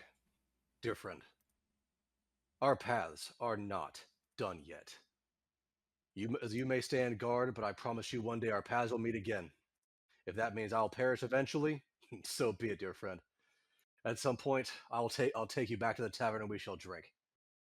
But now, please go. To the mighty Moon Mother, I ask of you, please send my tidings to Tyr. Many of these demons are gonna fall. She just, another tear sheds, and she says, you know, you Justicars were always an interesting bunch. We wish we could have helped you more in the end, but you always decided to forge your own path. And that's why Tyr will reward you in the end, because of how far you have come, and how much you have fought against. How much you have done in the midst of all this chaos. The Justicars have proven very reliable. And I'm sure that Tyr will reward you greatly when the time has come, my child. And I ask, even knowing that this is a selfish ask of mine, but Kriv, while the gods can no longer fight in this world, when it comes down to it, when our influence has to leave, I unfortunately must ask to place the burden upon you all once again to never stop fighting against the forces of evil. Please, please, make it back safe, make it back alive, and then eventually guard my son as he did for all of you dragon gods when he guards the gates of Arcadia as a servant of Arcadia. Lady Selune, I take upon this task, but I can promise you, justice will not fail. All I ask is that eventually that you please also grant me your forgiveness, because I know justice cannot stand without one. I think you have fought enough and proven enough, just like you all have. I've been so shameful of how I've treated Orphan. I've been unable to look him in the eye half this time because of the guilt that I've carried, the sins that I've weighed on my shoulders. And I've forgiven a lot of people in the past, so I can hope you can forgive me as well with your judgment. Because in the end of all of this, Orphan, Kriv, even Abazor, wherever he is right now, with all the gods and the mortals, we're not so different after all. And she offers a hand to Orphan. But I think you have another goodbye to say to somebody before we leave. And we will pause on Orphan's farewell. Oh, son of a bitch. And we will pause there for the night. Next time, we will take up Adun's training part 2. And then progress from there, gentlemen. I really gotta think on if Orphan's gonna be able to leave, to be honest, because Orphan might just refuse outright to leave and just stay with you. Live or die. He might just stay to let his soul shatter if it means defending you for as long as he can here. I was quite literally what I was going to do. I was one of the reasons why I was going to hug you. And that's the reason why I asked Storm, saying, hey, it's like a physical raft. I was going to quite literally say, okay, fine. Was Orphan. It was have fun, my friend. And through a hug, shove you into the craft. Can we do that roll now? And athletics versus both of you to see if you stay or if you get pushed over? Yeah, because if he doesn't, if he fails this, I'm going to stay. So. All right, I will deem it so. You all will roll off. Hold on, I need to see where you guys are rolling at the table. I'm rolling this blue dice right here. All right. I'll be rolling this purple die right here. I'm trying to subtract what I have right now. So instead I of my, add a +6 to this. I had a plus 14. I'm not going to add anything else. Okay. It's literally going to be, I'm not going to add a bardic. I'm not going to add anything, just a flat roll. You got 2 inspirations left. I know. That's What- a 23. I have no I inspirations. also got a 23. I'm gonna do inspiration to see if I can get higher. Oh, you bastard. With that said, I mean, when the time ultimately comes, I think, if you guys want to rule that, like, because there is technically one thing that will happen after this, but again, like I said, we're not going to focus on it. But if there was any resistance left, we can say that he was definitely pushed by Kriv into Selune, and Selune took him with him. But there will I be stand some. on that roll 100%. Like, it is if Kriv did not succeed there, he was going to stay. So 100%, I'll live by those words. Do you He beat me want outright. to see the next part of just like Orphan's farewell? Do you want to just like kind of finish that part tonight? I'm good with that if you are. Yeah. It's up to you. I don't care. Since I just shoved him in, I'm going to ask Lady Selune. All I ask please speak to Lord Tyr. Let him gaze upon my glory. Hold on. Well, I'm gonna say if we're heading into part 3 of this one. Oh my God, Storm. Oh. Son is it? It's actually not that. Hold on. It's not a son. Is it But- a father? No, it's my daughter, who I lost back home. And then We'll see who it is. I'll just let this play out for a second, get us all in the mood before I, start talking about what's going on. I was going to ask Lady Selune what is one thing. It does not require any roll, any magic, or anything. Hold on. Let's Lady just Selune. let the emotion fill us for a second, Kriv. Well, we have something for Orphan in a second. You can talk to Selune in a second. She's shushing you right now. Shush! Shush! Kriv! There's something. And then she'll let you know that there's a presence behind Orphan.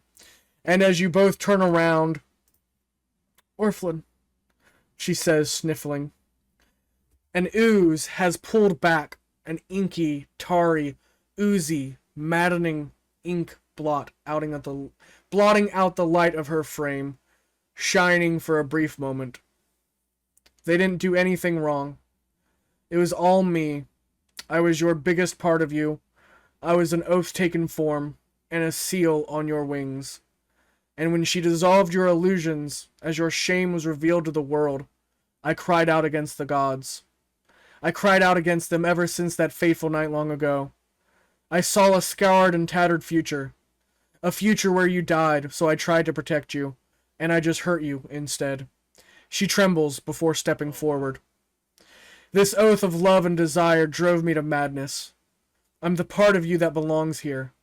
We are one half of another. Come back with me. We can start again. I can say sorry for everything I've done, and I know nothing I will do will ever forgive me for what I've done. I can spend an eternity making it up to you, but I understand if you'd never want to see me again. But I don't know who I am without you. I'm forgotten. She crosses her hands over her heart before looking out at you. You watch as the inky black tendrils slowly relinquish control. We're no longer fit for their world, my dancing king. Allow us to return to the envoys and guard the gates of the heavens. And her form begins to shift into a golden hue. The servants of Arcadia need us to herald the new dawn. She begins to take a knee, presenting a blade of light. Orphan Gonsong, the king of dance, will you stand for the envoys, the bastion of light, guarding the waste of Arcadia? Let us travel through Dragon's Gate immediately to cross over. We will reclaim our homeland and herald the age of the dragon gods together, my Yang. Her slender form becomes more heavenly in nature, as if being purged from the vile sickness, as she begins to grow in height to match your frame, auburn red hair surrounding a golden green hued emerald skin. I shall be your queen of song, and you, my king of dance. You need not an eternity, for I have already forgiven you. I have known that there are things beyond my mind, out of my reach of understanding, and I could not blame you. I knew in my heart that if I had loved you once, I would love you for eternity all the same, for who you are, and that you had reasons for what you had done. Let us go.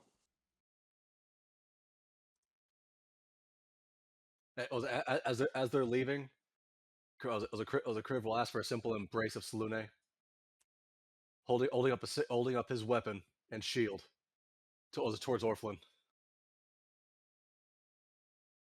He will bow the deepest he has ever bowed as a king.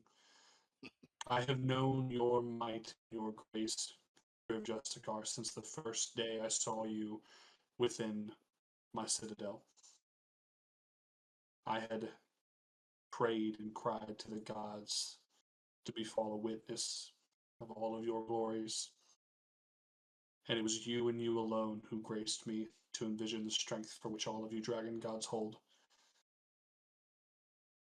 I hold you all dear in my heart as if you were my own sons.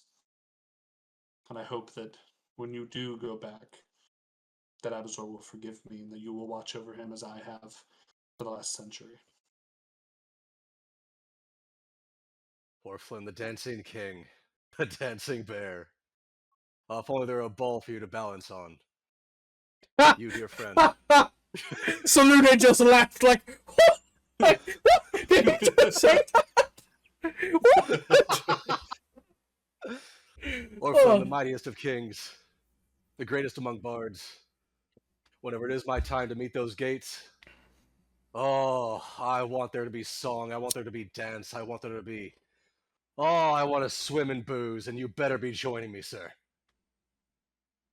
For all the glory your ancestors have held, you and you alone will be welcomed home in a carnival of succession and pride like none have seen before.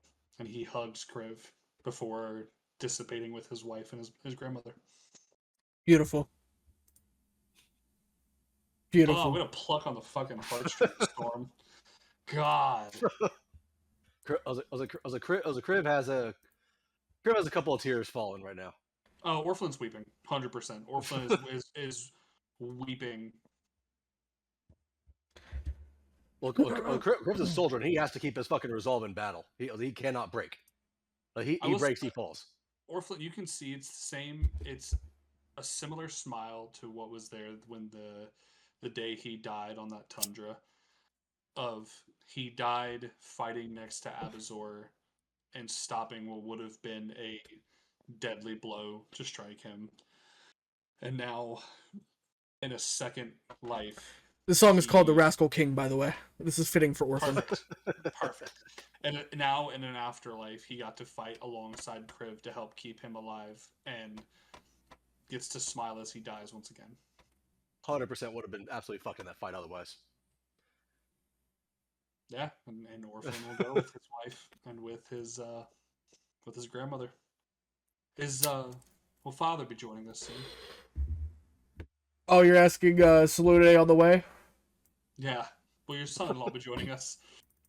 Well, see, here's the funny thing. Well, that one, he went in and stole the spark of that world. Once he throws it up, it'll eventually get into Arcadia. So don't you worry, it's your birthright.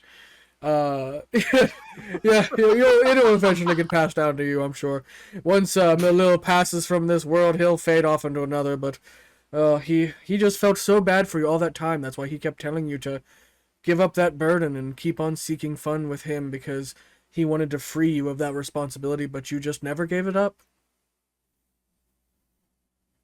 He always was such a lazy man.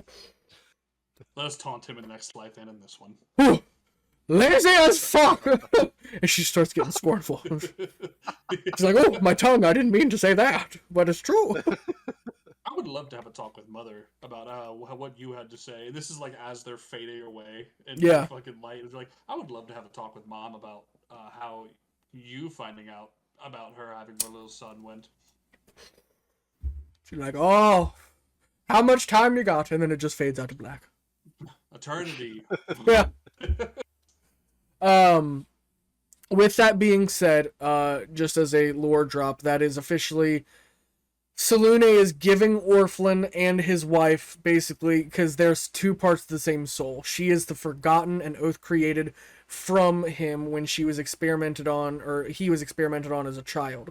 So that is a creation of an oath, a promise, a forgotten, just like the Vecnian dynasty, but done with Tiamat and Fortuna's sick and twisted control.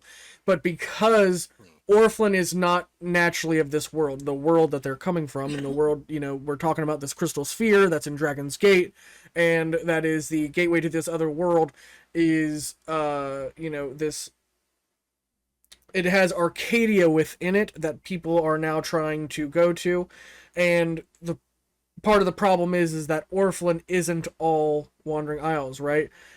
There are pieces of people that are mixed in from the Forgotten Realms versus the Wandering Isles. So as this world is settling since this large cataclysmic earthquake, this rattling, you're seeing that things are settling and people are now getting on lifeboats, so to say.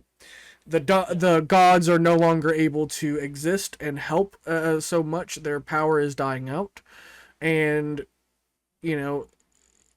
her bringing Orphlin could potentially, that's why she said, please remember who she is and who you are so that you may help her in the next life, right? Because there's no telling who you truly become on the other side. However, she was gleaming into the insight that no matter what, he should be a servant of Arcadia. That's where he's destined to end up and help the envoys and the gods. And but she can't exist in that world. So her influence will be gone. He will one day forget about her. Yada yada yada. Everybody will forget about Selune one day, and your world will return to a status quo, so to say. But she's saying, strap in, and I'm gonna take you over there and make sure you get over there, and your energy wasn't consumed by the infernal engines. Yeah. Well, I know that I won't be able to share. Will I be able to find out what Orphan turns into before we get there?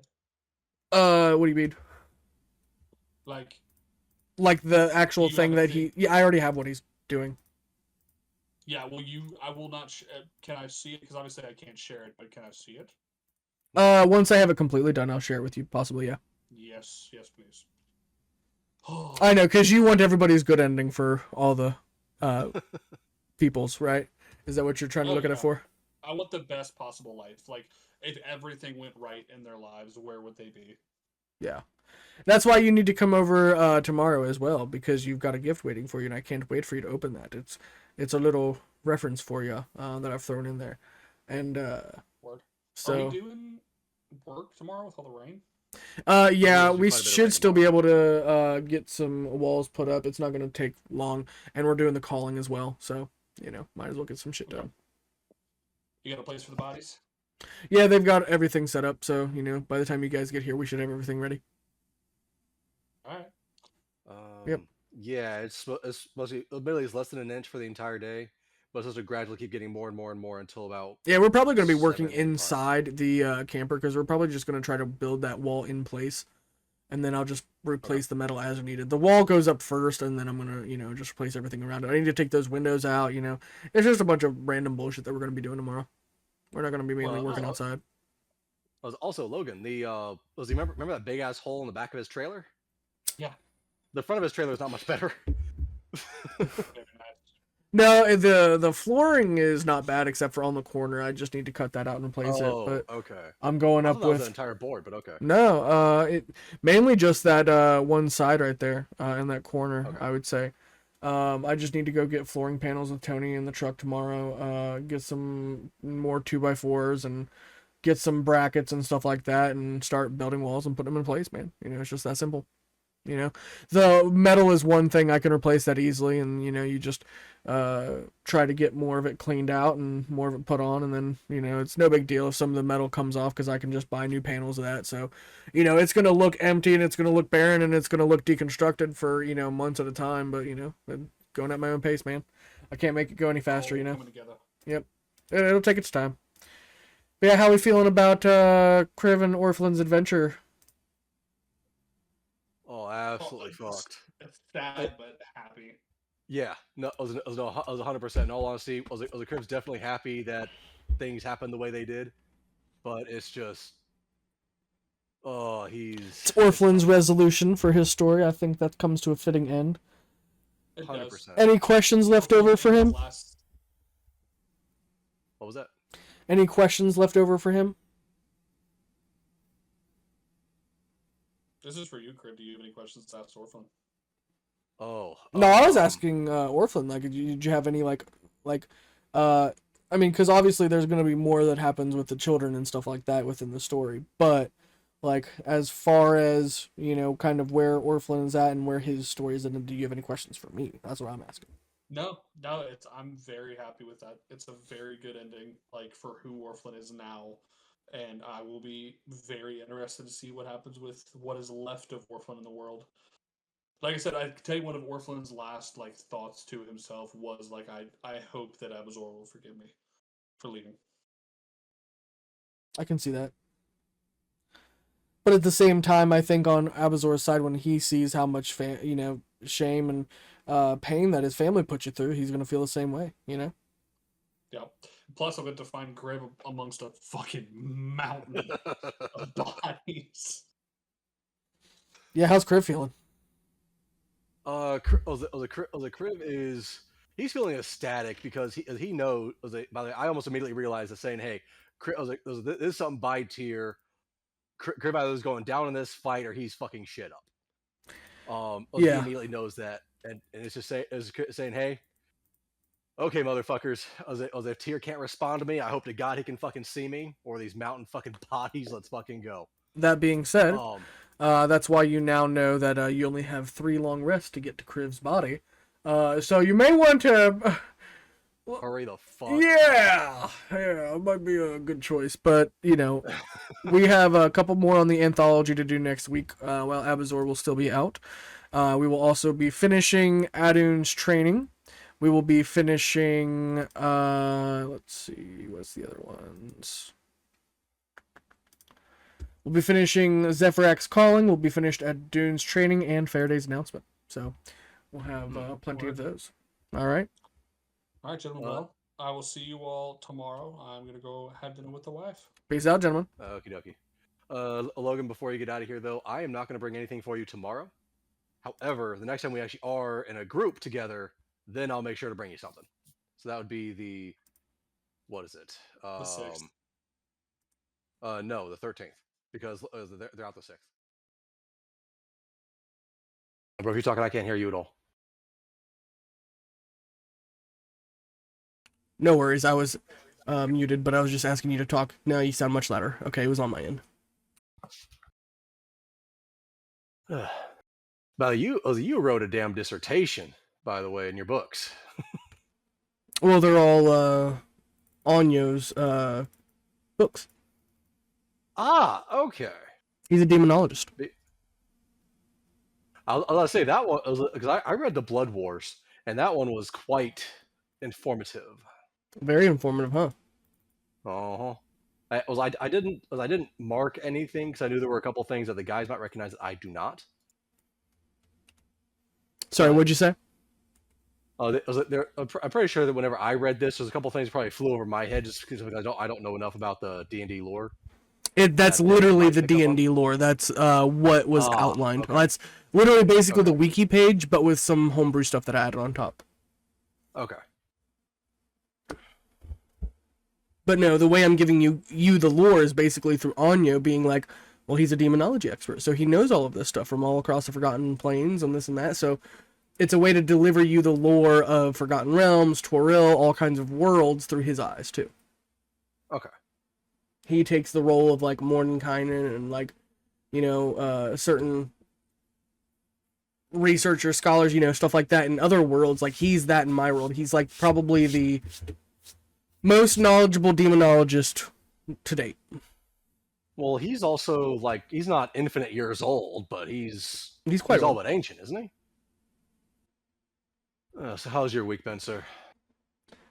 It's been shitty, man. I've been dealing with sickness the whole week. Shit. And that case, are we still doing stuff tomorrow then? Oh yeah, we're still doing it. I'm feeling better now, but I was outside both those days, and I didn't get any rest, and then I was raining all day on Sunday, and I had to call all those chickens, so I didn't have a poncho or anything like the rest of the family had, so I was just Oh, out there for shit. like 10 Okay. hours in the rain, and I woke up feeling like shit. Been coughing and hacking up all week, but I'm feeling a little bit better now. But it's just, Okay. it's one of those things, it's like, you get a sickness that lasts 1 or 2 days, but then you're just going to have a cough for like 2 weeks, Hmm.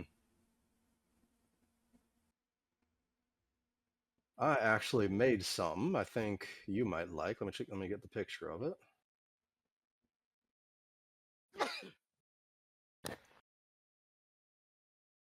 There's that, and let me get the cross section. I sent it to your messenger, by the way. I don't know if that makes a difference. Give me 1 second, I'm still working on something. You're good. Actually, gives me time to actually get the other picture I wanted. He did say he'd be on around 6:30. Oh, did he? Oh, I didn't. Yeah. Oh, I didn't see that. Because it was shortly after he said, "Oh, Stormy, you molested us last week," which he's not wrong.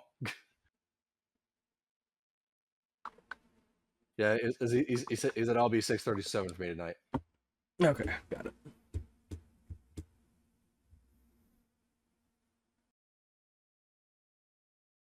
All right, your camera Essentially is just some message- working. Yep. Well, I can tell you that.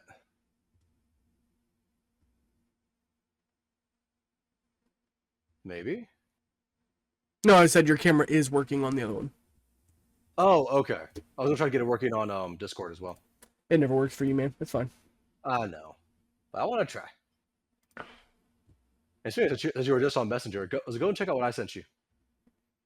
It's just 2 pictures. What was that little s'mores dessert or something? That is a cloud bread, and guess how much calorically that entire thing is for? Was it just if you make the entire thing one big old setting? How many calories is that? What is it made of? Well, actually, I have all the macros here.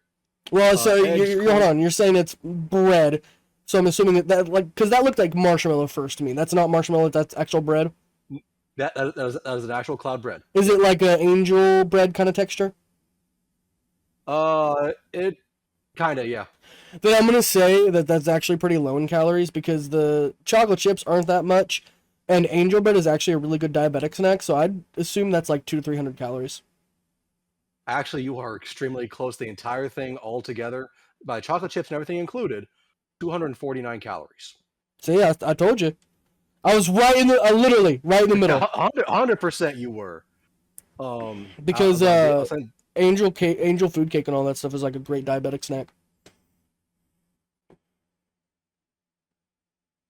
but literally, it's actually the thing is, based off its macros.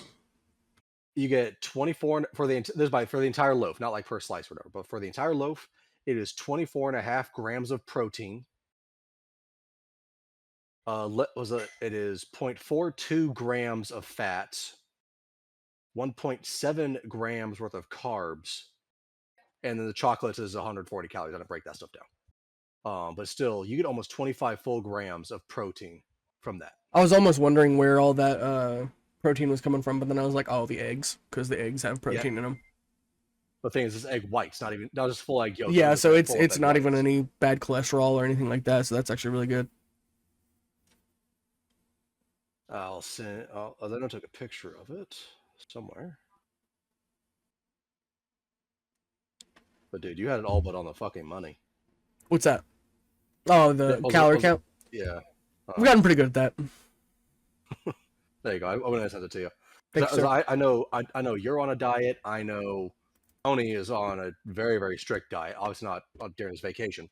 I'm not on the he's on a very strictest strict of diets either, but it's like every once in a while, I'll slip back into bed. Well, I just kind of get lax a little bit, but it was really bad the other week because I had vacation the other week, so I just kind of sat and I didn't like overindulge, but I did a little bit each day. So I ended up being like completely over. I ended up gaining 10 pounds back. So I went back up to 340. But then I got sick immediately after, And when I get sick, I lose weight like a motherfucker. Like I don't like eating. I basically just sleep the entire time, and you lose more calories in your sleep, honestly. It's because of your circadian rhythm. It's slowly, like when you're up and you're awake, your threshold goes back down very quickly, but when you're sleeping, it just slows, you know? So you lose a lot more when you're sleeping, and I just sleep and I don't eat, so I lost all the pounds that I had gained on the vacation. I lost them all in 2 days. Damn. Yep. Heck yeah.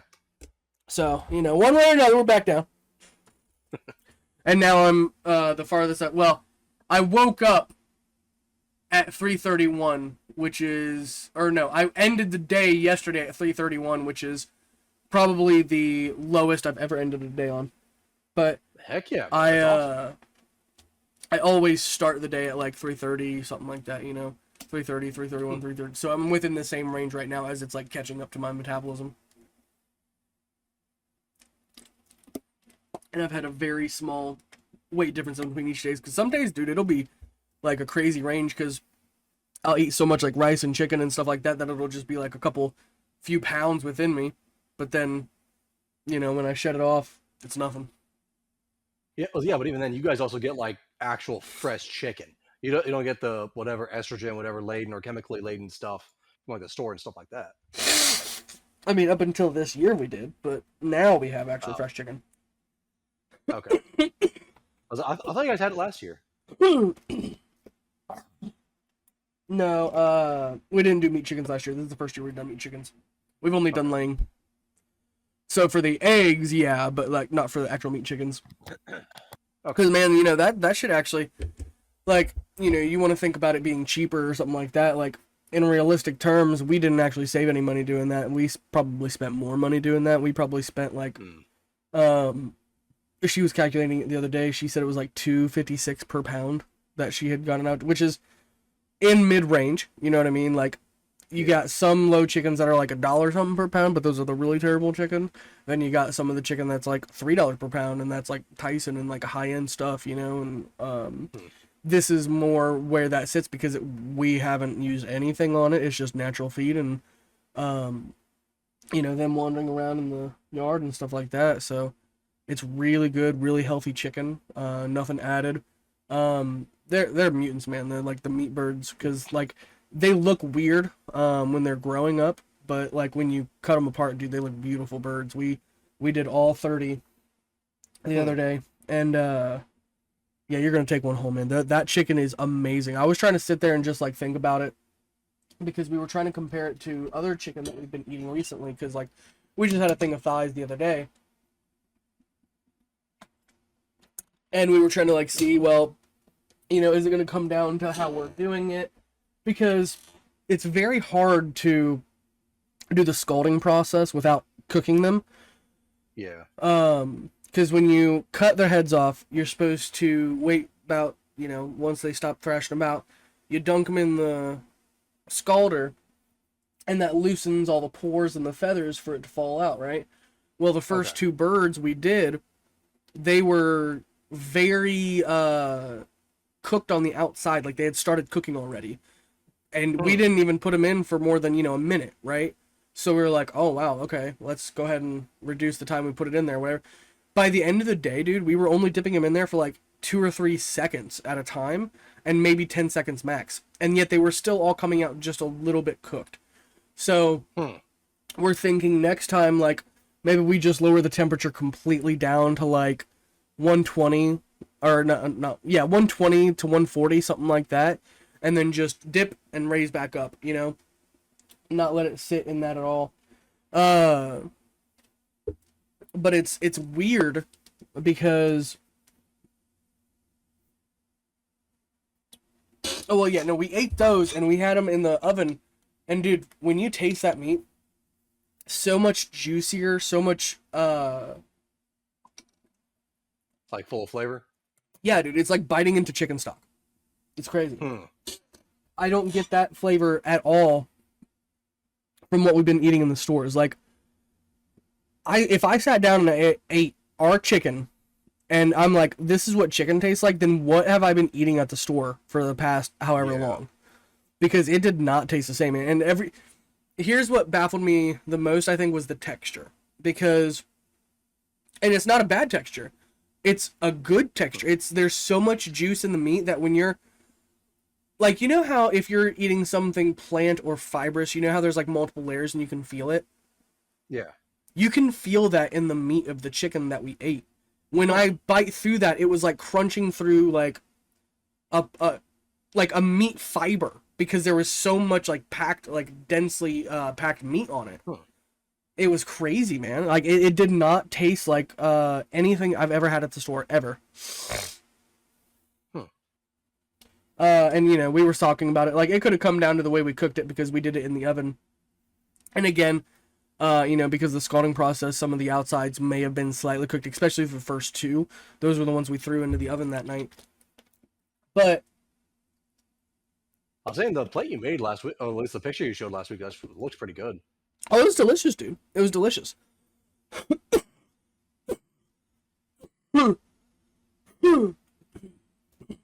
Damn, dude, coughing up a lung. I told you, dude. I'm gonna be coughing for 2 straight weeks. But yeah, I want to get you guys a bird. We gave one to Tony the other day. He had it in the smoker. He said, dude, that was juicy as fuck. Probably one of the juiciest chickens he's ever had because it, you know, didn't spend a week in transit across the country, you know. Yeah. So I'm gonna be excited to get you and Logan one. You guys can try one and bring it home to your fam. It was awesome, man. Yeah, I just told my family about it because by the way, I do apologize because I had to leave kind of suddenly because again, I didn't get home until like almost 6. Yeah, no worries, bro. But it's one of the things where I told them saying, hey, would they want like a freshly culled chicken? And they said, no, not really. I was like, hell, we already have a freezer and half of it's already just chicken. Yeah, but is it store bought? Yeah.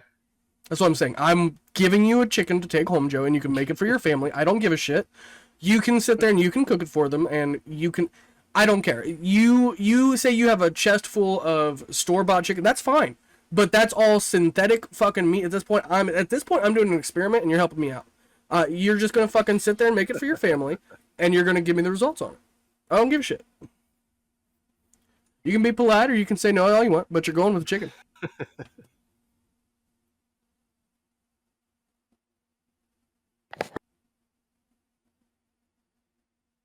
So did you guys do? So I heard from Tony like last week. It was like sometime this week was your anniversary, something like that. Yeah, May's anniversary. Oh, well, happy anniversary. Oh, today Thanks, is? No, Wednesday was. Oh, okay. Dude, you should have told me. We'll try to get something. Let me see what day it actually was.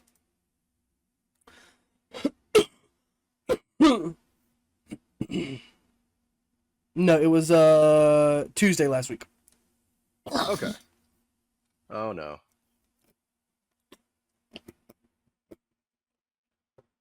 So Here comes a Splody wizard. and his birthday, or not his birthday, but his anniversary was Wednesday, I believe. Or no, 26th. His anniversary is 1 week after mine directly.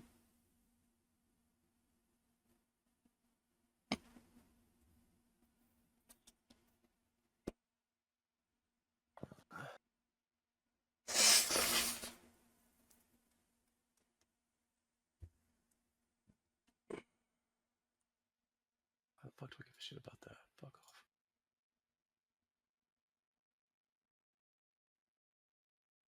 All right. Before he gets in, I'm gonna go get a drink. Okay.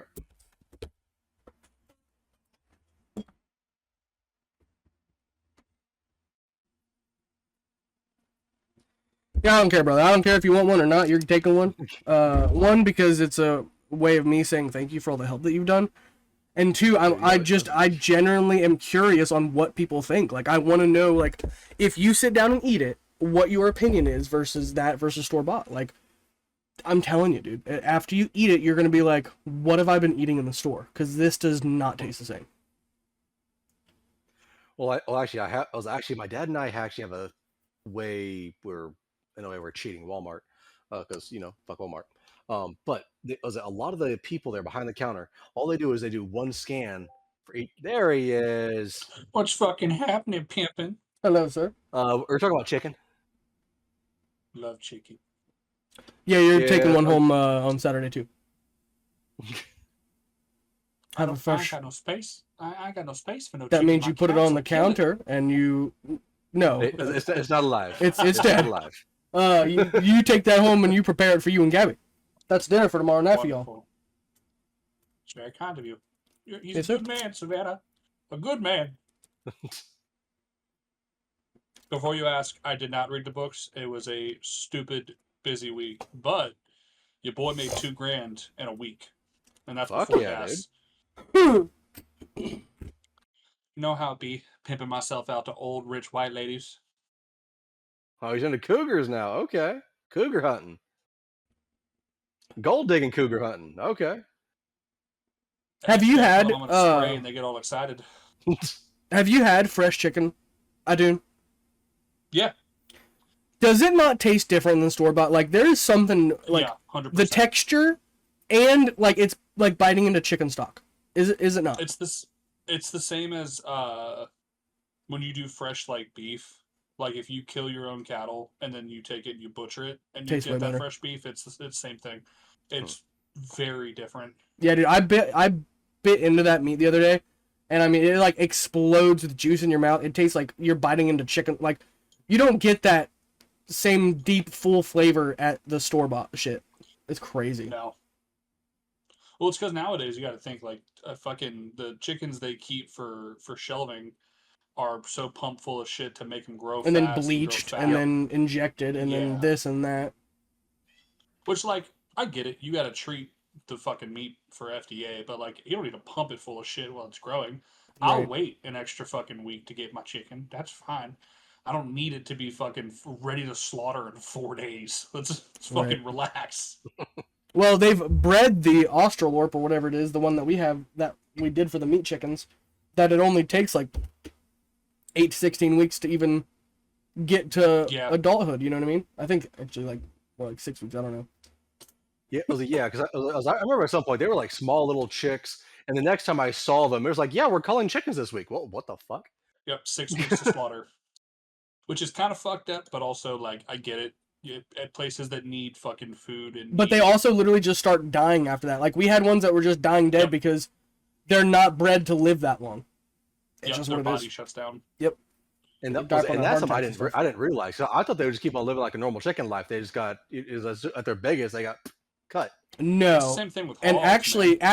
it's the you don't want certain livestock to get too big because then they just start accumulating fat. You want to get them right when they turn to adulthood and before they start getting fat. And then some species, like the ones we had, are just not bred to exist beyond that time frame. Like, yeah, it's crazy, man. Yep. Well, there's certain pigs that like hogs for slaughter. You cannot keep them alive for longer than a certain point because it becomes cruel because they get so big so fast they can't fucking stand. And Right. it Damn. either breaks their legs or it breaks their back. So it's humane to kill them within the time frame. But it's also it goes back to that whole like I get it, but it's a little fucked that we're raising these animals to be like, yeah, all right, your whole purpose is to fucking die. Like you were gonna die anyways, but like we've shortened your lifespan and made you grow at a expeditious rate so you die a little faster. Hold on one moment. No worries. Fat ass cat fucking screaming other end of the apartment. Ah! Ah! Fuck, you're fine. Relax. You have food. You can go be fat in here.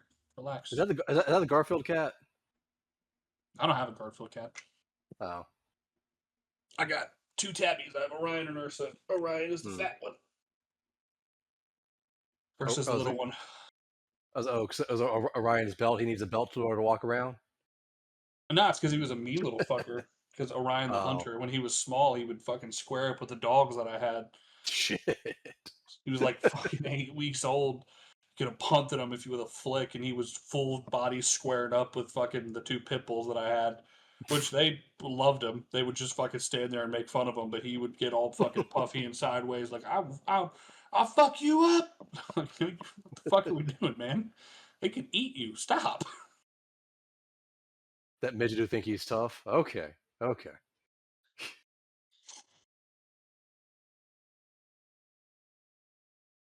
Okay. 8 pages. Jesus fucking Christ. Oh no, that's a short one. What? Yeah. Oh yeah. His second book is 14 fucking pages. Oh my fucking god, Storm. Do we need to have those read this session, or can they be read? The Blood War is read only by the 5 time we- pages, first of all. And The Blood Wars, what I'm saying right now, is 7, and the oh, that's That because was I'm on a vertical 14. monitor. Never mind. the Oberus is 14. Okay. Jesus Christ. Do we need to have those read tonight, or are they good to be read before we're all back together? I'd read them before you're all back together. Okay, Okay. cool.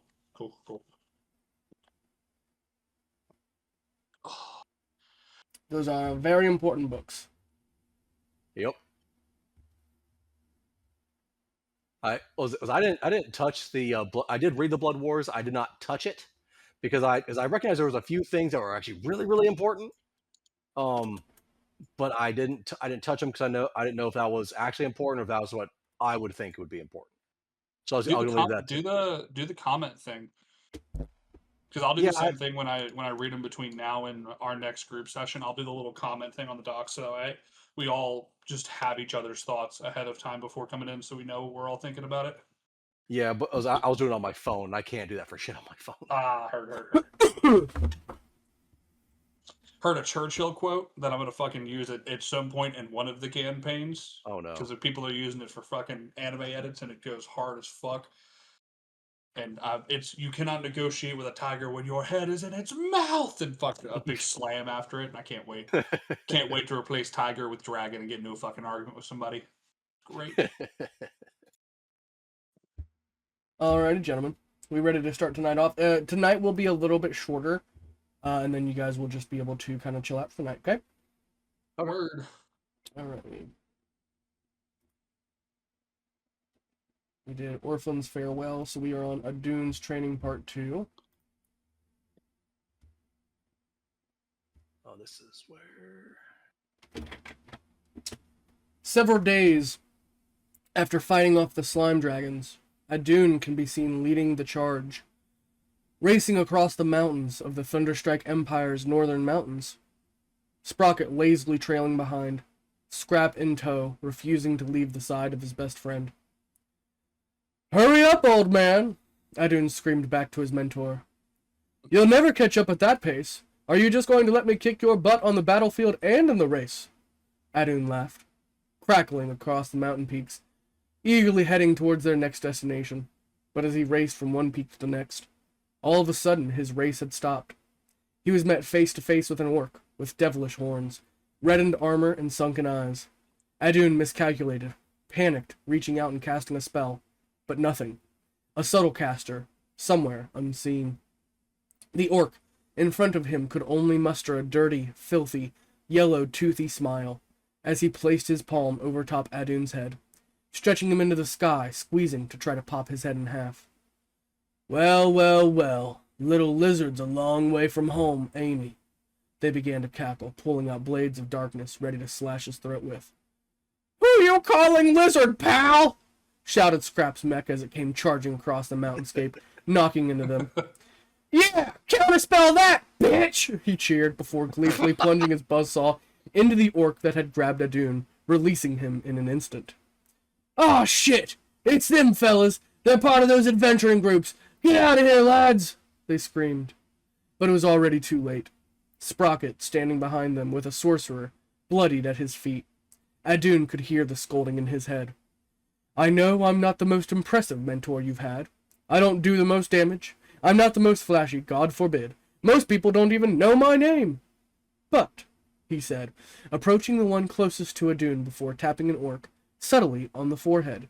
In an instant, you could see his head swell up to the size of a balloon. The orc began to cry, falling to his knees before Sprocket followed up with his staff, knocking him to the ground, spilling his brains across the soil in one swift strike. "I'm efficient. I don't quit. I don't give up. I get the job done. There's a reason I'm with the Apex Predators, Adune, mind you. I don't just adventure for fun. I'm quite good at what I do, you know," he said before wiping the blood from his golden staff. He offered a hand to Adune, as Adune sat on his ass, rubbed his hand across his brow. That still hurt. And you just piss away money with that coin shot of yours. Not me. I'm saving up for retirement, I'll have you know. He scoffed before walking on. Don't worry, Adun. He's just an old man. Scrap laughed over the mechanical speakers. I heard that! Adun and Sprocket both grimaced before racing to catch up with him. Alright. I would like Adun and Sprocket to join this fight. Or not, sorry, not Sprocket, but Scrap. His is in the thing. Yep, I already got it up.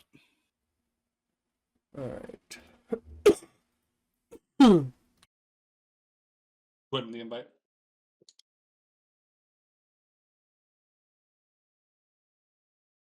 Having a fucking cough fit on mute right now.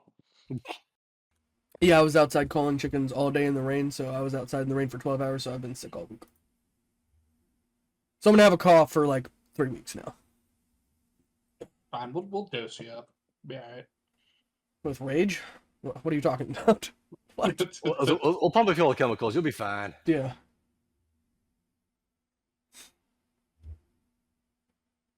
Okay. Mina, Orvlan, Kriv. You already sent an invite? It's been in the chat, brother. Oh, the chemicals. I got a little brain damage. My bad. It's fine.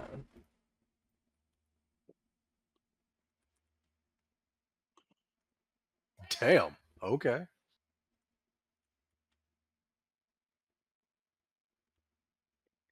What? I'm looking at Sprocket's actions, stuff like that. He gets 4 attacks with a fucking minigun. He's in a mech. What do you Christ. expect? He gets a saw. He gets a minigun. He gets a flamethrower. He gets it's a lightning launcher. Crap, a not rocket. Sprocket. Sprocket. Yeah, it's Scrap. Okay.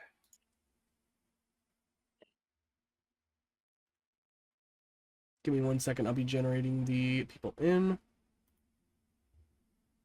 I gotta get my dice together. Anyways.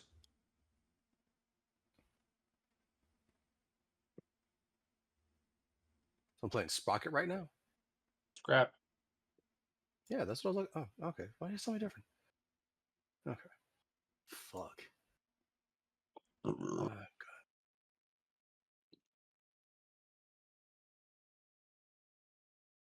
I'm saving up for retirement.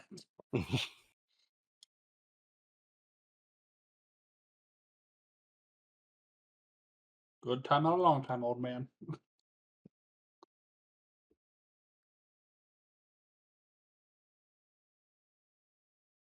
Didn't you know all the cool adventurers die young? Well, I heard, at least. Yeah, who needs to be cool? That's what he'd say. I'm not here to be cool. I'm here to do my fucking job! But where's the flair, the pizzazz, the craftsmanship? God damn it!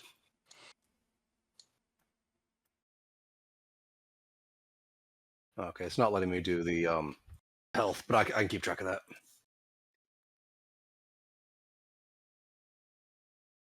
Fucking geeking at work today at Tony's moral support. Yeah, that was I need to good. go back to work.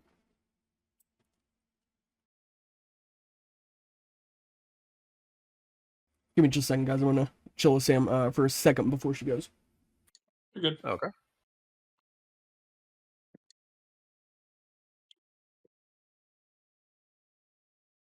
I do not know if you're seeing this, but Scrap has 2100 HP. Probably because the neck, to be honest. Yeah, he also has a 28 AC. But yeah, still, damn. Oh, he's slow as dirt, though. I'll tell you that. That's fine. Where are you going? Nowhere. I'm up fucking Scrap's ass. I'm gonna fucking sit here. His walking speed is 10 feet. His fly speed is 10 feet. His swim speed is 10 feet. His climb speed is 10 feet. But he has some really long range, though. I will tell you that his minigun is a 90-foot cone. The mech makes 4 attacks from the combination below, and there's 1, 2, 3, 4, 5, 6 things I can choose from at the exact same time. Damn. Kriv is very jealous right now.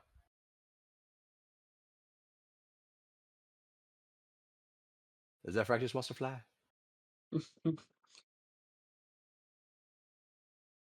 I want to fly so high. He's a bird in the sky. You always do yours so pretty. Like your entire list of all your dice and everything else, just so nice, so neat. Mine just there. Hey man, it's part of being a wizard. You gotta be precise. And how the dice treat me today? Literal feast and famine. Got it. Okay, not bad. I haven't rolled net one. Once Storm gets back, I'll have to ask him how to do what he wants me to calculate his DC off of. His save DC. What's his highest stat? Strength. What's the next highest stat? Intelligence. It'd probably be, if it's spellcasting, it's int. Okay. He has a 22, which is not great. Okay. So yes, int. Intelligence. Got it. So that's so that's 8. That's 8 plus int plus proficiency. And I assume he's level 30. Yeah. Scrap is, yeah. So it should be a +8.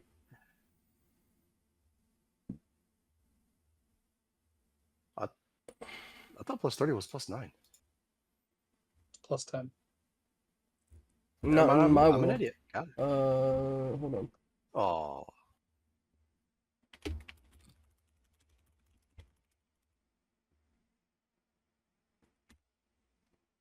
I think I set it to 8. Where's the max? Let me double check.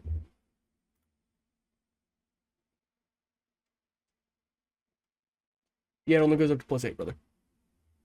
In my Okay. world. Just to make sure. Oh, and yeah, and clarification on the bonus action shove instigating an opportunity attack. It does not work that way because you have to do the movement to provoke the opportunity attack, so you can't be forced upon somebody else. Or I could just do that to you over and over again. Work. Understood. All right, let me start up some music, get them on the board, roll initiative, and it'll be good. All right, where have y'all put your stuff? Is this where you're assembling all your dice at? Yep. Yeah. All right. Then we shall choose this area to be our battlefield. Okay. That was that, at least for now. Even though it says sprocket. Excuse me. I was going to use that as scrap, and it's not letting me change his health, so I'll just keep track of it here. Go for it, brother. Saying respectfully, I don't think you can kill scrap that within a couple hours, unless you just focus him. All right, there you go. Because I'm assuming scrap is going to be in the front, a dune's going to be behind him. Yeah. Mm-hmm.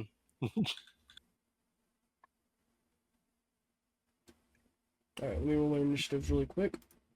No, clearly my 240 HP is far superior than his 2100. It's quality, not quantity. Scrap.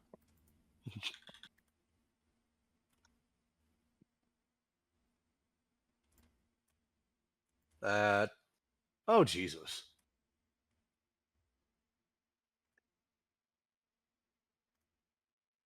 Scrap's probably going last. It's a lot of dice there, Storm. Dude, all them fucking dice. He's planning on fucking us.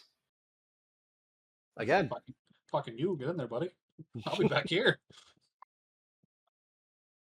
You can't, Jose, whenever there's a race between the turtle and the hare, I hope to try and beat this grain of sand. Nothing like a pyramid of D12s to make you shit yourself a little bit.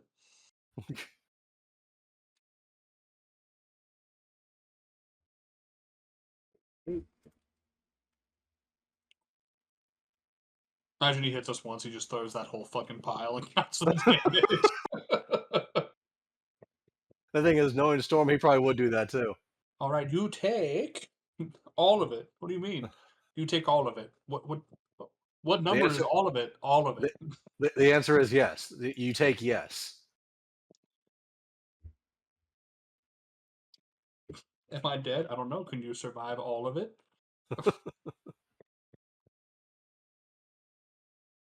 And by the way, just a little fair warning. I have a -3 to my initiative. Yeah, it's because you're in the mech. Mm-hmm. By the way, I'm not getting out.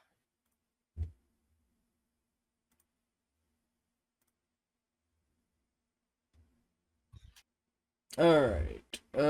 Let's see.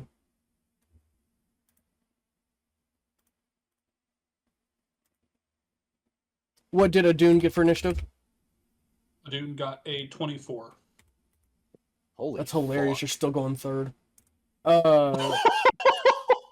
24 is a bad roll for a Dune. And what did Scrap get?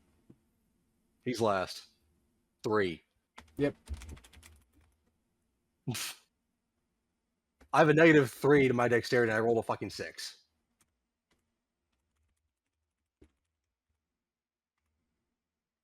Is there another D20 I can steal? I'm looking. Hey, Storm, can I steal one of your red D20s over here on your side of the table? I don't care.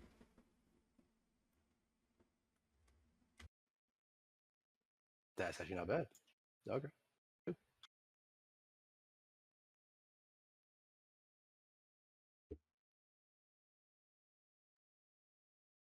What the hell did the other guys get? Holy shit. 31 and 26. They just rolled really well.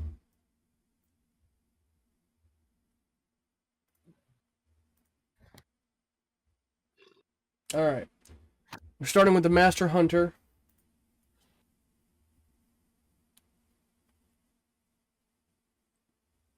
He's marking Scrap, so he's going to do an additional 2d6 damage every single time he attacks him. And he's Okay. going to make 2 attacks with his light crossbow.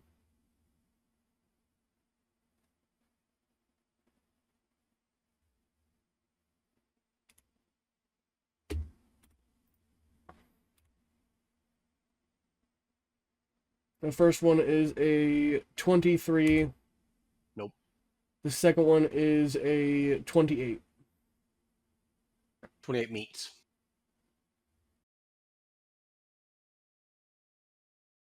16 piercing damage. Is that already halved? Yep. Okay.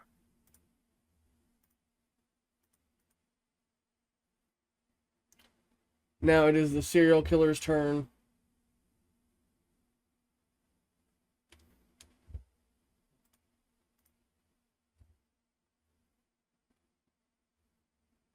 Thank you for changing that. He's going to use bonus action to dash.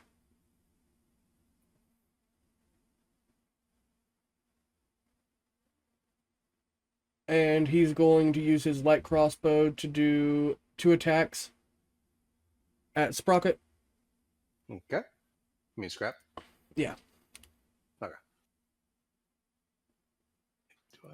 The first one is a...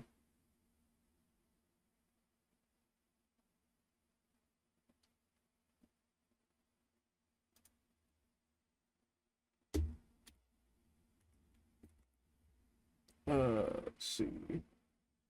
21. Nope. And the second one is a 21, so neither of them hit. I'm going to use my reaction to coin shot the serial killer. Okay.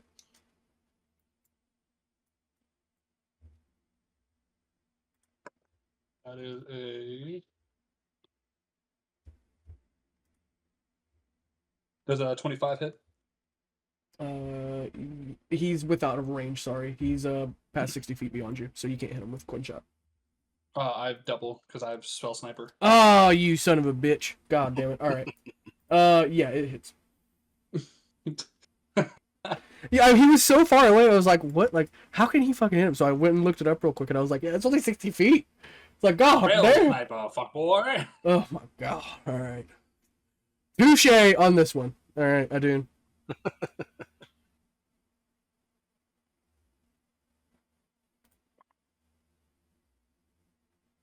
He takes 5 billion damage. 48 damage. That's not 5 billion, Logan. What the fuck you gonna do? I don't build bombs anymore, all right, brother. Where are the Splody Birds? We need the Splody Birds back. Alright, your reaction good? Yep. Alright. It is now your turn. Yep.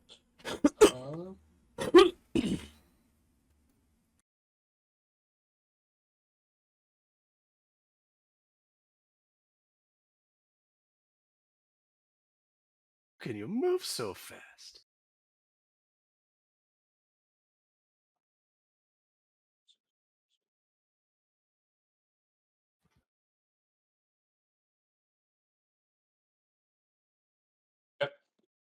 And I'm going to use Psychic Scream. All of them need to make an intelligence saving throw.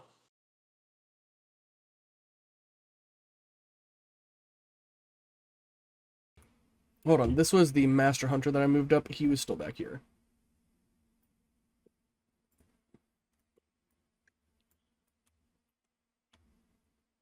Well, damn it, I got to use more of my movement now. That was 50. Hold on, I gotta move the other guy back up. Give me a second. Because the serial killer is the one who moved up.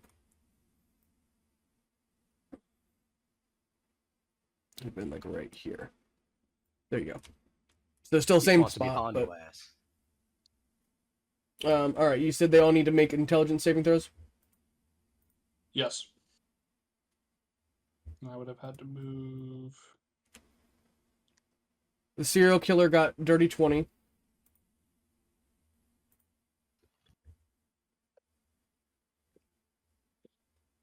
Fail.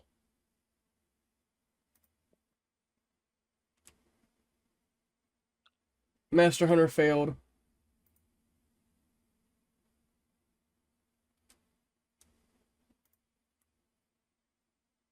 Shield Hero failed.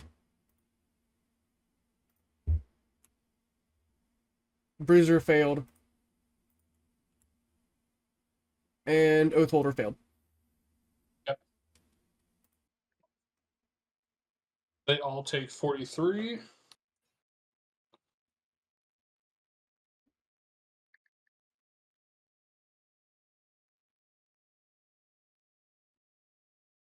And are stunned.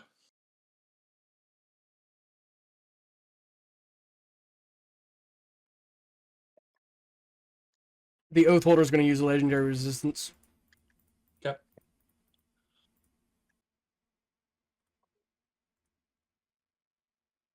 And Storm, with you movement, are you saying that I can, at least with with Scrap's movement, you're saying that I can move, walk 10 feet, then fly 10 feet from there? Is that correct? No, brother. It's all Okay. it's all 10 feet. Whatever he decides to do. That's not how that works. I'm reaching. Yeah, I know. What the fuck? Like, you're just now trying to just go against D&D rules, brother. Like, you're getting a WoW sticker for that one. I'm telling you right now. The serial killer, can he... I'm assuming he can't make a dex save, right? Because he's stunned. Hold on. Give me 1 second. Okay.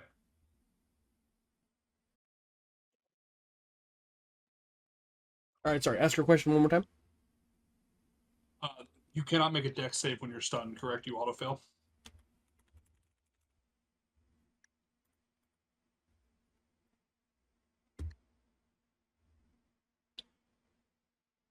They automatically fail strength and dexterity saving throws. Perfect. Okay, I'm going to throw a birdie at the serial killer. So he's just going to take 4d6 plus 8.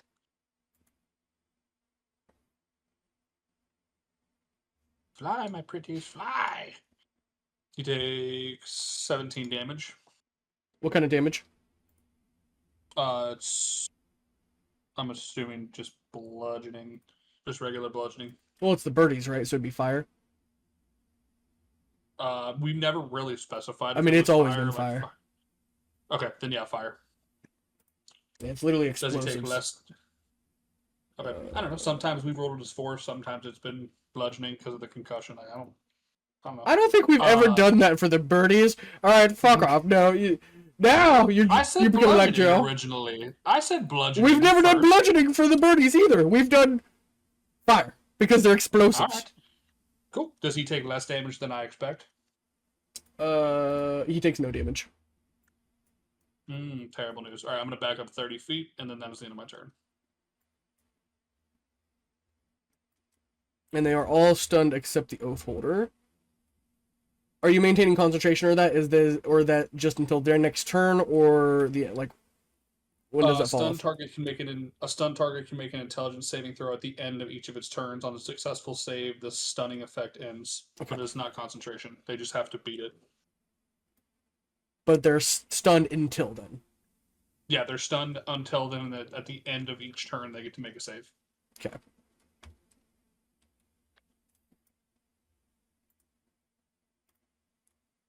So, Scrap, get the fucking Oath Keeper.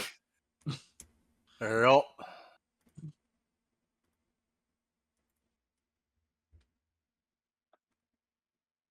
All right, it is now the Oath Holder's turn.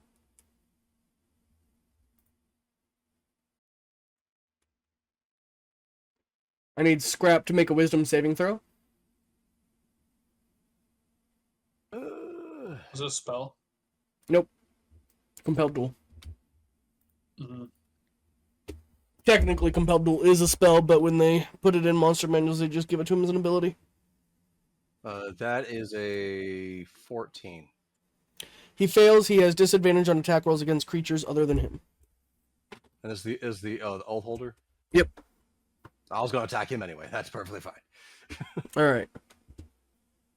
It is now Bruiser and Shield Hero. Let's see if they get unstunned. Nope. And nope. And now it is Scrap's turn. Cool. Okay. So, since he has, no, I'm gonna try to get closer. Only 10 feet though. Yeah. Okay. So first things first. Lightning launcher. That was 90 to 300 feet, so can definitely hit. Let's see if it hits though. 2d8.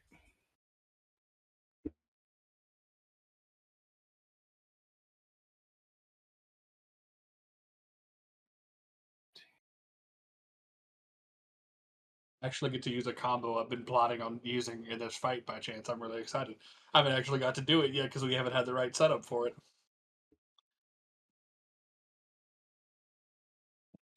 Yeah, never mind. Will not be. Already rolled it. Okay. Would you say these two are within 30 feet of me? The serial killer and the Oath Holder. Would you say they're within what? 30 feet. No, they're clearly 40 feet. What are you smoking today, Joe? I was actually looking at. I was actually not even looking at this. Not looking at the squares themselves. I was actually looking at scrap sheet. Okay. Well, then why would you ask? Count down, brother, and count. What? Yeah, what? I'm adding 2 web stickers to you right now. Literally a big ass scrap sheet right now is over the entire damn thing right now. Okay. Not within 5 feet, so can't do shit there. Okay.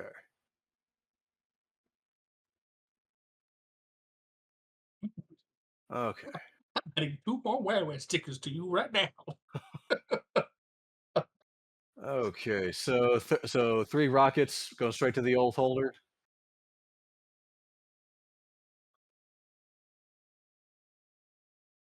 I'm not seeing any pluses or what I'm supposed to do. It just says shoot three missiles within 120 feet. Okay. Is it magic missile with extra? extra length. That's what it seems like. It's 1d4 plus 1 force. First one does. Oh, that's 4, 6 plus. What a satisfying roll. Yeah. He rolled 1, 2, 3, 4 on his fucking D4. What? Oh In fuck! I didn't even order. realize that. In order, you rolled 1, 2, 3, 4. Very satisfying to watch. Okay, so that is 11 for the first rocket.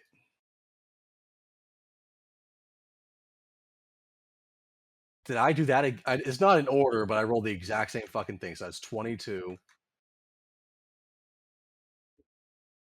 That is 30 damage from the rockets. They are definitely in range of the minigun. Actually, serial killer is in serial killer is in front of that one as well. So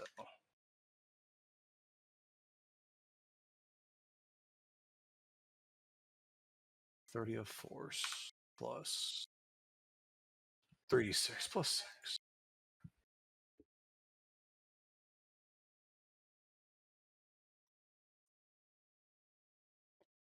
That's not great.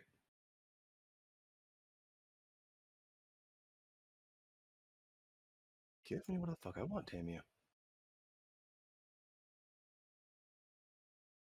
And that's a reaction.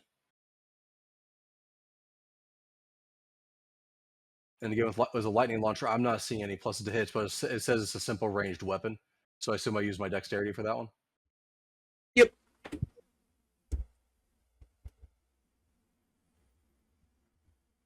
So plus proficiency, so that would be plus 5.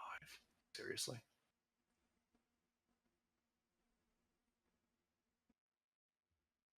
Okay, I guess I'll try it. I only get a plus 5, but I'll try it.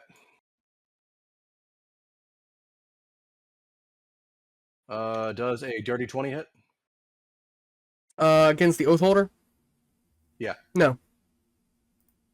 That makes sense. That's that's all Spock can do right now. Oh, excuse me, scrap. All right, all done. Yep.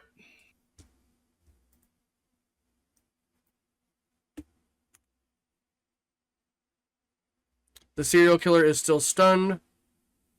Or, sorry, the Master Hunter is still stunned.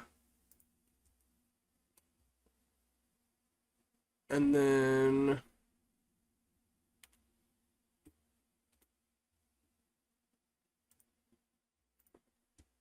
Before it gets to me, I'm going to use my reaction. Oh, then do it now, because once he ends his turn, that's when he would make the Okay. saving throw. Okay. Just another coin shot. On the stunned one, so I get advantage. It's a 31.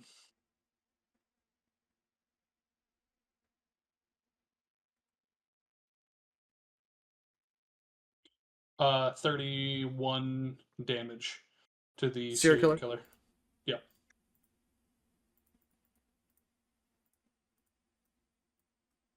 Alright, now he's going to see if he gets unstunned. He does not. It is now Dune's turn. Cool. Can I get a 60-foot radius sphere? The spell is Maddening Darkness. I'm so excited. I've been waiting to do this combo forever. I've just never had the setup for it. Oh my god. Holy fucking, where do I grab it from? Okay. Jesus Christ. Okay. Kablooey.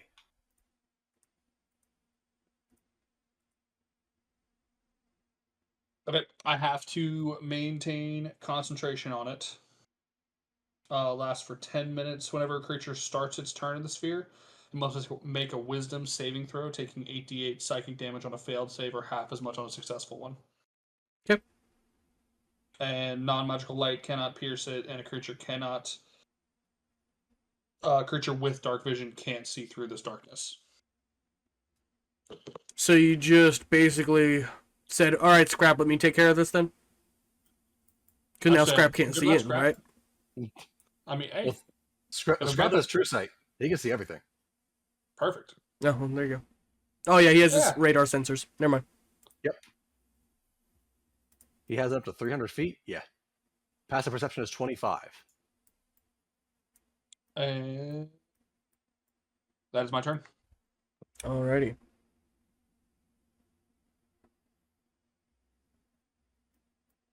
All right, so it would be. Let's see. Oath holder. Since he starts his turn, he's got to do a wisdom saving throw, correct? Yep. He got a dirty 20. Did he fail? He did fail. All right. How much did he take? He takes 40 even. All right. Now.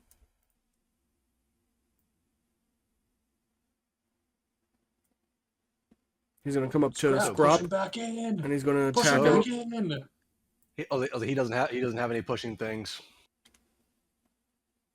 You can just push something. You don't need an ability to do it. I know that. It'd be but I was much saying worse than that. He would spend his entire action to do that, and it'd be not even worth Yeah. it. He gets 4 attacks, and he couldn't do shit last time because half of the abilities, actually, sorry, over half the abilities have a range shorter than what they were at. So in a way, I want them in my face right now. Let a man RP a little. I'm just joking, guys. It's all right.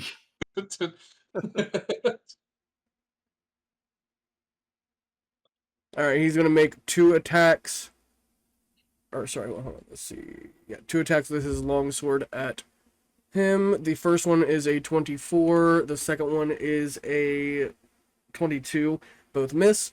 It is now Bruiser's turn. He needs to make a wisdom saving throw at the start of his turn, and then an intelligence saving throw at the end of his turn. He failed both.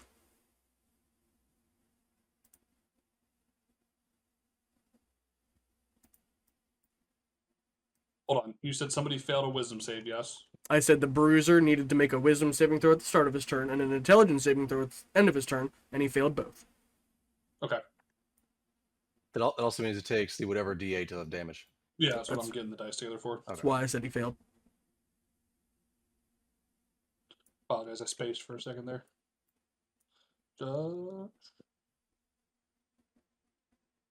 Takes 45 damage.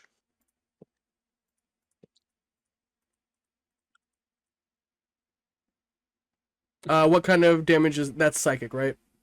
Psychic, yeah. Okay. All right.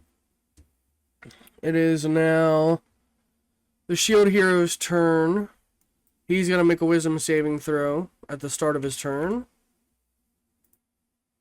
And that was a fail. And the intelligence saving throw, that's a nat 20, so he is no longer stunned. Which one was it that made that save? Shield Hero. Oh, I can't see that far in either way. Never mind. Okay. That is, he takes 39 damage. I grab D8s. Now, You stole my ass. it is Scrap's turn. I'm still alive. Okay. Because I am still absolutely slow as dirt. 5. Come on. You know what? Fuck it. I still have a little more movement speed, but I'll keep it there for now. Good. Goody. Good. This motherfucker is gonna be all kinds of toasty. Was lightning? I'm gonna try to hit him with a lightning launcher. I get a +5. Come on, Dune. Come give me an advantage. Hold on, you're trying to hit the Oath Holder with a lightning launcher? Yes, I am, and that's a nat 20. It'd be a disadvantage because it's a ranged attack. You're within Okay, 5 in that feet of his case, I'll face. say- yeah, Jose wouldn't have helped either way. Because the first one was a nat 20, rolled to a 12, so that would have +17. That does not hit because the dirty 20 didn't hit. 13 with a disadvantage. That's a plus 13. That's still plus 18. So lightning launcher does not hit for shit. Yeah, I don't know why you use that attack. He uses Buzzsaw or someone else because he's within range. It's still plus. Oh, I didn't see that. As I saw 5 feet of range, I thought it was a plus 5 to hit. Okay. Oops.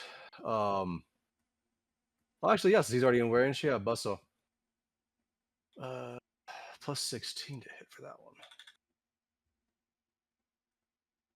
That is a 24. 24 does not hit.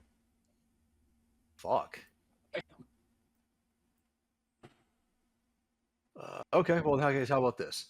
Go ahead and make a dexterity saving throw. Flamethrower. 19. That passes.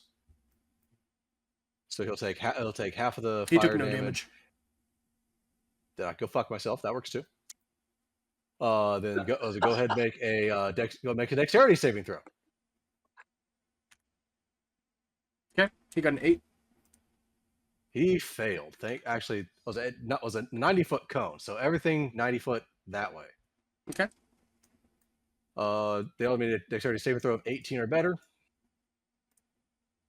If not, they take 2d6 plus 6 and have as much on a fail. Seriously, that's it. Serial killer Gets, pass, so he's not going to take anything. Oh wait, no, they all fail. The people who are stunned automatically fail because they're still stunned. The shield hero is the only one who's going to have to actually make it. He is 18. Yeah, 18. And he takes nothing. I have a question. If it's a dex save, it's a dex save, right? Yeah. Yep. Would he be at disadvantage because he can't see it coming?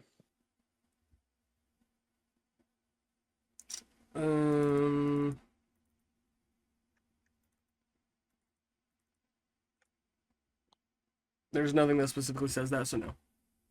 Okay. We're playing raw. Okay. In that case, can I do a second machine gun attack? I don't know. Can you take care? Like, are you tracking your actions or what? What's going on here? No, I am, but I know in some cases, for example, if you was it the not polymorph, well, polymorph 2, but with that one saying, hey, it actually specifies you can take 1 attack per. Here it says the mech makes 4 attacks for the combination below. So have you made 4 attacks? No, I made 3 so far. So you can make 1 attack with whatever you want, brother. It doesn't matter. Okay. But it's In that case, he has an enemy within 5 feet of him, so that machine gun's going to be at disadvantage. Yep, and that's the reason why I was going to use the saw against the oath holder again. Shithead. So you're not going to... Okay. You're giving me an aneurysm, Joe. I'm serious. Today, you're giving me an aneurysm. That was a 32 to hit. Yes, 32 hits. Cool. No, not that one. That sucks. He takes additional 12 damage.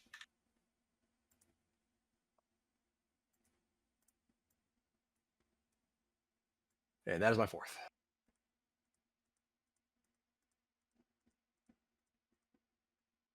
All right, all done? Yes. All right.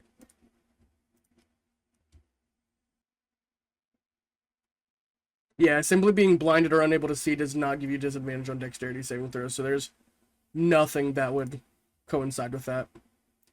It'd have to be like restrained, stunned, or unconscious, which is what you already kind of did with the stun part.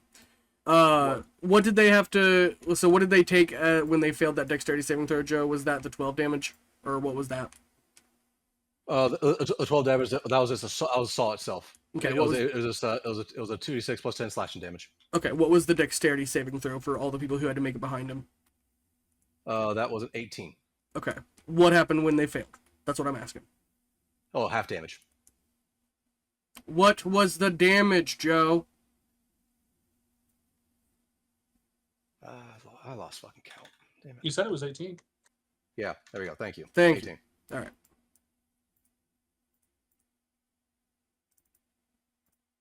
I'm going to start wielding a newspaper somehow through Discord to hit Joe. Sometimes you do so good, Joe, but sometimes you just hurt me. I have never played a cast. I've never truly played a caster before. You're still not casting! I'm going to have an aneurysm right now! Right now! That So, you're not using spells though. Oh. And the shield hero took nothing because he has evasion. Alright. Okay.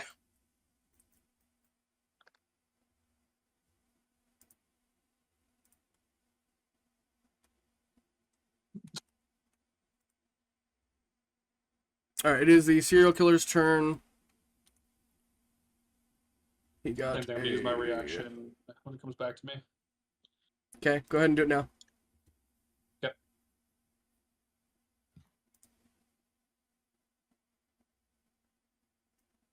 And he still failed, so he's still stunned. Oh, I have to reroll. I fucked this up because it wouldn't be advantage or disadvantage. It would just be Flat. a flat roll. Yeah. It's 26. To do what? Against who? Coin shot. Against who? The serial killer. Serial killer, 26 hits. And he failed his wisdom saving throw. And he failed his intelligence saving throw. So give me the damage for that one as well. Okay.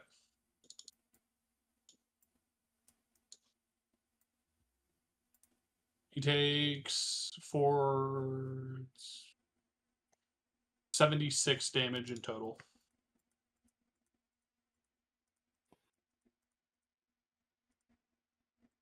Alright. It is the Master Hunter's turn. Oh, technically Master Hunter was goes first, but I did the serial killer opposite. Oh well. He has to make his wisdom saving throw. That's a fail. Intelligence saving throws fail. He takes 38. Okay. It is now Dune's turn. Cool. It would be the exact same radius. It would just get moved up because it's a 60-foot radius attack. So I'm not gonna. It'll hit everything without me. Yeah, and it's freezing sphere, so everything needs to make a con save, including the oath holder.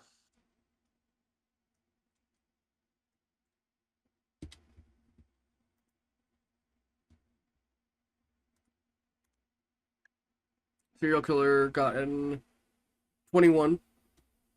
Fail.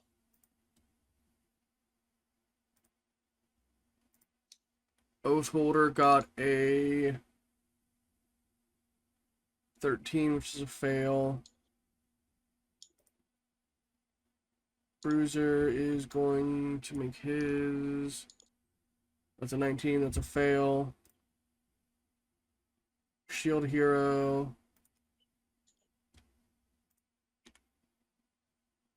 got an 8, that's a fail.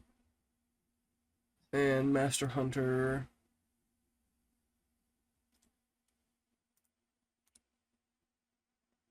got a dirty 20, which is a fail. They all take 37 cold damage.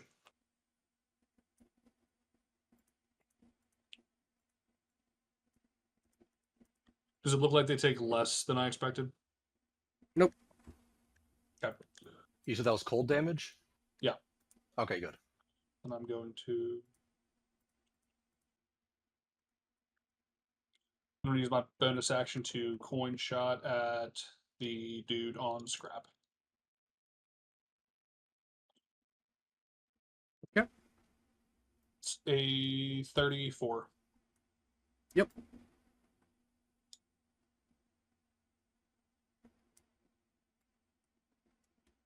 It's a really good roll. 46 damage. Pulling an Ashley over here. Okay.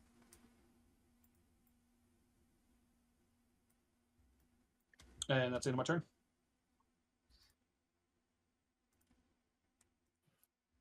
It is now the Oath Holder's turn.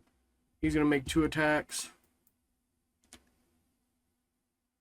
29 and an 18. The 18 misses, 29 hits.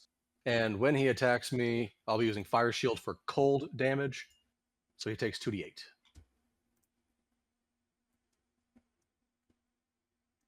$12 damage.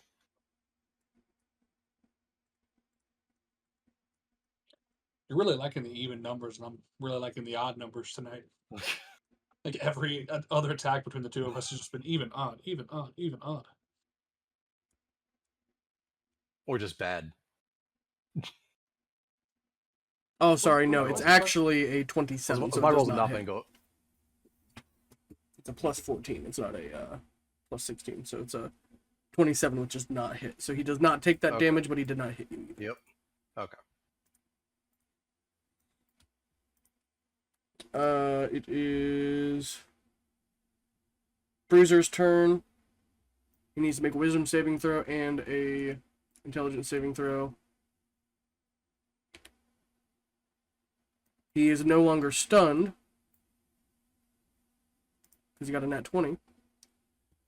And for his wisdom saving throw, it was a 17, so that was a fail. So he takes full damage from that. Takes 33 psychic. Now it is the shield hero. Since he's finally stunned, he's going to get out of this fucking thing. He still How much gets speed does hit he by have? it because he starts his turn in it. Oh, I know. But he's going to get out of it. And actually, he can get right to the edge. Oh, no, he got right out to the outside of it. He's like, oh my fucking thing. Oh. I can see the light. He had to make a wisdom saving throw for that. It was 19, so he still failed. He takes 30 damage.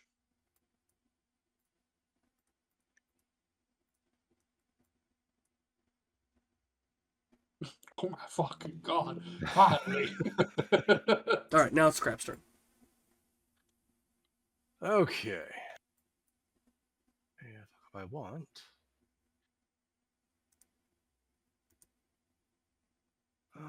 Okay, first thing, saw attack against the Oath Holder.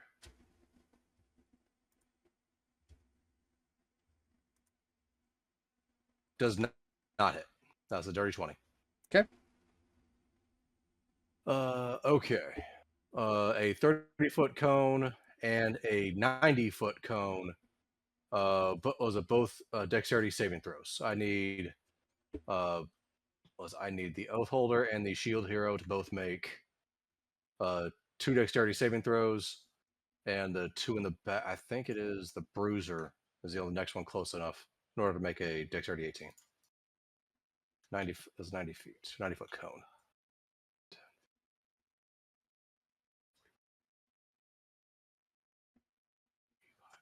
Oh no, he is out of it.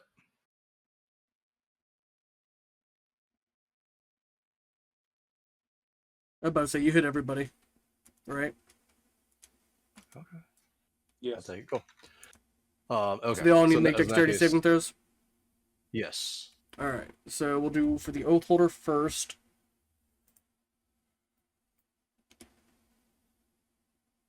He got a 13. That fails, so he takes full damage. Shield Hero.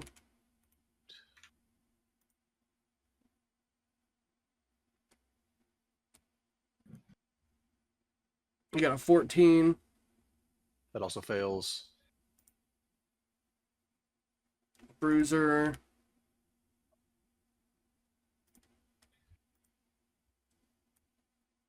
He got a 16. That also fails. And Master Hunter is still stunned, so he automatically fails. Cool.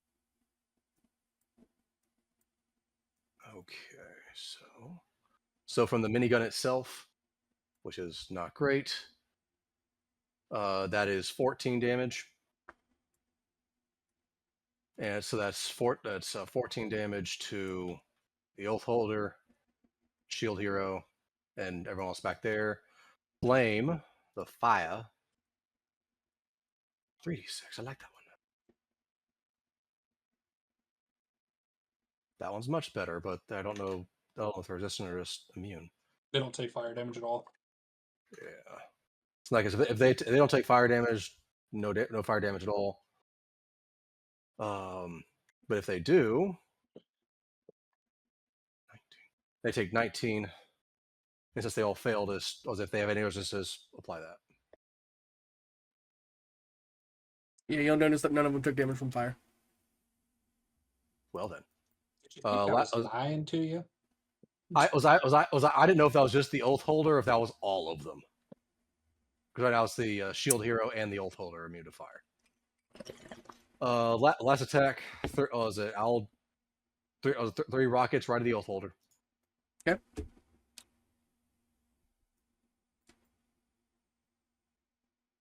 That is additional 13 damage to him. Oh, that's force, if it matters.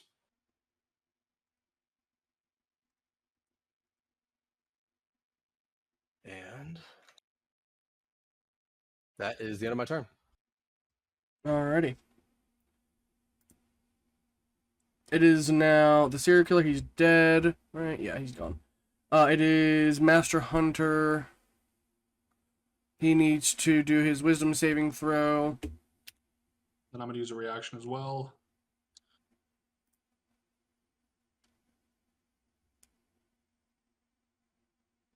He got a 16 for his wisdom saving throw, so he fails. Yep. Does a 20 hit a shield hero? No. Okay.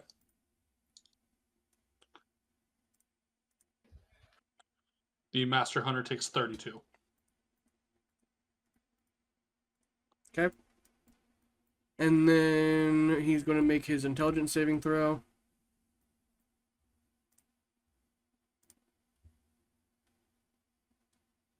Got a 17, so he failed, so he's still stunned.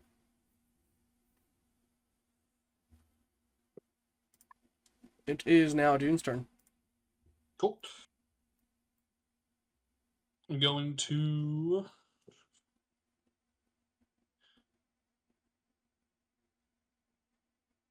cast. I'm in the top down so you can see it directly. I'm going to cast Gravity Sinkhole right here on this spot. So that way it pulls the shield hero back. He needs to make a con save.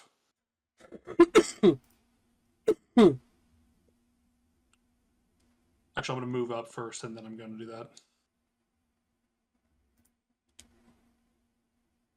14. Now I do that.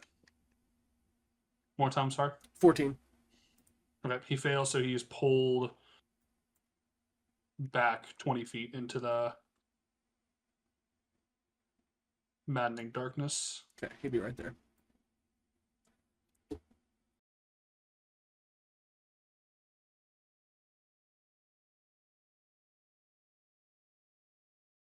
And he takes 22 damage. That's another decent roll. Hang on, what? Oh.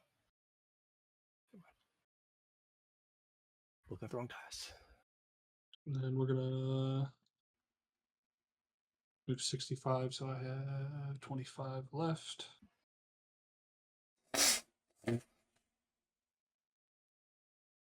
we're gonna coin shot at the Oath Holder. Okay.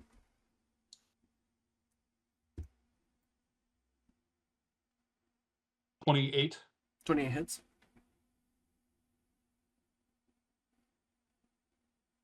How much HP does he have? 64. Okay.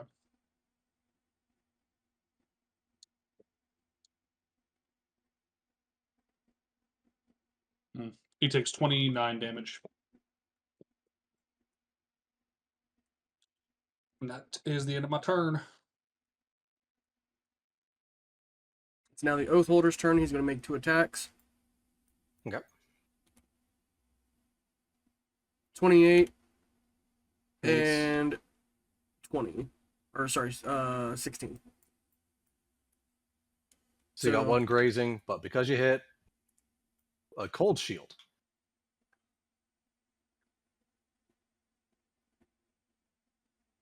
So you'll take One or the 13 other. radiant damage. And how much does he take from your cold shield? I wish it was more. 6. And you said I took 13 or 14? Radiant. 13. Ooh, okay. Crap, what is taking you so fucking long? Kill him! I don't see you taking other damage over here. You'll notice that is a little less damage than what you thought. You're in a mech! Kill him! Now it is the Bruiser's turn.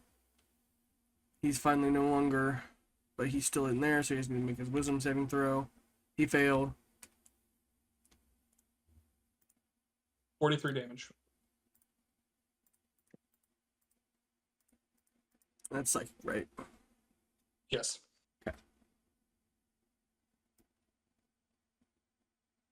If your gravity sinkhole is sustained, wouldn't that be pulling him in anyway? No, it doesn't Okay. sustain. It's a one-turn thing. Okay. Yeah, he's concentrating on maddening darkness. You can't concentrate on two things at the same time. Correct. I know you're not a spellcaster, but... In all honesty, I actually forgot he was focusing on the man in darkness. It's the thing that's fucked me over this entire goddamn fight. I'm holding the spell that's keeping him off of you. Do your job. And by the way, that fire cold shield thing, it's not a reaction, it's just if they hit within 5 feet. Alright. Shield Hero is going to start attacking. Needs to make a wisdom save. He failed. That's the spell that's been fucking me this whole time.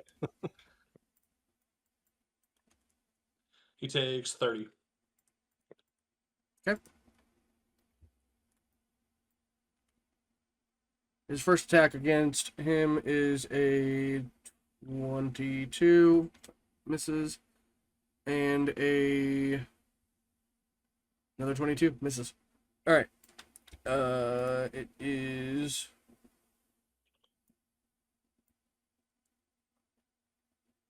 now Scrap's turn. Okay. Him. 100%. That's what I'm trying to do. Okay. So how much health he has? 29. Can I do it? Not likely with that one. Okay. You know what? Fuck it. Was a 4 dexterity 18? Was it dexterity 18 saving throws from all 4 of them? You're using machine gun. I'm using machine gun 4 times. Yep. That's not what I wanted. That's kind of nice. All right, I'm going to do this one by one for creatures. So you just roll the damages, you keep them in your mind, and then I'm going to tell you what fails what. We're going to start with the Oath Holder, okay? So let me know when you're ready.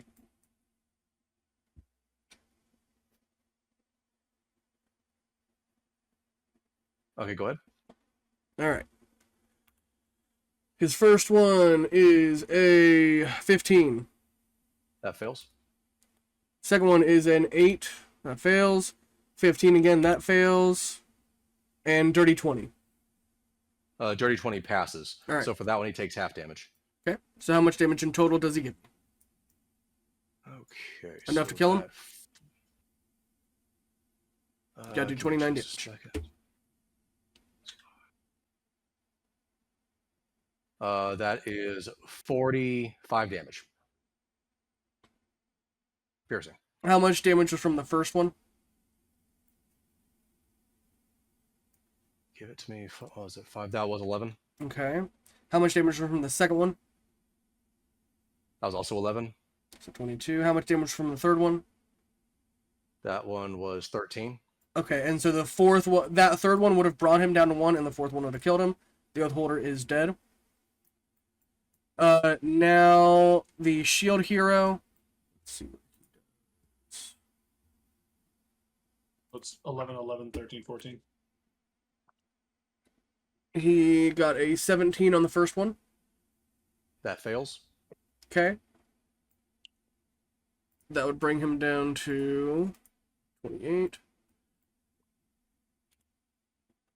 The second one is a 14. That's a fail too. Mm-hmm. How much damage was that one again? 11. 11. Okay, that brings me to 17. The third one, oh my god, a 13. So that's failed too. Mhm. How much does that bring him down to? What was that one? 13. Okay. 13. That brings him down to 4, and the fourth one would bring him down to 1. Fitness endurance. Yep. Alright. Now, the Bruiser, and what kind of damage is this? Oh, this is piercing. Okay. He will take half damage. The Bruiser will do his first roll. For that, it is... Oh, he might have passed that one. Yeah, he got a dirty 30 with the first one. That passes. So how much from that one? 5. Okay. Half to Yeah, 2. 5. Yep. 1, 2, 3, 4, 5. Okay. Alright. The second one is a 17. That fails. Okay. 11, That's 11. down to 5. Yep. And he definitely passed with the third one, so that would brought 13 down to 6. Down to 3. 1, 2, 3.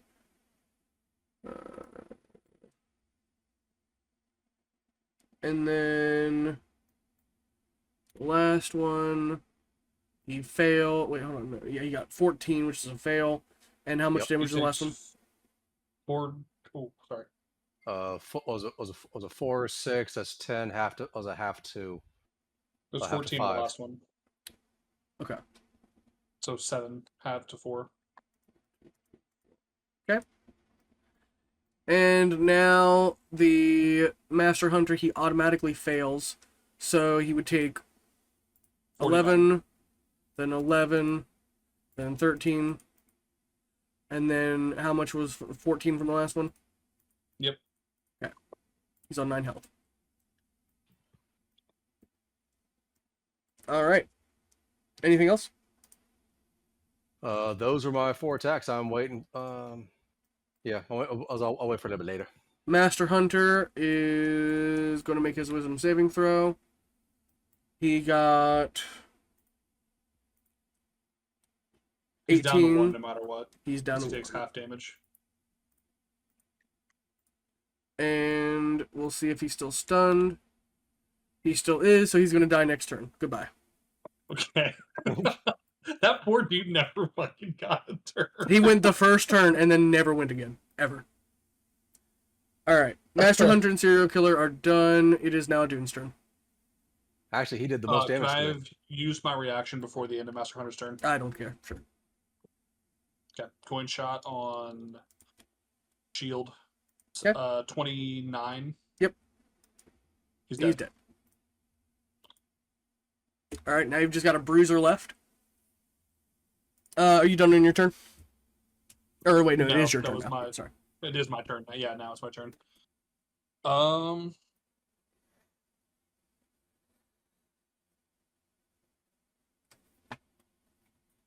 Problem is, I can't fucking see him, so he needs to make a con save.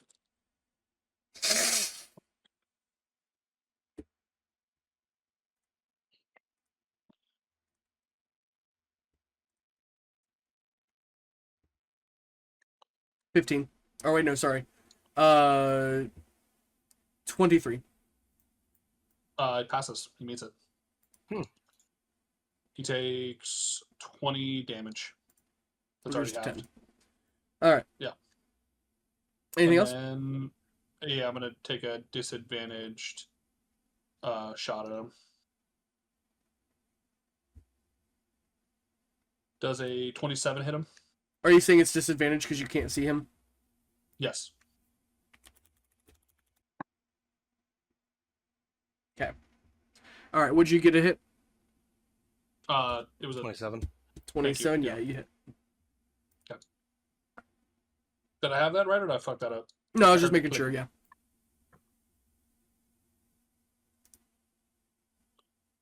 That's 44 damage.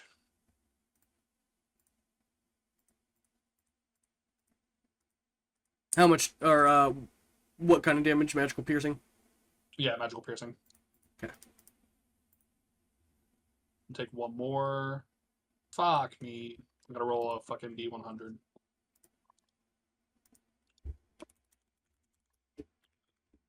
I got pretty. It's a 39. 39 more damage, you said? No, 39 on a D100. On D100. Okay. I do have an inspiration if we need it. Take 12 necrotic damage.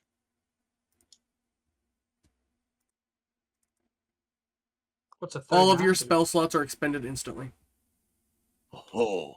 Burn your inspiration now. Yep. Do it. Now. Yep. Yeah. Right now. That's a bad one, so now you know that if you get a 39 in the future, definitely use an inspiration for that one. Only got one more left. Roll it. Even 50.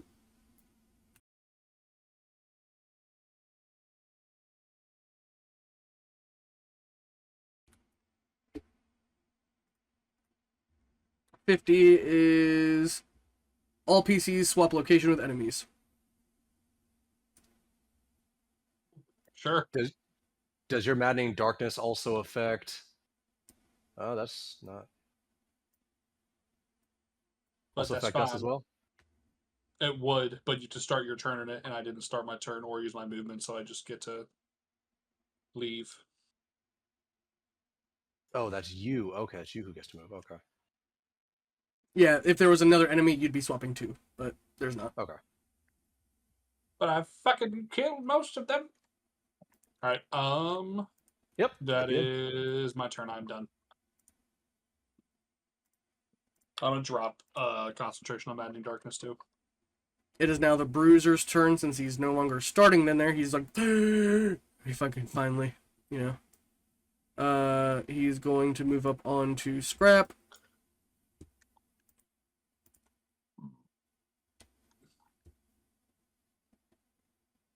Actually, you know what?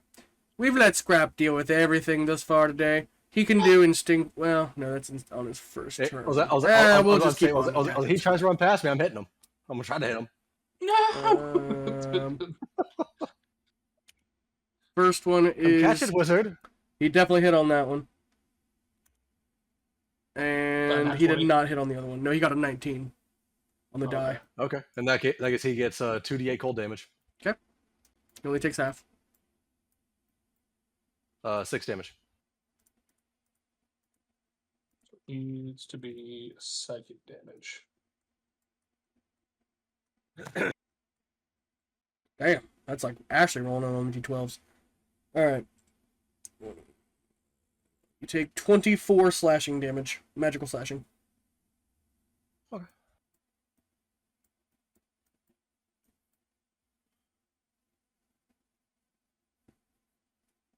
Alrighty. Now it is Scrap's turn.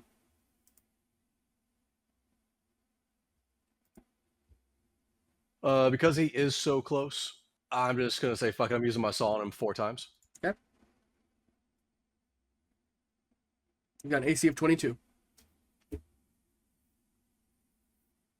Actually, quite a few of these didn't fucking hit. Plus 16. Okay, so yeah, as long as I got a 6 or higher. That's 2 hits, 1 miss. Oh, damn you.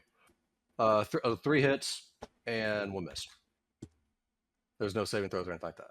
Let me. Yep, whatever you do, just have it for me. Okay. Oh, fuck you. 3. Better. Jesus. Come on. Give me a fucking calculator. 23. That's already halved.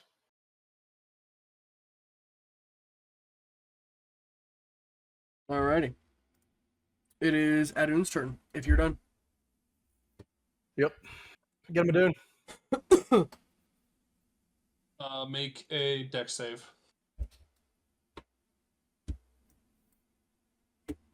No, wrong thing. Give me the 90 foot down there. 22. He fails. 2, 3, 4. He's gonna use Indomitable. Okay. He passed. Silvery barbs. Yeah, you're a cocksucker. Nat 20. Damn it. How you doing? Fine. He just takes min. Which is fine, because min is... Well, min's a little ass. He takes 5 damage. Fuck you. Reduced to 2. Okay. Alright. It's magical. Oh. My turn's not done. It's magical piercing, right? Yeah. Okay. Make another deck save. Okay. Nat 20. How you doing? What if I fucking kill you? Another 2 damage right there. It's more, motherfucker. He's taking more than 2. Calm it down. He's taking a little bit more than that. Fucking relax. All right. He takes 8. So 4. So take 2 more damage off. You know, I feel so much better now. Like you forget you completely fucking this encounter. My guy's doing great here at the end. He's doing the Lord's work. I'm okay now. All right. Well, here's a bonus action. Does a 26 hit? Yes. That was a really good roll. Holy shit. Take another 47 to 23. So 23 damage. That's already half for you. All right. Anything else? I'm just moving. That's Just it. moving to move. Gotcha. All right. It is after a Dune. I turn. believe it's the Bruisers and then Scrap, or does he go? And let me see. Yeah, Bruiser then It's really Scrap. me because the Brewers already won. He did not already go, so it's Bruiser then User. Okay. Don't worry, he probably won't hit you. And you have 2,100 health. Calm down. I don't know. I might die in this encounter. He's pretty godly over here. He got a 22 and a 21, so no. Okay. Your turn. I'm swinging on the bitch with the saw. That's 2 hits. 3 hits again.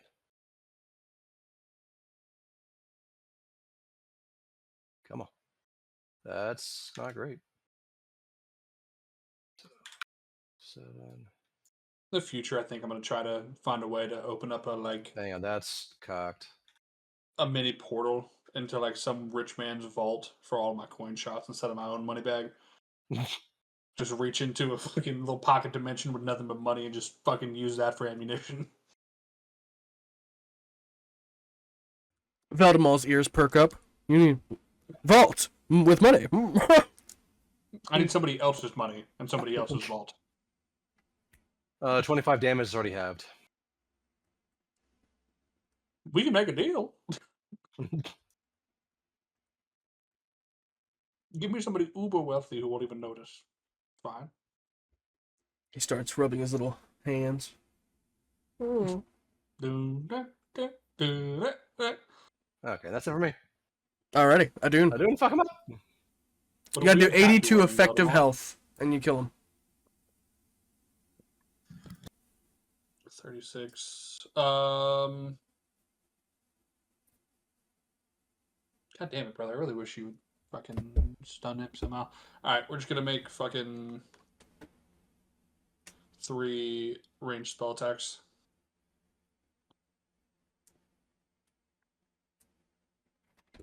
It's a 25, a 31, a 28. I gotta do how much? 82 effective damage.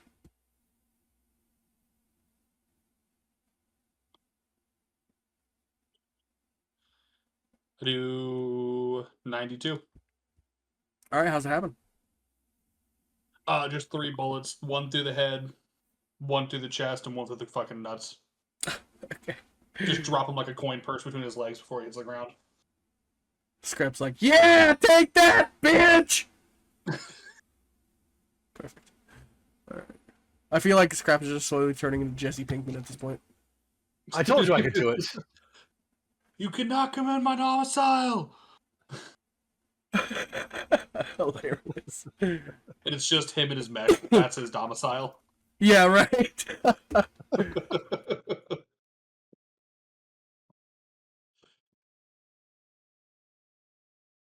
In fact, his mech just looks like a camper and it smells like chemicals. That's hilarious. Why is his inch score so high? Meth. Yeah, meth. He's just just in there meth. cooking meth. It's just meth, brother.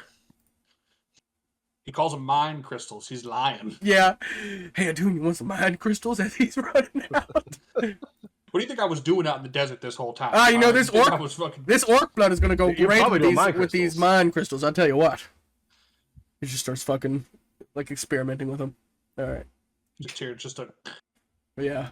sound from the fucking mech. All right. Why do you have that lighter, Scrap? And that spoon? Oh, you mean my flamethrower and my buzzsaw? As he fucking turns it. Oh. I will admit, he would be one very, very useful person while making his mind crystals. Yes. Because he can make very, very large batches very, very Oh quickly. my god, High that's purity. why Sprocket's so worried about his retirement fund. Because Scrap's making all the money. Because he's Yes. selling mind crystals on Yes. the side. They're Pinkman and Walter White in disguise. Yes, exactly.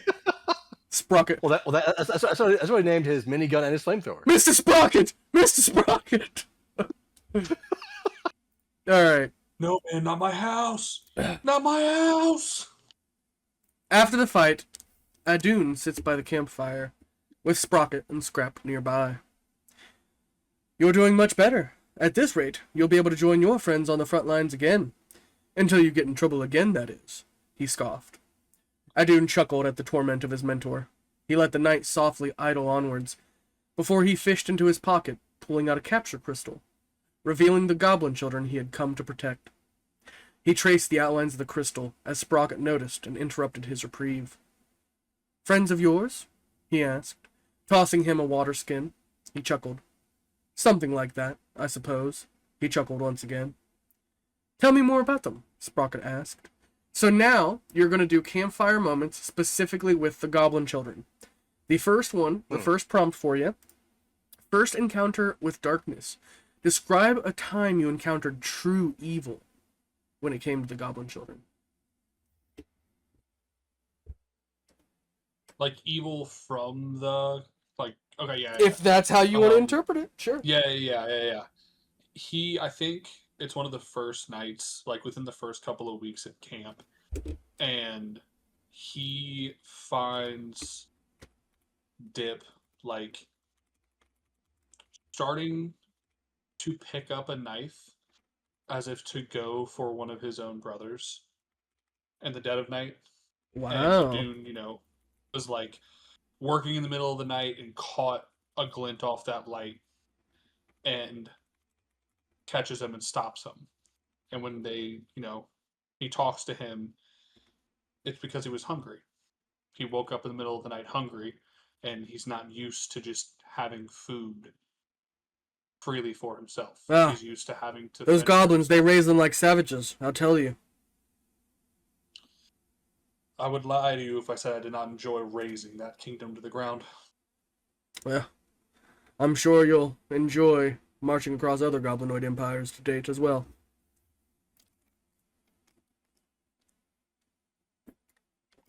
Oh, that's beautiful. Alright. Now, the impossible escape. Recall an escape from danger that you thought impossible. This, it would be when he was training them.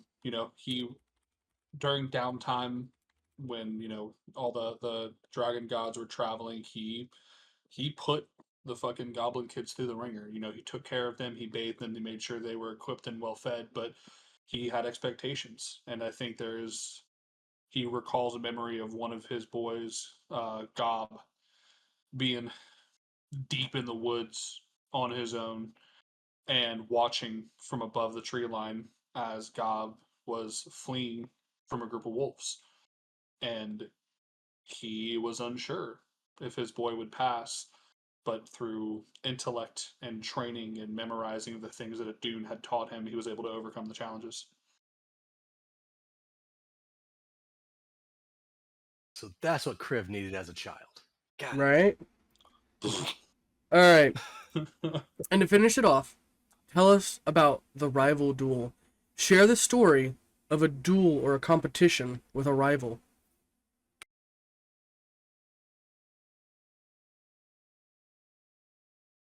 So we did fob. We did dip. Gob. I meant fob, not gob. So it's Okay. fob and dip. It's between Gibble and Dapper. I think, the two of them were the fastest to excel in their trainings. They were the quickest to throw away old teachings. And I think there was an evening where there was a very loud argument in camp that a dude didn't quite get there fast enough for, and Abazor split up between the two of them. And he was kind of fucking holding them up in the air while they're going at one another. And Dune basically tells them, like, you two, you're grown enough, settle it like men, handle it amongst yourselves. And he watches. He sits there. That's when they and picked up the watches knife. these- He's like, you told me to settle it, that's why I went to go settle it. But he watches as his last two, the last two of his sons, is one of these first early memories he has of them. Watches as the two of them they battle it out. They quarrel. They come to blows. They use magic, and they use the magic he had taught them in the sword play that Abazor had taught him, and the tactics that Kriv had taught them, and watches as the two of them basically come to a bruised stalemate before separating them and asking them what they learned. Whatever it is you hope to achieve, make it worth fighting for, and know in your heart that it is worth fighting for. Whatever it is you hope to achieve, make it worth fighting for. Make it worth fighting for. And know in your heart that it is worth fighting for. Alright. Beautiful. With that, it is the end of Adam's training. Part 2. I miss my boys. My sons. Alright. Are we ready for Zephyrx Calling Part 2? Yes. Oh no. Yes. The reason he didn't excel. Another day in training. As Zephyrx skillfully and dutifully trains his bow hand, sharpening his edge in combat. As the days grueled on, Zephyrx begins to feel frustrated. His willow tree bow in hand, he proves to be skillful and quite adept, but just shy of everyone else's potential. Zephyrx, what's wrong, sweetie? Mother Irex said as she came swooping in to the birthing hall and into the communal room. He sat alone, tucked under the desk, bow in hand, sobbing yet again. The others, they made fun of me. I don't get it. Something must be wrong with my bow. This round thing doesn't work, he said, casting it aside. She sighed before placing a loving hand on his brow. Now, son, there's nothing wrong with your bow. You just have to learn, okay? But it comes so naturally to everyone else. The others, it's like they're all gifted. Every time Crash wields his hammer, he shatters everything on the first try. Every time Krex plays his flute. Every time Ace throws around that club. And don't get me started on Ace. He wields the dagger like no one else. He begins to cry once again as Irex begins to comfort him, shushing him too. His complaints become staggered and incomplete. But it's not fair. I try so hard, Mama. I try so hard, I really do, he said before collapsing into her. He looked up at her. A look of sadness floated across her face before she brushed it off. Zephyrx, you need to just keep practicing, okay? I promise. You'll be better in due time. You just need to keep at it, she reassured him. He dried his tears looking up at her before brushing past her. You just don't get it, he shouted, running out of the room. He ran for so long that when he collapsed out of breath, he didn't even know where he ended up. He had run up the stairs, heading to the top of Stonetide, and now sat in the halls of the 4 tribes. Portraits of Aarakocra lineage lined the halls. He began to pick himself up, slowly wandering down the hallway he found himself in, finding him in front of the last portrait, a name under it, Scritch Quickwing, named the Golden Claw. his robe of scintillating colors, and his flashy ring, his talons cradling a willow tree staff that hummed with crackling red streaks of energy. He marveled at the leader, backing up to take in the incredible sight, before feeling his back against the feathery plumage of an aarakocra behind him. He shrieked, startled and surprised, before whirlwinding around and raising his eyes toward none other than the focus of the portrait he was just caught staring at. "Well, hello, young one. You're a long way away from the birthing halls. What are you doing here?" he said, smiling, looking down at the young fledgling. I... Zephyrak stuttered, like a tabaxian had grasped his tongue between their paws. The elder looked over the young child, before turning his attention to the bow that had been picked up, and sat firmly on his back. "Oh, you seem to be in training," he said with a laugh. "Well, how goes it?" he asked with another smile. This comforted Zephyrak. It sucks," he said plainly. The elder shook his head in shock and began to laugh a bellowing laugh, before tapping his hand onto his shoulder. "Oh, what's that, lad?" he asked, looking the boy up and down, his eyes pausing on the bow. "Every target I hit is short. Every test I take, I'm 2 steps behind all the others. Nothing I can do to ever compare to Ace at this point," he said before trailing off. "Well, maybe it's that bow of yours. Let me take a look, would you mind?" he asked before Zephyrak looked up at him. The smile had been replaced by a cold stare. His palm was out flat, demanding the item. Zephyrak's face turned to a puzzled mess as he began to back up against the portrait. Zephyrak gripped his bow tightly, unsure of how to proceed. Before he could relinquish it, though, Irix was heard from across the hall. "Zephyrak, there you are, kiddo," she said out of breath. "So sorry, elder," she said before collecting him, pushing him into a bow. Zephyrak had broken eye contact, interrupted by her appearance, but when he looked back at him again, he was simply smiling and laughing once more. "Oh, no problem, Willow. I didn't know this was one of your students.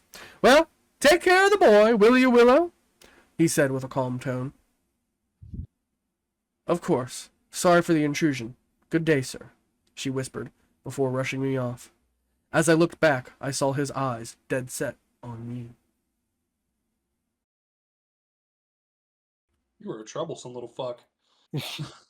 As the days went by, Zephyrak continued to train, no matter how far the others outpaced him. Ace would always stick behind, though. As the others rushed ahead, he would sit next to him, offering him any advice he could. And when enough had been offered, they would just sit as friends. It was a day like any other when Ace sat atop the training grounds towers, reading his book, with Zephyrak next to him, slowly pruning the bowstring, trying to trim it up just right. "It's not your bowstring, you know," he said with a cleared throat. Zephyrak raised an eyebrow. "I don't know. Seems like everyone's items have been outperforming mine," he said with a matter-of-fact tone. Ace raised an eye. "Oh? And how so?" "Everyone else's. They just got this furious red energy within. I just don't have anything. I can hear everyone else's weapon whisper. Except mine." Ace just flipped pages through his book. "Oh? And what about mine?" he said, tossing the dagger at his side to him. Zephyrak caught it before arrogantly closing his eyes, listening for the familiar humming within. Much to his surprise, he didn't hear anything. "That's so strange. I could swear."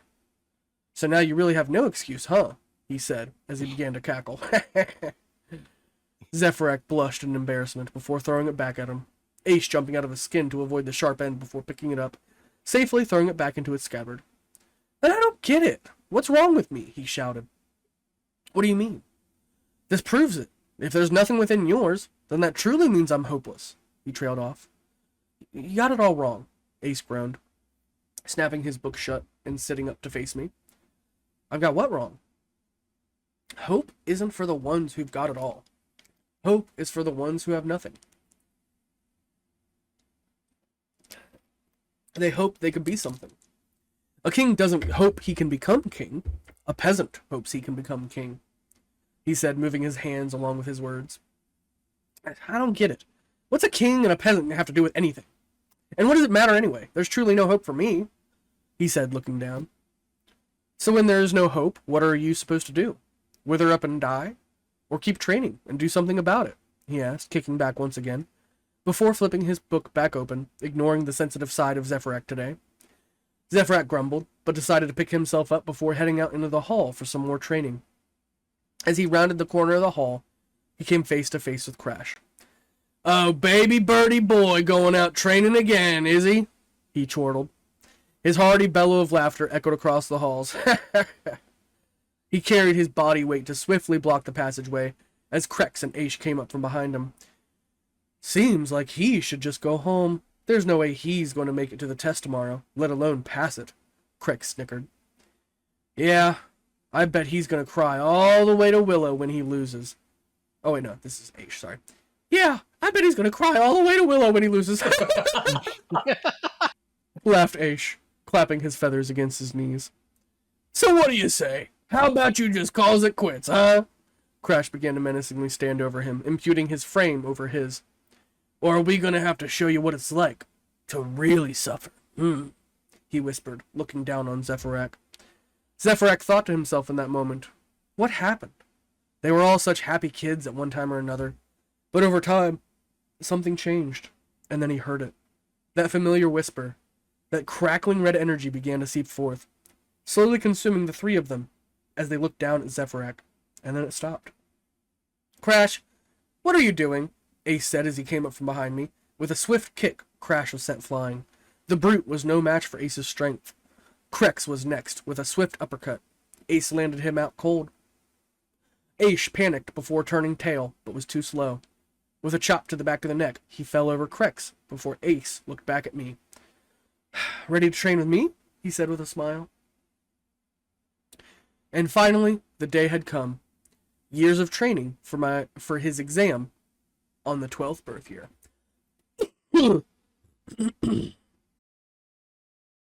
Alright. Give me 1 second. And I'll be putting some stuff in there. What are you guys' thoughts about the the Dune's training and his so far? Aduna's training was good, but it's more of him, at least in my opinion, it's more of him just trying to gain strength, back to where he was. But as 100%. for Zephyr, it's kind of tough because he wants to be as good and strong as everyone else, but he just can't quite get to where he wants. I'm curious because I think there's more to it that Zephyr can't see in the background right now. Because for Crush to treat you like that seems odd. Like the comment about how like we need to truly show you, like that just seems so out of character for Crush. So I wonder if there's more in the background that Zephyr doesn't know Fresh, about. not Crush. Oh, okay. It's an Erica, That just not the Turtle Paladin, just so you know. Yeah. That actually does actually it kind of does answer a question. And the reason why I say this is because whenever Priv and the original Dragon Gods went to fight Oral, Zephyrak went to talk to Anyo and Ace. During that conversation, Ace had basically admitted that I think it was devils, or was it demons? A little bit of both. A little bit of A, a little bit of B. Pazuzu, demons. That was how they had actually taken control. Not necessarily taken control, but they're basically in control and possessing. Well, not possessing, but in control of all these people. So that tells me they started from a very young age, at least for us. And the Oberith book also talks about Pazuzu too. There's a little bit in there about him. Heard. That one I have not read yet. I'm also curious to find out like why you're falling behind is the other thing, because there's nothing like there's something going on in the background, and it's kind of half it's being pointed to like you just gotta try harder, but I do think there's more to it than that. Well, remember, every single time he keeps on hearing a familiar hum, this crackling red energy that is bustling from their weapons, but it's not bustling from his and Ace's. And in the first Zephyrak's calling, remember, you heard the master blacksmith, when Eirik said, "Will you cleanse his weapon?" And he was like, "You know what that entails, right?" You know what you're starting when you cause that. She's like, do it. Word. Oh, so it's not just the area itself. It's possibly even the wood itself that's been corrupted. Well, not yours. You don't see anything in Well, yours. Yeah, I'll say in the purification of the wood they have, so the purification I don't takes know. care of that. There are 2 stat blocks. Ace 12 and Zephyrak 12. You're going to be using those stat blocks for this next encounter. Where Okay. in the docks are they? That's Dragon Gods. The last 2. Thank you. Hey, you mind your phone? I'll fucking business. Let me try on that to catch you.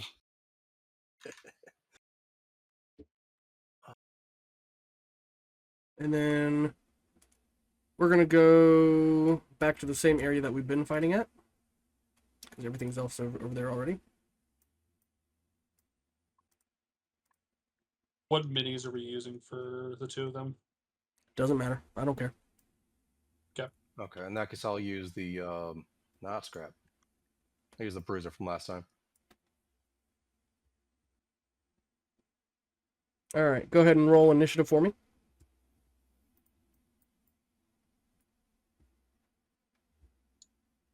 Oh, nat 20.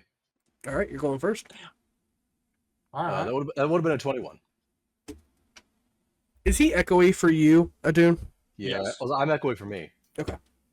Oh, hang on. I might be able to do something about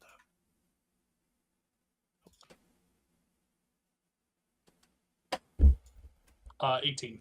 Okay. There So you it'll go. be Is that better? you, Zephyrak, then Ace. Yeah, it is. And then the boars. Let me go pee that real quick. Okay.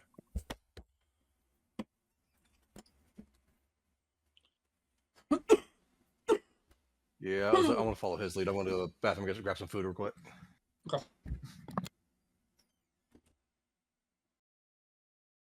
I do apologize. I got myself some grub. No worries. You're echoing again. Damn it. What is the setting that does that? It's the stupid fucking ninja thing. All right. Okay, is that better? Yep.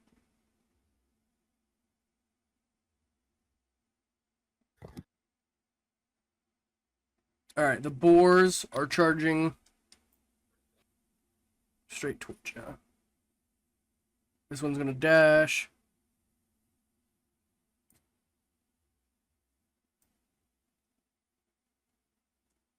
Oh, sorry. No, it's your guys' turn first. You, Zephyrak, goes first. Yep.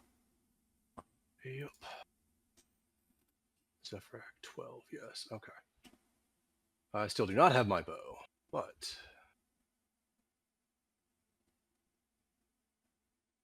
let's fucking go.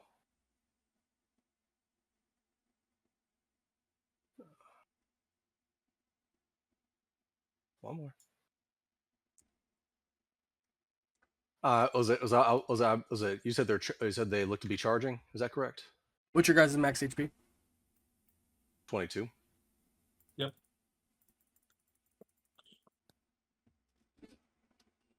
Yeah, they are charging. Like they're getting ready to charge at you. Okay. All right, now it is Ace. All right.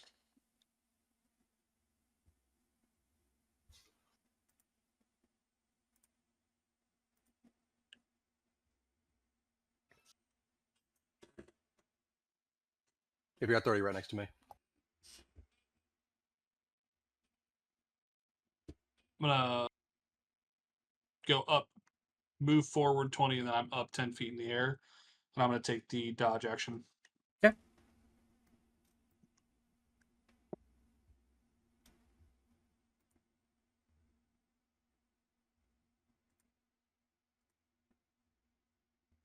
All right, all good. It is the boar's turn. All right, it is Zephyric's turn. I will be going 20 feet forward and also 10 feet up. They're like all panicked, like, how do we get them now?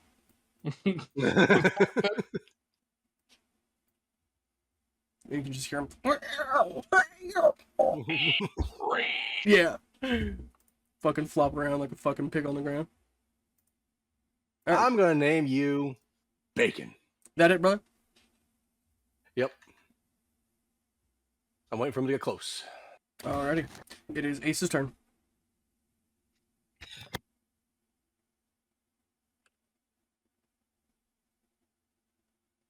Up 5 feet. And then I will dash.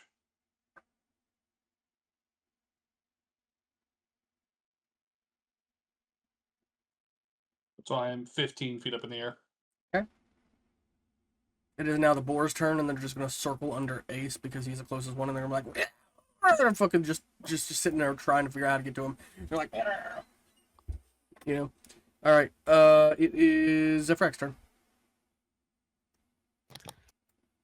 Okay. As right now, I'm only 10 feet up. That is actually all but perfect. I'm going to come down 5 feet so I can swing on him. Okay.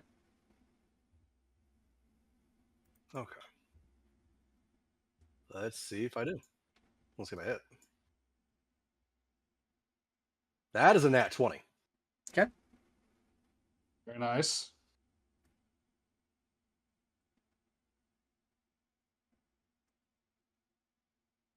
Okay, just the. That is also nat. That's also 8. Jesus, that Zephyr's doing so much fucking better. 9 damage.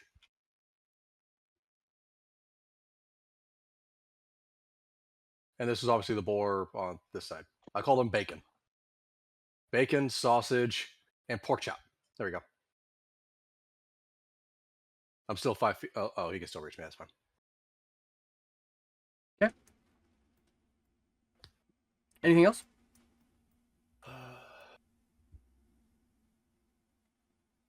Yeah, I'm gonna try to bonus action shove. Just try to push him away from me. Okay. No, I didn't. All and right. because we're playing a younger version of my PC, do I need to roll that 100? Yes. Fuck. Logan, can I steal some of your die?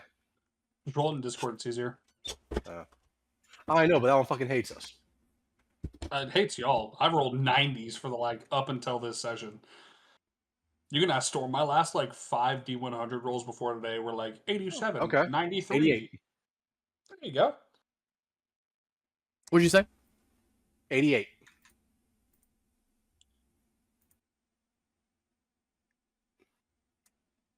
An uncommon magic item would appear in your inventory. I'll give that to you later. I'll decide what it is. Okay. And that's as for Zephyrak, or is that for him as he is now? It's for as you are now. Well, I mean, Okay. it's for Zephyrak, right? It would appear in that time, and you would keep that with you. So yeah, I'll give it to you later. Okay, so I'll just hold on. I'll actually just have held it for this entire time. Okay, Yes, cool. exactly. Yep. That is the end of my turn. Alrighty. It is Ace's turn. Guys, look what I found in my bag from when I was a kid. Right. Fly down and swing. That's a nat 20.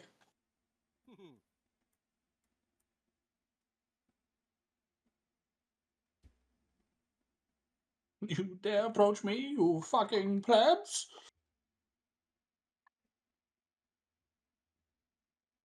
Joe, mute yourself real quick. I should already be muted. Okay, now it's weird. Something on my end is causing some whining or something like that. Can you hear anything on your 9 end? damage to... It's fine right now. Okay. 9 damage to either one of the boars. Apparently I'm just going insane. That's fine.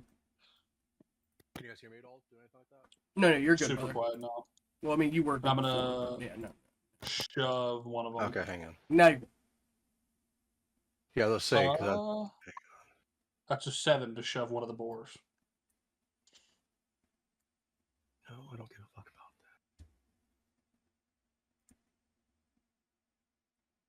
that. And then my turn is done after I shove. They have an There we go. AC I'm of just gonna kill 11, that so audio no, that's altogether. not a successful shot. Oh, now it's much better, yeah. There you go. Okay. Holy shit! Yeah, dude, that was. I think that was maybe your ninja or something like that. But yeah, it was Yeah. ringing my ears, dude. My god. All right. Yeah, my bad. Now it is the boar's turn. Are you guys still within 5 feet of him? Because you guys just attacked, right? Yes. Okay. Yeah, yeah, we're 5 feet off the ground right now. Okay. So 2 are going to attack Ace, and 1 is going to attack Zephyrak. The 2 against Ace have advantage. It is a 19 for the first one, and a 21 for the second one, so that's 2 hits. That'll be 12 damage. Okay. And then the one against Zephyrak is an 18, which is a hit, which is 5 damage. And it is Zephyrak's turn.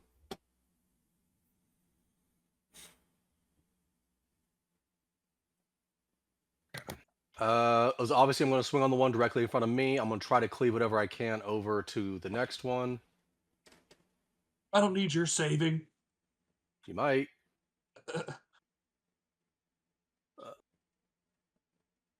9, that is a 12. 12 hits. I don't. That's 3, so the boar in front of me dies. And then 1 extra damage to the boar right there. Okay. Other than that, I'm going to fly. I'm going to fly 5 more feet up, so I'm above them. All right, he's going to take an opportunity preparing to attack swoop against you. Well, no, he's a little bit he's- too far away. Yeah, no, you're fine. Yeah. All right, you done? Yep. So I'm 10 feet up, get ready to swoop down as needed. Alrighty. It is now Ace's turn.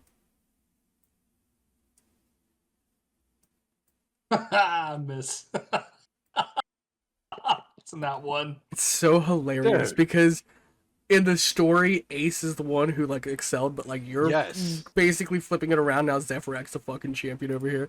It's hilarious. Well, His sword just like flings out of his hand sideways because he's so pissed off about Yeah. not getting the first kill. I said I don't need your help. actually, what's even worse is that Zephyrak was complaining, saying, "Oh, he can't use a bow for shit." But obviously, he can use a fucking sword like a fucking champ. Right? All right, well, that's my turn. It is the I'll pick up my boars. sword next They're both turn. going to try to attack Ace again. That's a No. 14, which I know does not hit, and an 18, which does hit. That is 6 damage to you, sir. Jesus Christ. Dude, they are whooping the fuck out of you right now.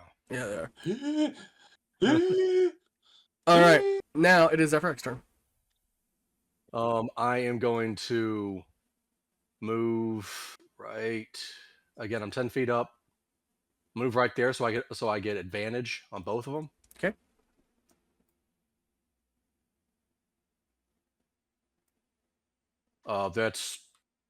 That's a 13 minimum.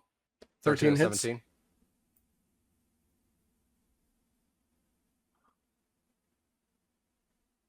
That is 8 damage. And then I'm going to try to bonus action shove. Trying to bonus action shove him. Probably not great, but I'm going to try. Come on. That's an 11. 11 meets it, so he will not be met, or he will not be pushed. Yeah, damn it.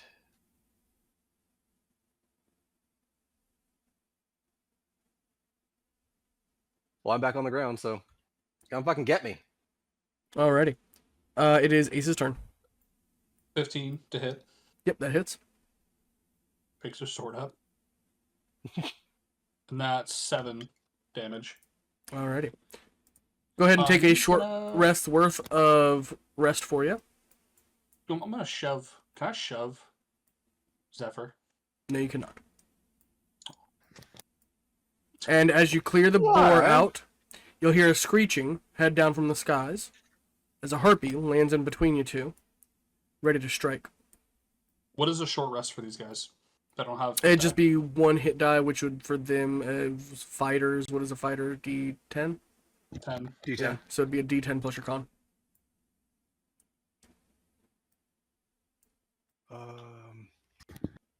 Logan, could I steal one of your D10s? Yeah. That's You are actually cooking Ace right now. damn. I'm back at full health. No, I did. It's not letting me adjust the health. I went down to 17. Now Oh, back it's to because 12. you're on a bruiser or whatever it is. Hold on, I'll change it to a player character. Yeah, sorry, I had to. There you go. Thing. Oh, cool. Thank you.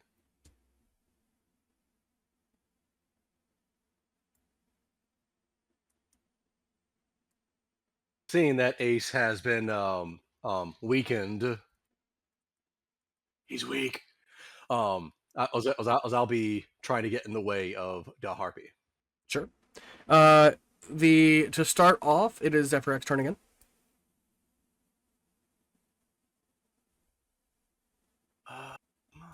I'm gonna swing on a bitch.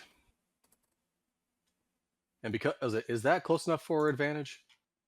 Yeah, sure. Okay, cool.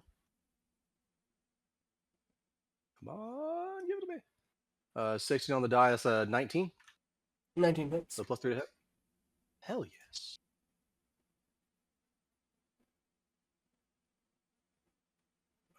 That is 7 damage. And then I will be trying to bonus action shove. Come on, baby, come on. 14 plus strength, that's 15. 15 does shove her. Cool. She is shoved 5 feet back.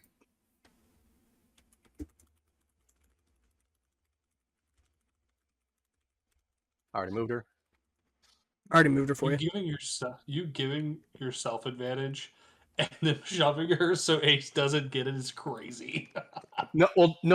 As of right now, I'm seeing Ace is hurt. I'm back at full health. I'm trying to help save you. Whatever Again, excuses you make. Ace has been the only true friend right now that Zephyr has. He's trying to make sure you live. I want to hear it, Tweety. Watch your feathers are cluckety. I think you still have some boar drool over there on your leg. All good. Careful there. Yeah.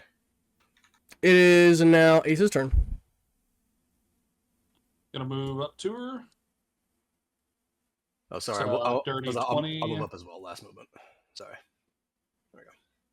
Oh, so you pushed her and then you're like, what? Come on, what? I did not crit, but it was a dirty 20, and I do 10 damage. Okay. Fuck yes.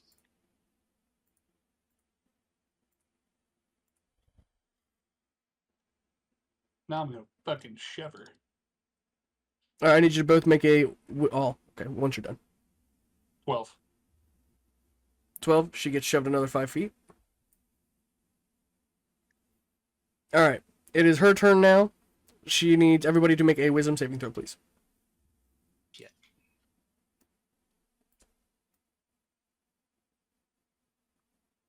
Huh.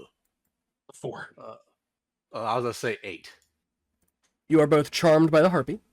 Oh, it's a 3. Sorry, not even a 4.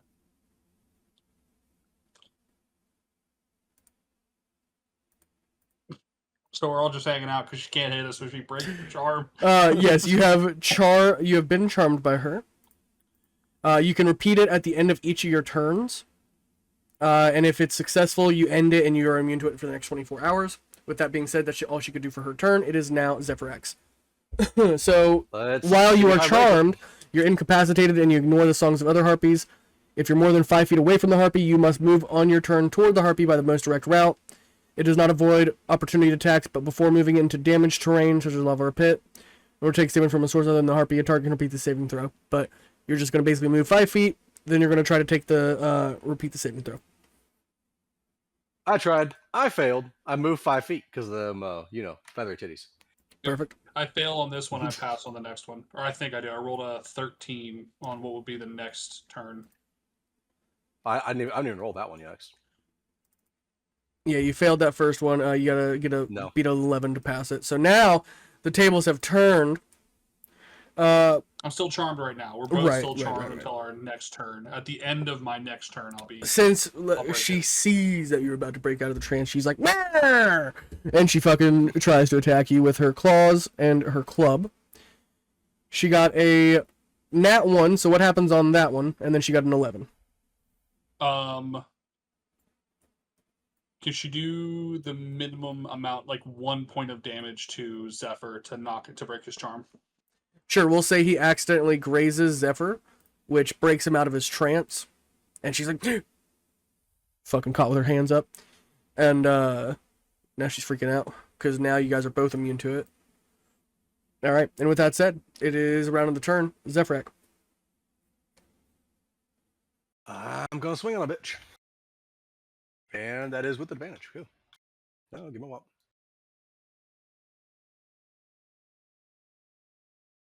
16 on the die. An additional 7 damage to her, and then bonus action shove.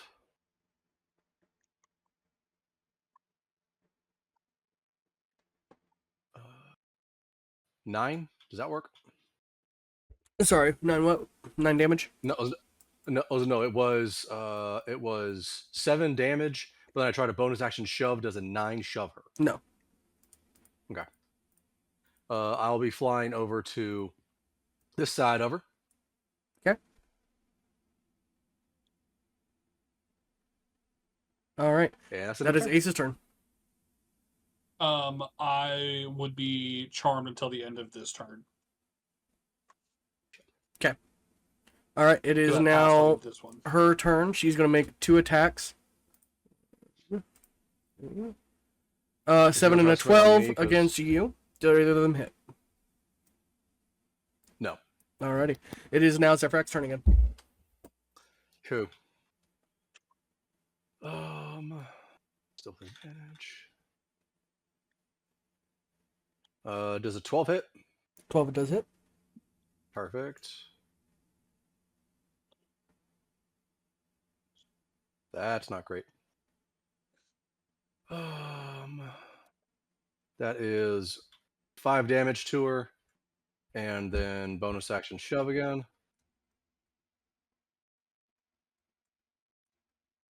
9. Is it? That would be a 10. 10 does not shove her, correct? Correct. Okay. All right. It is Ace's turn. Wing.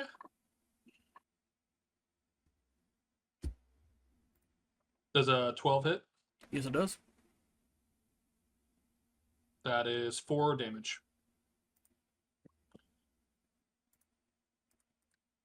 I'm trying to bounce her off of Zephyr. It is now her turn again. She's going to make 1 attack against... okay, there's only a grazing one against Ace. That is 2 damage to Ace. And it is Zephyrac's turn again. Okay, let's see if I can kill this bitch. Oh, damn you. 17 on the die. I know that hits.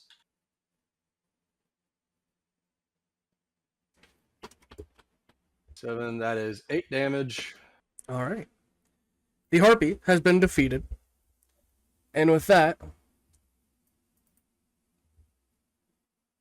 as you stand at the precipice of the mountain, the peak is just beyond your purview. Ace says his goodbye. As you know, my dear friend, we must face this next part alone. My best friend, I will see you at the finish line. And with that, he flaps his wings before climbing up the currents, disappearing in the fog. Zephyrak readied himself before doing the same, but as he approached the ridge of the mountain peak, he saw them. 2 figures in robes with silver sheen, draconic words before he saw their hands, and the next thing he knew, he woke up in the infirmary the next day. And that is the story of how Zephyrak failed the trial. All right. Ooh, 2 silver dragonborn sabotaged your trial? Ooh. Not necessarily.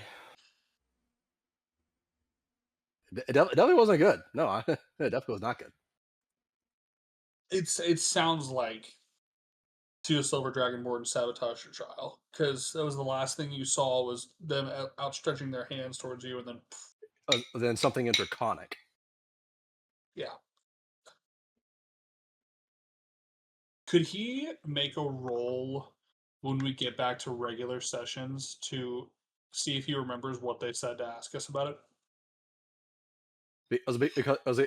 Oh, you're wondering if you can, like, if you do a history check right now for your character, and it's, well, but let me see the dice roll, and then we'll see.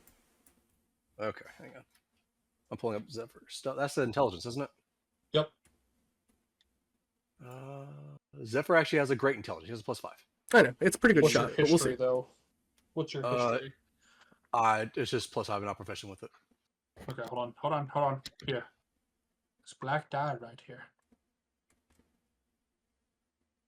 Okay, baby, come on. Oh! Fuck. You have inspiration, use it. Fuck it. I got one more left. You know what? Fuck it. I'll try. Actually, hang on. I'm gonna do the one die that's been rolling pretty well for me so far. It's the red die right here at the end. Never mind. It was worse. That's tough. All right, on a 13, you're only able to remember some of the words.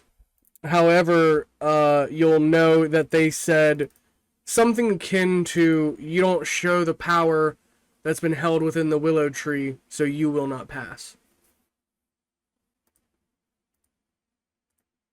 Oh, I wonder if it's a birthright thing. Like, I wonder if you were born... Oh, well, fuck. I don't know.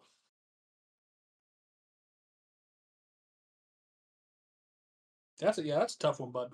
That's... Yeah. Well, if that were the case, yeah, in theory, I was one of the weakest of the entire group, but still. All right. Anything, any final question, or any final wondering questions about Zephyr X Calling Part 2 before we head on to Faraday's announcement Part 2? Damn it.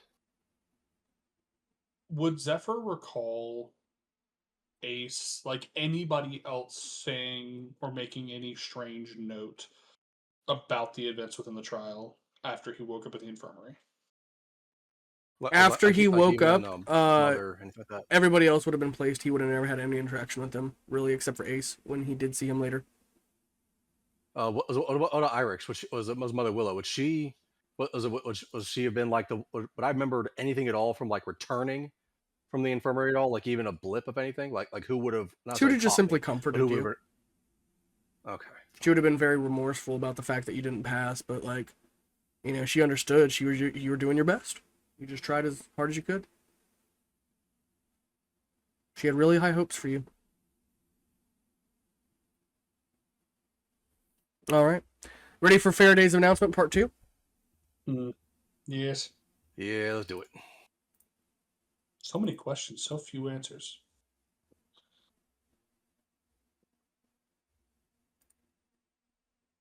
Where was that roll, Griv? God damn. Motherfucker. Was it? Well, how about this? Was it at least based off it was something draconic? Would I have recognized what they were, like what species they were? They were silver. Well, I know they were. I know they were silver. I don't know if they were draconic or what. Like dragonborn. You couldn't make out their full form. You just saw sheens of silver and people speaking draconic. Shit. Okay.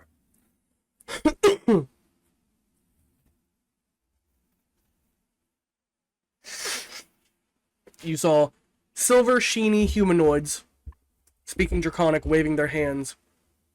Yeah. Which I'm gonna say, like, you should probably know from your backstory. All right.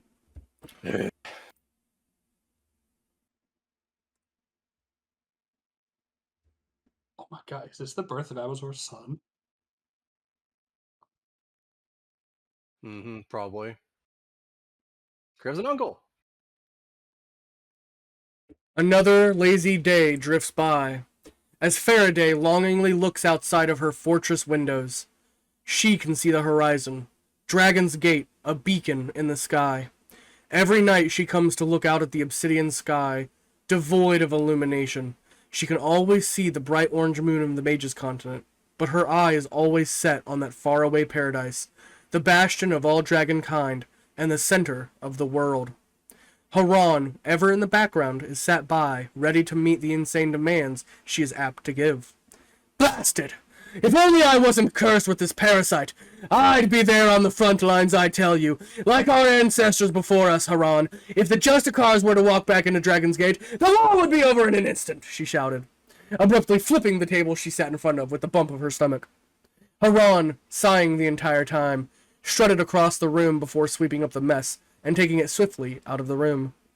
Now, sister, you sound like father when you begin spouting all of this nonsense, you know. It's true, Haran. Ever since the exile of the Justicars, we've been outcasts. We've been outsiders to their paradiso. Why in the hell should our kind be made to trek? Haran just rolled her eyes, knowing what was next. Well, it's because it's our honor. It's our privilege. That's what they say, do they? Just because Aragonians shook down our ancestors, we fled the capital. We fled to save a dying bloodline. And what good did it do that fool Radamund anyway? Got him killed in the end. Got himself missing in action, presumably dead as we all know, just to rot in our ancestors' tomb. That damned Kara abandoned all of us. Stain on the Justicar name, if you ask me.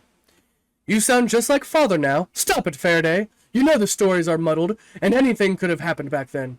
Whatever happened, I'm sure she had her reasons. She simply brushed it off. Radamund was our true savior. He saw what the world was truly coming to. He saw the warpath that Aragonius was on. He knew it would fall. That's why he made Dragon's End. He made it as the failsafe. The Justicars are the executioners. We are the ones who will always come in and clean things up. We'll fix Dragon's Gate for what it's turned into after all those chromatics walked all over the capital. She actively spits on the floor before Haran groans, pulling a towel from the shelf to clean it away. She's sitting there scrubbing it. God damn it, sister. If only I hadn't this curse upon me, I would be marching myself there. Imagine, all the Justicar siblings marching in battle. But no, this damned council has reduced me to their figurehead, she snarls, bellowing flames from her snout. Haran just raises a brow. It's at this moment that Faraday noticed a small ruffle in the corner of the room. Haran.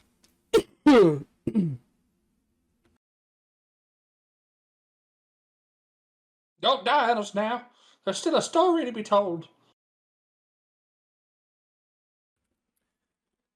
Haran, go and get me that frozen dairy treat by that street vendor. What is it you called it? Ice cream, you mean? At this time of night? She rebuked.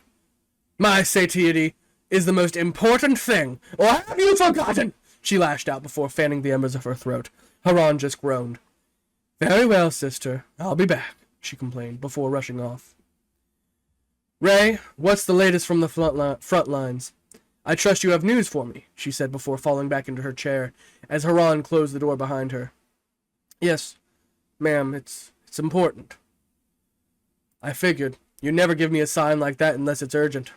So what is it this time? Another demon lord showing themselves? She grumbled before pouring them both a glass of tea.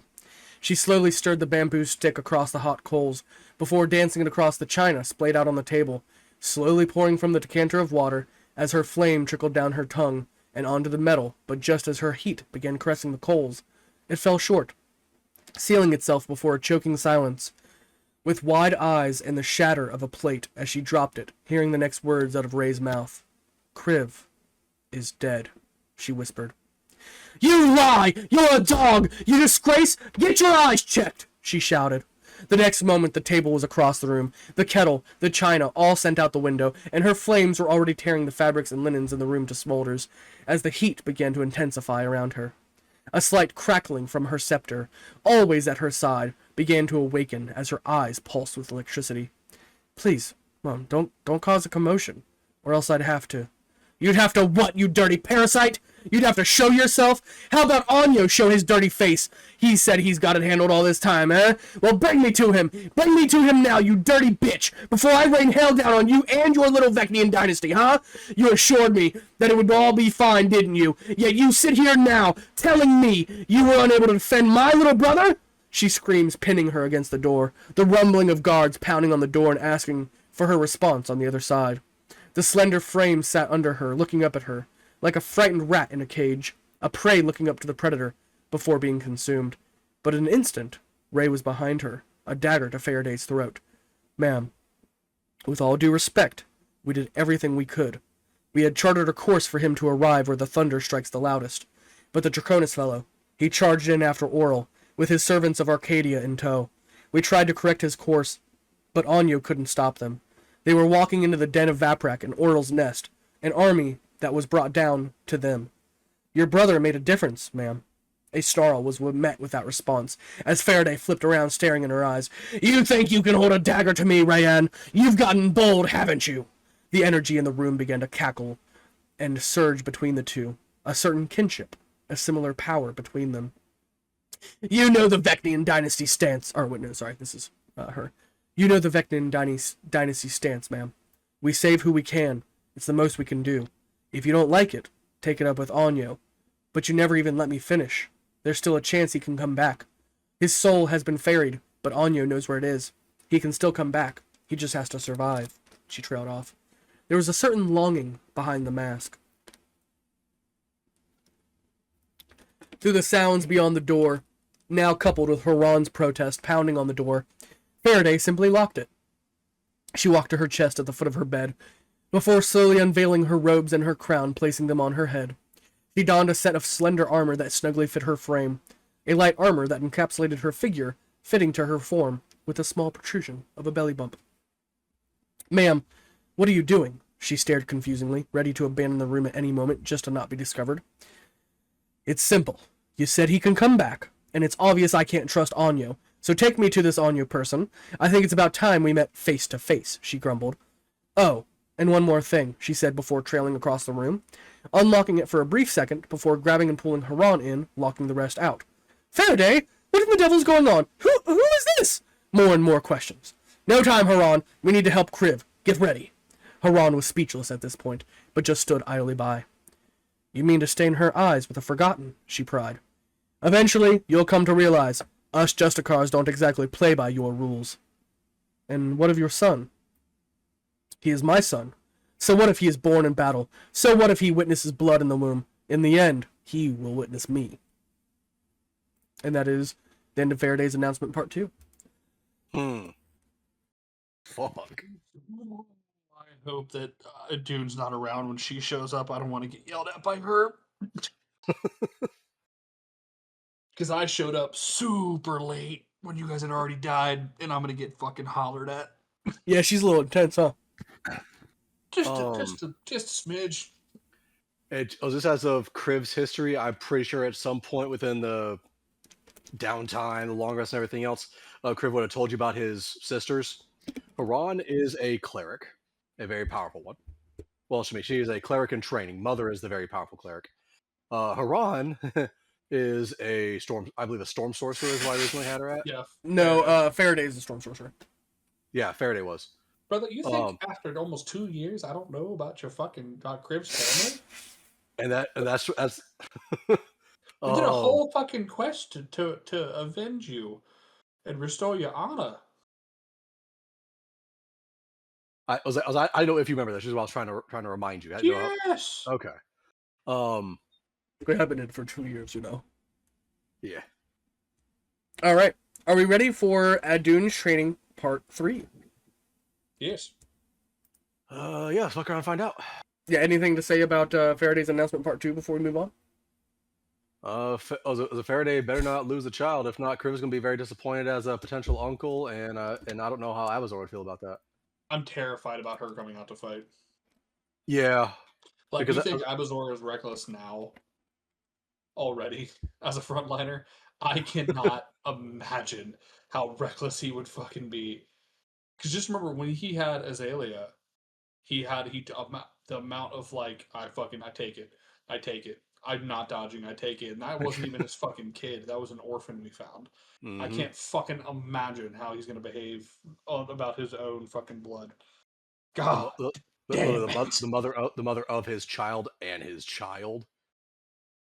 And like I said, I meant what I said. I hope Adune is out of earshot when she shows up. I want to get fucking yelled at by Faraday. Hey, and I can only tell you this: Kriv, as protective as he is, he will not act sane if she gets hurt. Yo, Grace, calm down. Yo, Grace, calm down. It's not my fault, Yo, Grace. It's not my fault, Yo, Grace. So this is what Kriv felt. Yep. This is what. Well, the lightning bolts, they hurt. I should stop doing that. Ow. I've been joining Kriv all this time. I'm so sad. Adune, your eyelids stutter before visions race through your mind. A giant creature with a pale, lifeless body that stretches over a cockpit, full of levers and screens.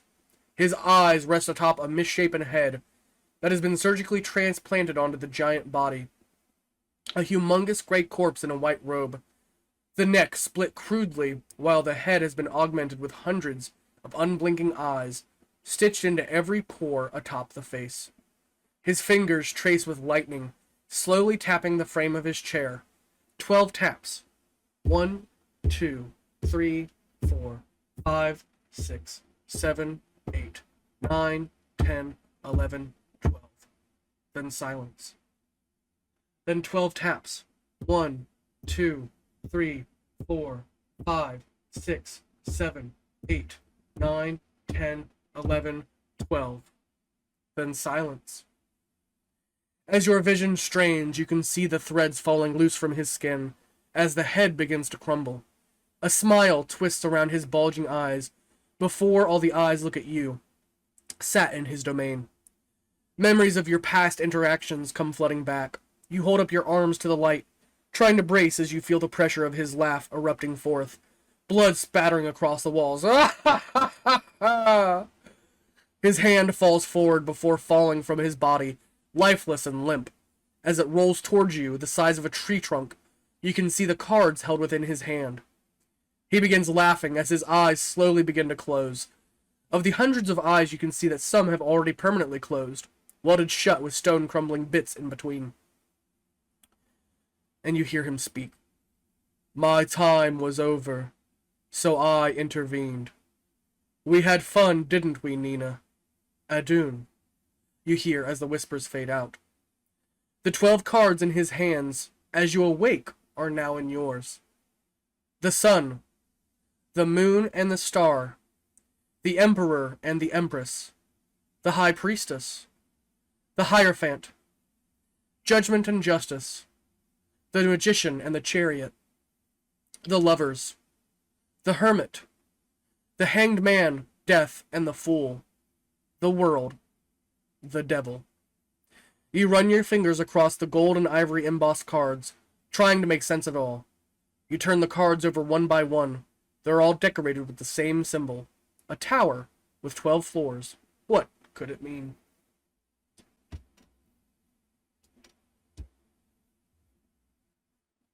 The Watchers giving me a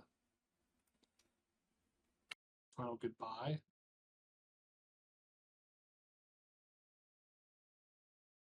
Are all the cards are like splayed out in front of me face down, right? You're muted. They're in your hand as you wake up. Can I like do a tarot reading? Like shuffle them and pull cards? I mean, you can tell that there's like nothing actually like within, like there's no energy within the cards or anything like that, if that's what you're asking. No, it was more just because like they're tarot cards. So I was It's wondering if, actually not. It's based off of tarot cards, but it's not actually like a tarot deck. Hold on. But I will say, hold on. I will have you do something with that in just a second. But I want to send you the list of cards in the first place. Okay. I may have to step away for a second. There's like something happening outside of my apartment. I can hear fucking hooting and hollering, something beeping. All right. These are the cards that appear in your hand. And if you did try to sit down and do a tarot reading, no matter what you do when you like try to flip them and everything like that, like whenever you try to pull them, they always come in this exact order. It's like they magically rearrange themselves to restructure into this order.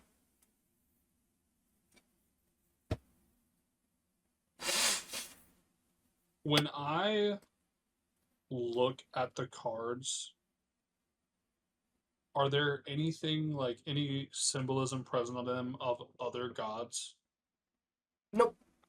No gods at all. It just seems to be a gold ivory outlined tower on one side, showing as a beacon. And then 12 different card types. And these are the cards. Does the tower look like the tower in the gold tower in Dragon's Gate? It does not. Okay. I'm gonna go to Sprocket and Scrap and ask them about it. This Like is the fucking actually cold currently in sweat. present day, like with one of your long rests, so you wouldn't be Oh! near Scrap or Sprocket. Sorry, I do apologize. Prometheus. Would a Dune possibly know? Does it have any sort of? Would it possibly be like a history check to see where he might remember a tower like this? Or if I recall like a history book or anything at all like Yeah. that. It's a good point. As you know, there is no single tower that exists in this world like that tower. Oh. Okay. So it means it's out of the planes. It's in a demi-plane. I mean, it's probably the Watcher's Tower, realistically, from how it looks. Tarot reading comes out in that same order every single time.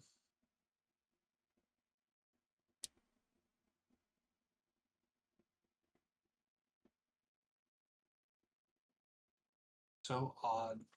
Because I'm wondering with the way it comes in that order, if it's like, if it's a foretelling of a specific set of events that we just don't know what the symbolism matches up to.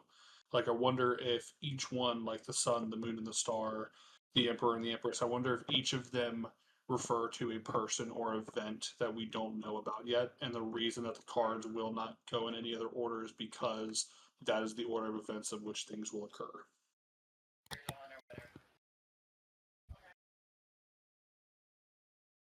Okay. Is there before I set them away in my bag, because I'm gonna eventually ask Abazor and Prometheus about it and see if they have anything to say or like thoughts on it. Is there any check, like is there an Arcana check or a history check or anything I can do about these cards, like historically about? You specifically can do a religion check. Okay. 1 moment. We believe in you. It's current day, so I'm gonna use my Puzzler's Wit to give myself advantage.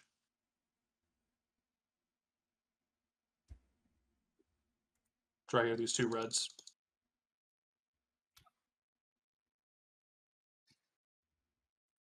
1970. That's pretty good. That's a dirty 30. Damn.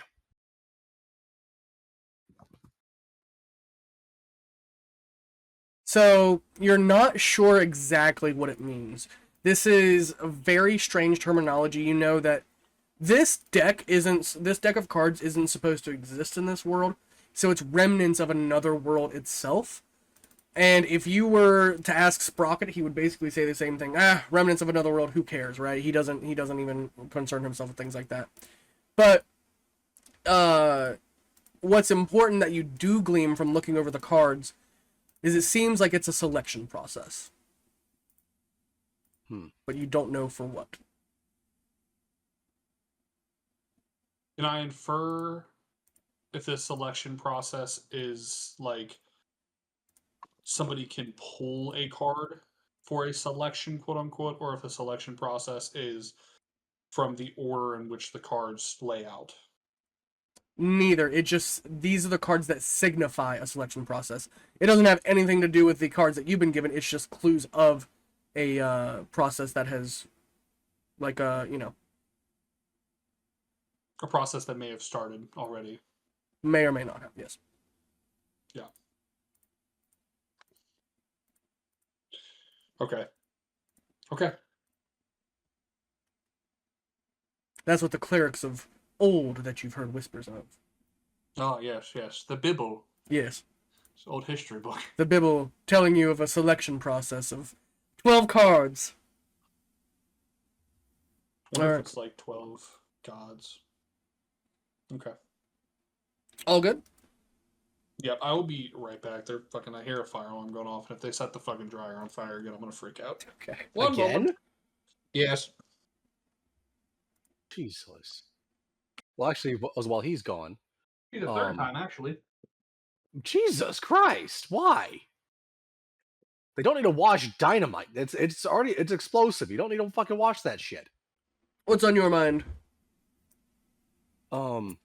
Is Zephyrak sensitive to demonic energies or powers?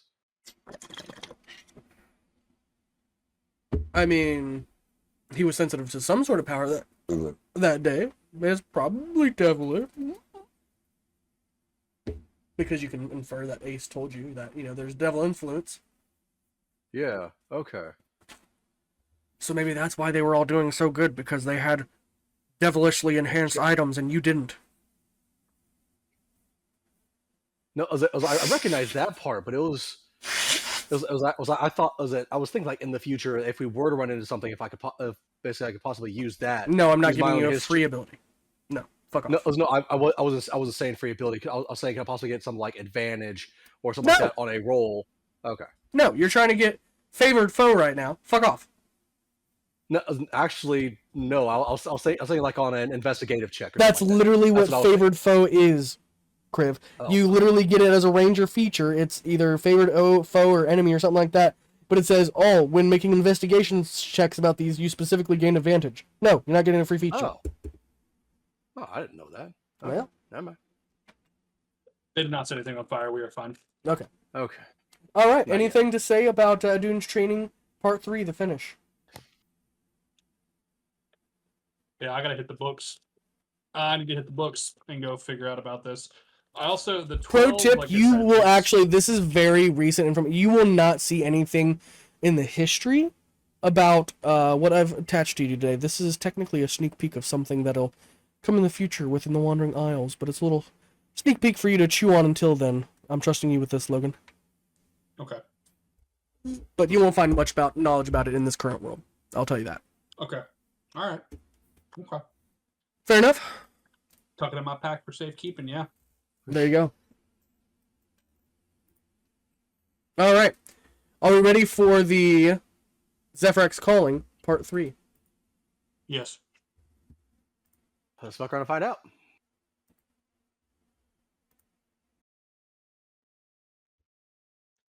The years dragged on. Crash, Krex, Aish, and Ace all passed the trials that day. But Zephyrak never had. As times of war began to approach, with international trade routes closing down, Stonetide had no choice. They offered those who failed another chance. Zephyrak climbed that mountain once again, and when that man and woman stood in his way, he instead rose high above, casting down an arrow and gliding down to safety. Ace had flown to a position of power. It was lonely to celebrate afterwards, separated from his best friend. But as he sat at the local watering hole, he pulled up a stool in the shabby wooden shelter. Before pouring himself a sparkling berry frozen juice shake, mixed with cream and salt, he sat down to enjoy his treat as he took in the environment around him. Several enforcers and carriers all about. Of course, no gatekeepers or embassy members. They thought of themselves as too important to sit still. He ruffled into his knapsack before relinquishing a handful of documents. It was time for him to choose. As he sat there at the counter, he flicked and rolled the pen along his talons, biting his beak, unsure of what to pick. He had felt that call to justice all his life, but in the roads ahead he had only 4 paths. Gatekeepers were the best warriors. They defended Stonetide and they defended the ceiling of the sky, the elemental plane of air, its entrance. The carriers were our swiftest soldiers. They made pacts with nations to ensure swift delivery of the post. The enforcers were contracted to the Adventurers Association, only meant to deliver Adventurers Association-related tasks. And the embassy took it upon themselves to band the world together so that we could keep our history, our knowledge, and not lose it to infighting after the ice wall closed around us, instituting panic among the races. As the seconds went on, he could feel the choice paralysis setting in. Zephyrak and Ace always talked about being top-tier couriers, and even though Ace set himself on that very path, He's going down. telling you, dude, I feel like I got fucking pneumonia or something. Alright.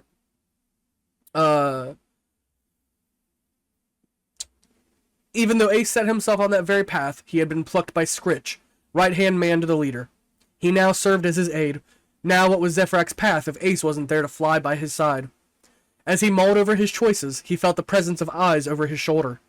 As he turned to meet them, he felt a sense of unease. Try to decide where to go, he belched sitting down. An enforcer, a big brute of one at that. If you ask me, fella, I says, but an enforcer. He shouted with his mug of wine to the sky, fresh berries plopping out, slamming down half his drink. And onto the counter. He hiccuped before letting out a big chuckle, slamming down half his drink into his stomach, then the rest onto the counter. Zephyrak scrambled to pry his papers from the counter before they succumbed to collateral damage. I don't really, he began before being swiftly interrupted. I swears! The Enforcer's where it's at, you know. We're supposed to do Adventures Association related tasks, but I'll tell you, a secret, I'll tell you. We also have a sacred duty, yup, that's right. But our sacred duty is way more important than any of the other tribe's sacred duties. We guard the tomb of the second king, after all. Keep a secret, though. He trailed off before his head slammed onto the counter, his consciousness fading along with his words. Zephyrak just shook his head. Rambling nonsense, he whispered. It was time. He checked the carrier box and sealed the envelope. Zephyrak could never envision what kind of path that choice would set him on. A choice that eventually led to Zethra's death, and his introduction to Brent Oakroot. The same man that liberated him from the band of slavers that he had fallen into. And before he left Stonetide for the last time, he walked past the infirmary, seeing him sit just outside it, hands over his greatsword as he sat guarding the wing. Zephyrak approached him, and Brent began to stand. So you're off to see them, then? He asked, sheathing his sword. Yes, I've been tasked to deliver some important letters, he said with determination. And you remember what I've said to you? He asked. What did Brent Oakroot say to you that day? Zephyrak, please. I thought I had it here. I got you to recall on your own. Nope, put that document away. Damn it. Okay. What did he say on that day to you? If I remember correctly, he gave me a couple of letters. Saying? Shit. I knew I should have fucking read this shit beforehand. I do apologize. I cannot remember. Can I possibly do a history check to see if I remember? No, you fine. He shakes his head. I know you were lost. Don't forget what I've told you, Zephyrak. I'm a paladin of vengeance. I know that the Dragon Lords are fair. I understand that some people have different opinions. The fact is, the love of my life is dead. There's nothing that can be done either. The past is the past. Revenge has already been taken against them. But I cannot sit idly by and see the injustice of this world anymore. To some degree, we are all evil, Zephyrak. I'm bringing down the world just like Aragonius once did. When I reign supreme, my word, my law, will be final. I will put an end to the shadows that puppeteer us and trap us and hold us against our will. You know what that's like, don't you, Zephyrak? To be able to fly, but still be in a cage. I'm an avenger, Zephyrak. Zephyrak gulped. This man scared him, not because he was powerful, but because he made sense. The more he spoke, the more it seemed like he wasn't crazy or ruthless, or even heartless. He was a tool to be wielded by karmic justice. I knew I saw something in you. Something more, Zephyrak. I'm sure you will get along with my friend. And that is the end of Zephyrak's Calling, Part 3. Anything we want to say before we move on? Yeah, I don't love that. Don't love that verbiage from Brent at all. Now obviously knowing a little bit more. I'm thinking eventually we might have to fight Brent at some point. I really hope not. Yeah, I think. Why are you thinking you have to fight him? Brent? His phrasing of the shadow government and him being He's talking about the children of the Black Sun. I know, but I just feel like he's going to fall into what Adun said to Asterion. You are a tool. A tool will serve its purpose, or it will be tossed aside. And I feel like he's going to dive too deep into the I am a tool, I am a weapon, I have a purpose, and he's going to get just fucked. Just fucked mentally on that ideology. Very possible. Anything else?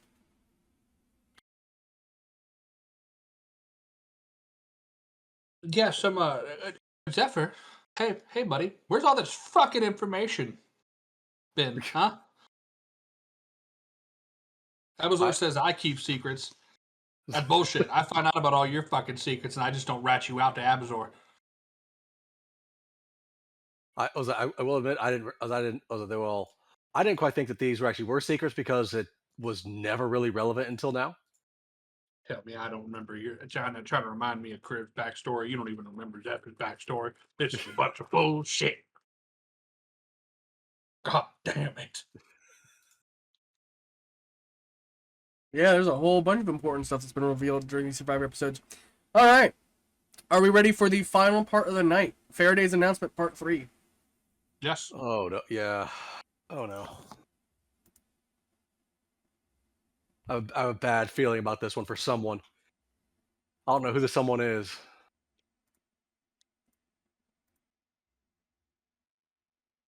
I'm going to let this song play all the way out. Then I'm going to do my spiel.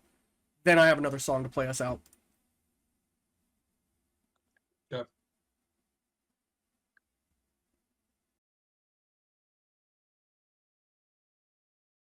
When you mute yourself, you mute the music, brother. Sorry.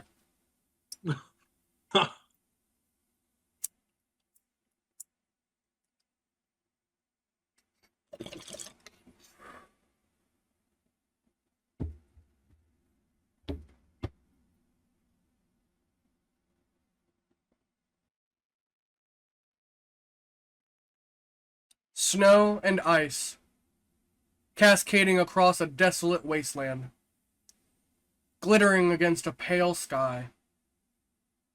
Faraday hops off a horse, scouring the trees before approaching the camp. Bodies of frost giants all torn to shreds as far as the eye can see, with no signs of life. "This is where it happened?" she asked her. "Yes. This was his last known location before he was ferried." Faraday began scouring the snow before slowly using her fans to flame the ice away. Under it, she found a chunk of flesh buried deep within the ice. So he has fallen. And what took everything else? An ego-driven vanguard. They guard the bridge. They refute their right because they have not earned it. Faraday grits her teeth. They did all this.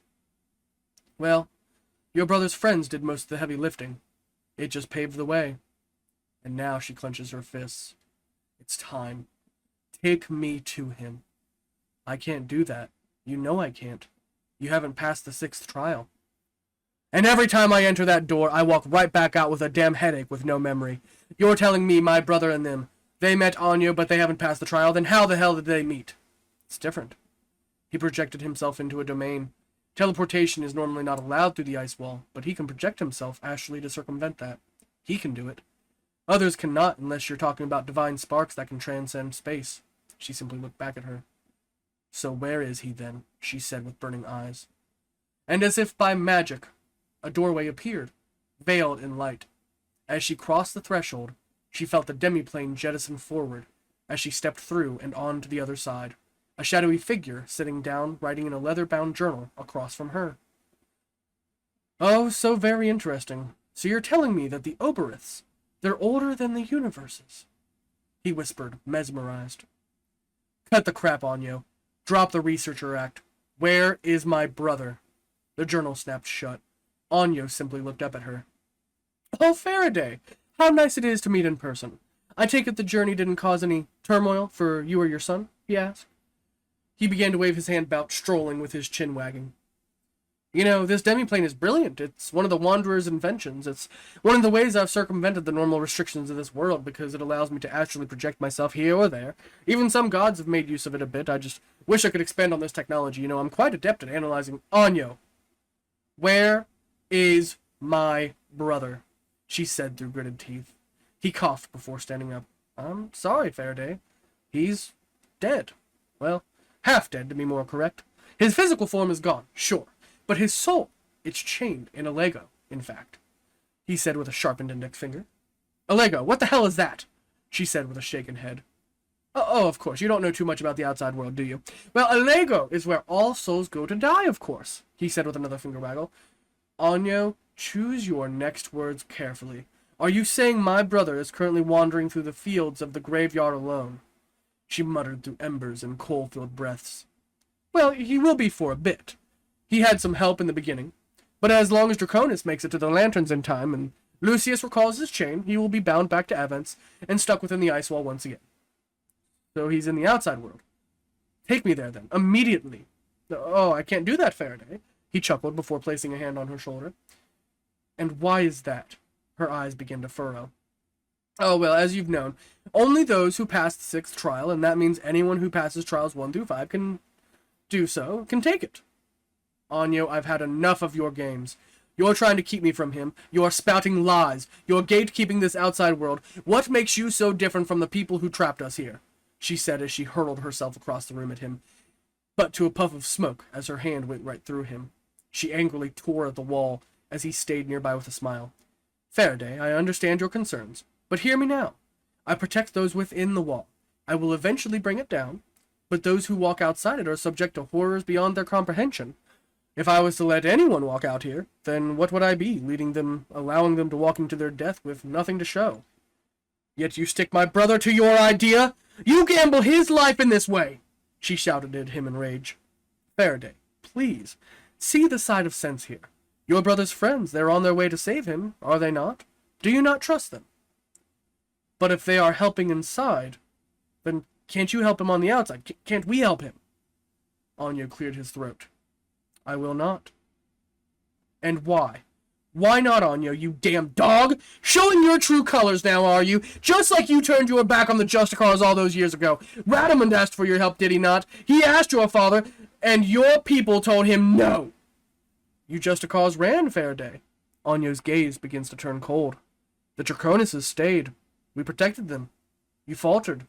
The Justicars were fated to be embarrassed from the start when they abandoned the World Seal. Take that back, you dog! Coward!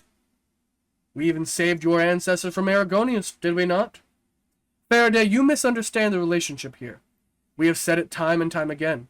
We will take care of threats from the outside world. You deal with threats inside the wall. I trust my people to take care of threats, domestic or otherwise. It's not our fault. Radamund lost to the influence of that Nagpa. And what's the big deal? Your brother took care of him, didn't he? You wag your tongue like a politician, Anyo. Friendship, alliances, they're all the guise of a conqueror's plot. You say you took care of Aragonius, but you just sicked your dog Zareth on him. How long until you bury him too, I wonder? You can only measure everyone's worth for so long, Anyo. What if we were to do the same? She barked. So be it. If you think yourself a more just ruler of the stars, then I beg you, take them from me. But I will not expend necessary resources to save one lone soul lost adrift in the middle of a graveyard. And not for a Justicar, one who has abandoned the capital time and time again. I've done my part, Faraday. It's up to your brother's friends now. Their strength will carry him back, as long as they make it in time, that is. And what if it was Abazor or Adun there? Well, I would save them, without a doubt. They're necessary. So you're saying my brother is not? She howled. Strictly speaking, no. Again, the Draconis family stayed. All those years when the towers were on the verge of collapse, because of Aragonius' reign, the Justicars were cast out, or so history says. But we know Radamund ran, and abandoned his post. If the Justicars had never left, then maybe they would have stood a chance against the demons that night. But because your family abandoned the capital, it fragmented the forces of Dragonkin everywhere. You split our people, Justicar Chancellor! We took care of Aragonius all those years ago, because we knew the problem he posed for Dragon's Gate. After all, we know if Dragon's Gate falls, so too does the world, she muttered through clenched fist and gritted teeth, swallowing her pride for once, looking down to the ground, mustering for words. But Dragon's End was supposed to be a backup. Anyo, you know this was Radamund's true wish. We wanted to create another country, to rival the power of Dragon's Gate, to later join in the fight. That was the plan passed down to the Council in secret. To live, to fight on in the future. Well, that was your ancestors' plan, yes. But in the end, he was just a coward. He fell to the Nagpa. He was never a valiant warrior. And because the Justicar split off from Dragon's Gate, it gave the Chromatics the opportunities they needed to rise in power. Something that Oryx had to learn to wield. You see, the Golden Eyes, the Draconuses, they never left Faraday. They stood on the battlefield ready to die that day. But the Justicars, they severed that thread of fate. And because of that, Dragon's Gate had to concoct that ridiculous plan. I've never blamed one for the sins of my father, Faraday, but it's not about blame or sin today. It's about resources. And I'm sorry, but let me ask a question, dear Sister Drakeem. Why do you not trust your brother? He said, leaning in close to her. Her skin began to tingle as she looked into his eyes, his starry energy piercing her gaze. I mean, he will be all right. Tyr has faith in him, that he will last. Why don't you? All he has to do is last long enough for the boys to retrieve his lantern. She didn't respond to his question, but whispered of the past instead. You weren't doing us a favor. He said, stretching out his hand to his ear. He was attacking the world, Anyo. Aragonius was. You didn't ever do the Justicars a single favor. He was attacking the entire world. Of course he was, Faraday, because no one wanted to live under his rule, so everyone rebelled. The first king's reincarnation is always a tricky fellow. So much power in those humans, he whispered before carrying on. Says you. We had to save you. But you need to grow up, Faraday. All of you. Inside the walls, you all need to get stronger. It's time we started thinking like them, Faraday. The strong need to exist to protect the weak, and we need to temper those flames for the war that is coming. When the wall opens, it's open season, Faraday. We need you all to get stronger. So until you all join us on the other side, Faraday. So after I've come all this way, you're going to still tell me that I've wandered here for nothing, that my brother's meant to suffer and I can't do a thing to help him? She grimaced because she instinctively knew what was next. And what of the time you banished him? All those years you spoke ill of him in the capital. Wasn't there a part of you that truly despised him? He said as he leaned in closer now in her face. Face it, Faraday. I have more faith in your brother than you ever will. You still see him as this pathetic whelp. You may care for him, sure, but you don't know what a true warrior stands for. My father saw that spark in him that day. I prepared to send him out, and when I asked my father, he said no. For that boy contains an entire army within him. He stands as an example and testament to undying strength. Faraday, he will be just fine, I promise you, he said, his celestial form glittering, with a soft and subtle smile now. It was a moment before she collapsed to her knees, unable to breathe, choking back the tears, allowing him to comfort her for a brief moment.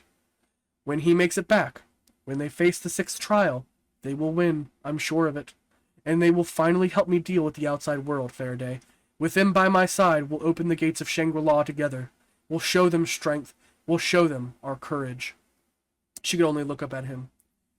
And when that day comes, we will cut you down too, for what you've done to the Justicars. At every chance you've left us to die. I'm still not convinced at all, Anyo. You speak of sugar, but your heart is made up of bile. You're a wolf in sheep's clothing. That is what you are.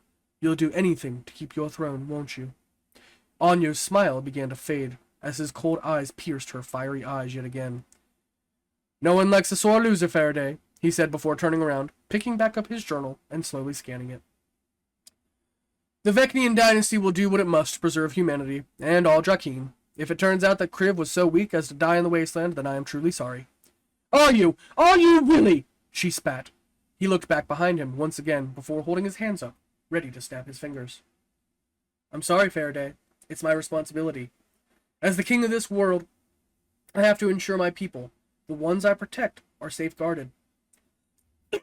I can't waste resources on anything at this point. Goodbye, Faraday. It was nice talking to you. And with that snap of his fingers, she was gone. He simply sighed before sitting back down.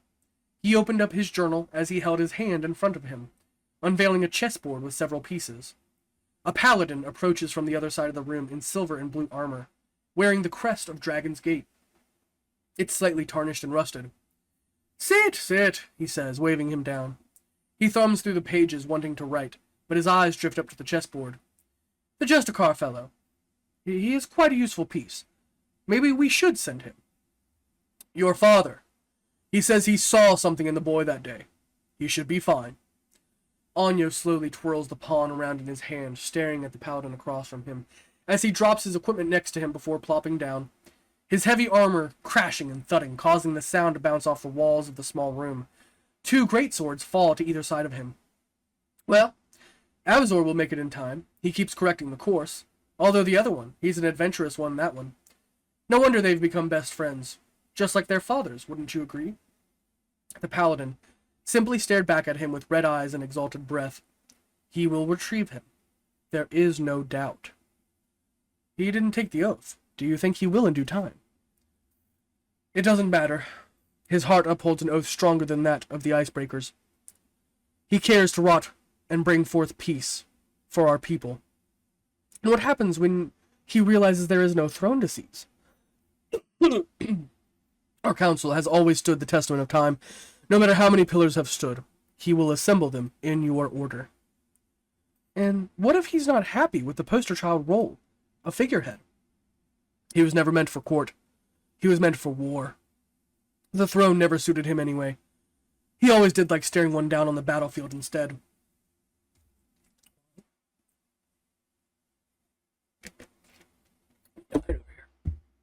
Oh. So my spot is safe? Oh, I wouldn't say that. They both begin to laugh. Well, your move, and if he lops off my head too in the end, then so be it. As long as he can make it here, that is. They both continue to laugh, and now smile. Oh, he'll make it here.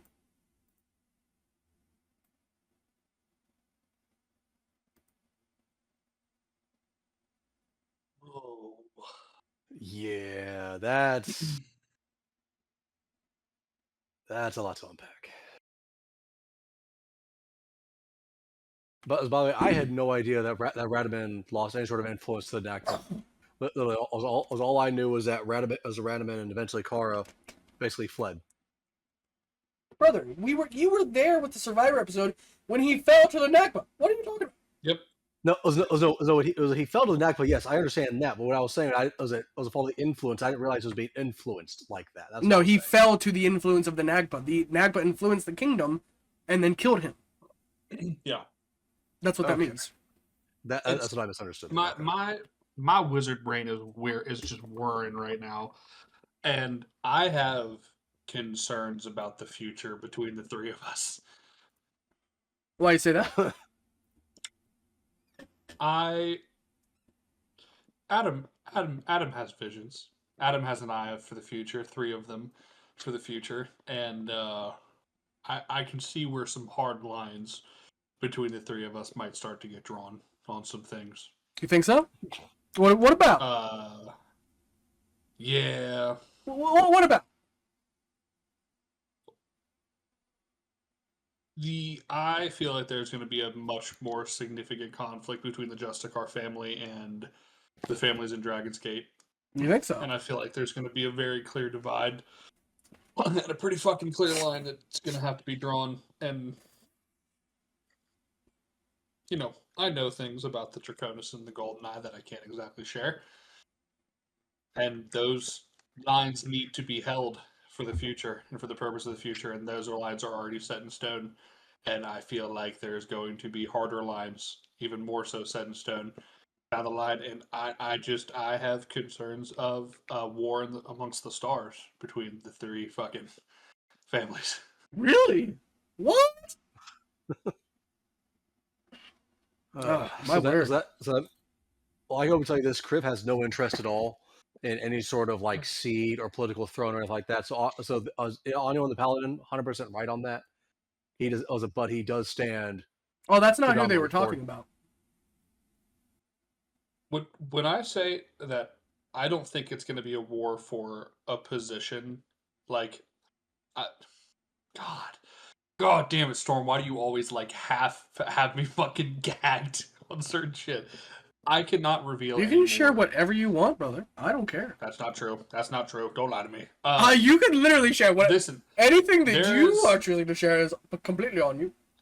There are certain lines, Kriv, that are absolute in this, and there are certain choices that have to be made for the betterment of that line.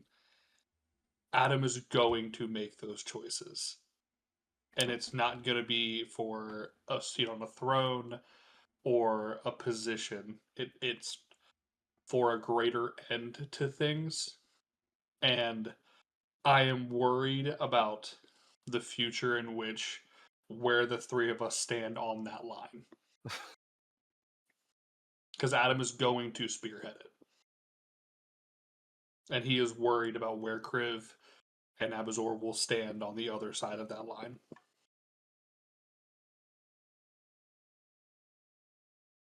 But in the end, he was, yes, talking about you at some part, Justicar, but in the end, he said this. Or they were both saying this back and forth together. And also, you never was prompted with an oath, so why the fuck would they be talking about you at that point? The Paladin, sorry.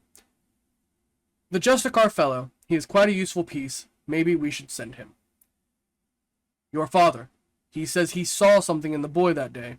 He should be fine. That was talking about you.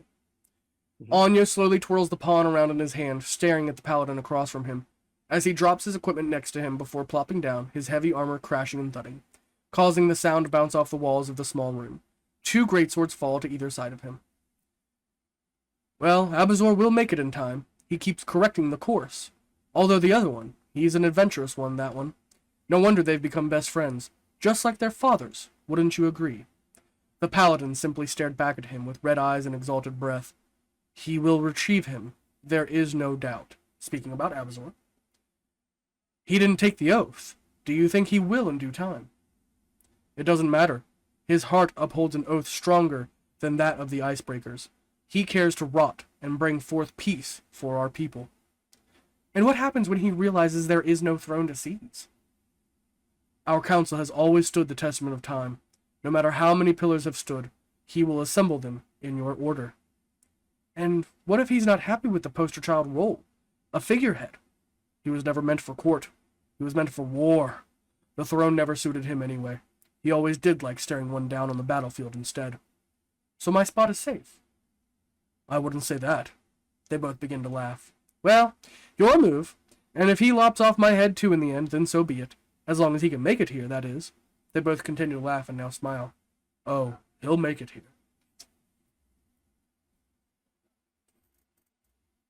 So yeah, they're definitely talking about Abazor, the last piece of it. Yeah. Are they? But my question is saying, hey, my best friends. Does that mean that Radaman and Abazor's father were best friends? No, man. It's talking about Oryx and Abazor's dad. Yeah. Okay. Right, like the similarity. Because remember, Radaman was cast out. That was like 1,000 years ago, first of all. His dad isn't... Yeah. And that's just why I was getting a little confused there for a second. Okay. Why did your people... I gotta do some research on fucking Adune's family lineage too. I gotta start fucking looking into the Golden Eyes more thoroughly, and go look for some history books on them. I am also interested in saying, hey, whenever Anya was talking about Kriv, it was an entire army exists within him. That does not. Based on what I know about him, based on his abilities and everything else, that's so far is just not. He tries to be a wall. It's a compliment. He's saying you're good. He's saying you're as strong as an army. What? I'm gonna freak out, guys. I'm gonna freak out specifically against you, Joe. Don't, guys. I'm not. Not me. My head just hurts.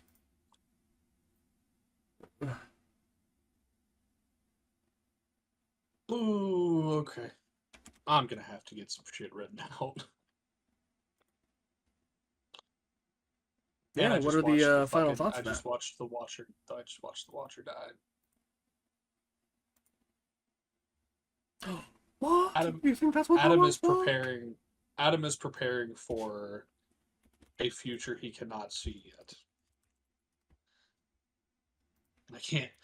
Crib's in this call, so I can't say too much more. But a dude is preparing for a future that he believes will come.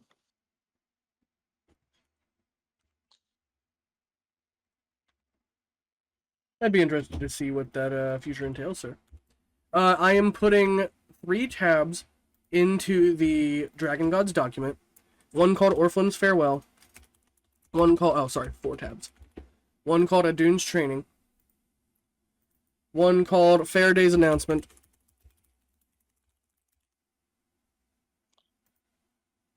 and one called Zephyr X Calling. I will post all of your guys' little clips there, and then if you need to further, like, kind of investigate or look over anything, you know, that's up to you. All right. Oh. Anything else before we finish off for the night? So we are sort of not D&D. So we're not doing D&D tomorrow evening at Tony's because he's on vacation, and we're just going to your place in order to Yep. take out more of the trailer. Yep. Cool. All right. Yeah, I'm gonna have to. I'm gonna spend this next week getting some shit wrote up because I think Adun also is gonna have some letters to send out as well. Oh, joy, oh joy, Storm. The fucking dilemmas you create, fucking bastard. I have no idea of what you mean, kind sir. You shut the fuck up. That's quite harsh.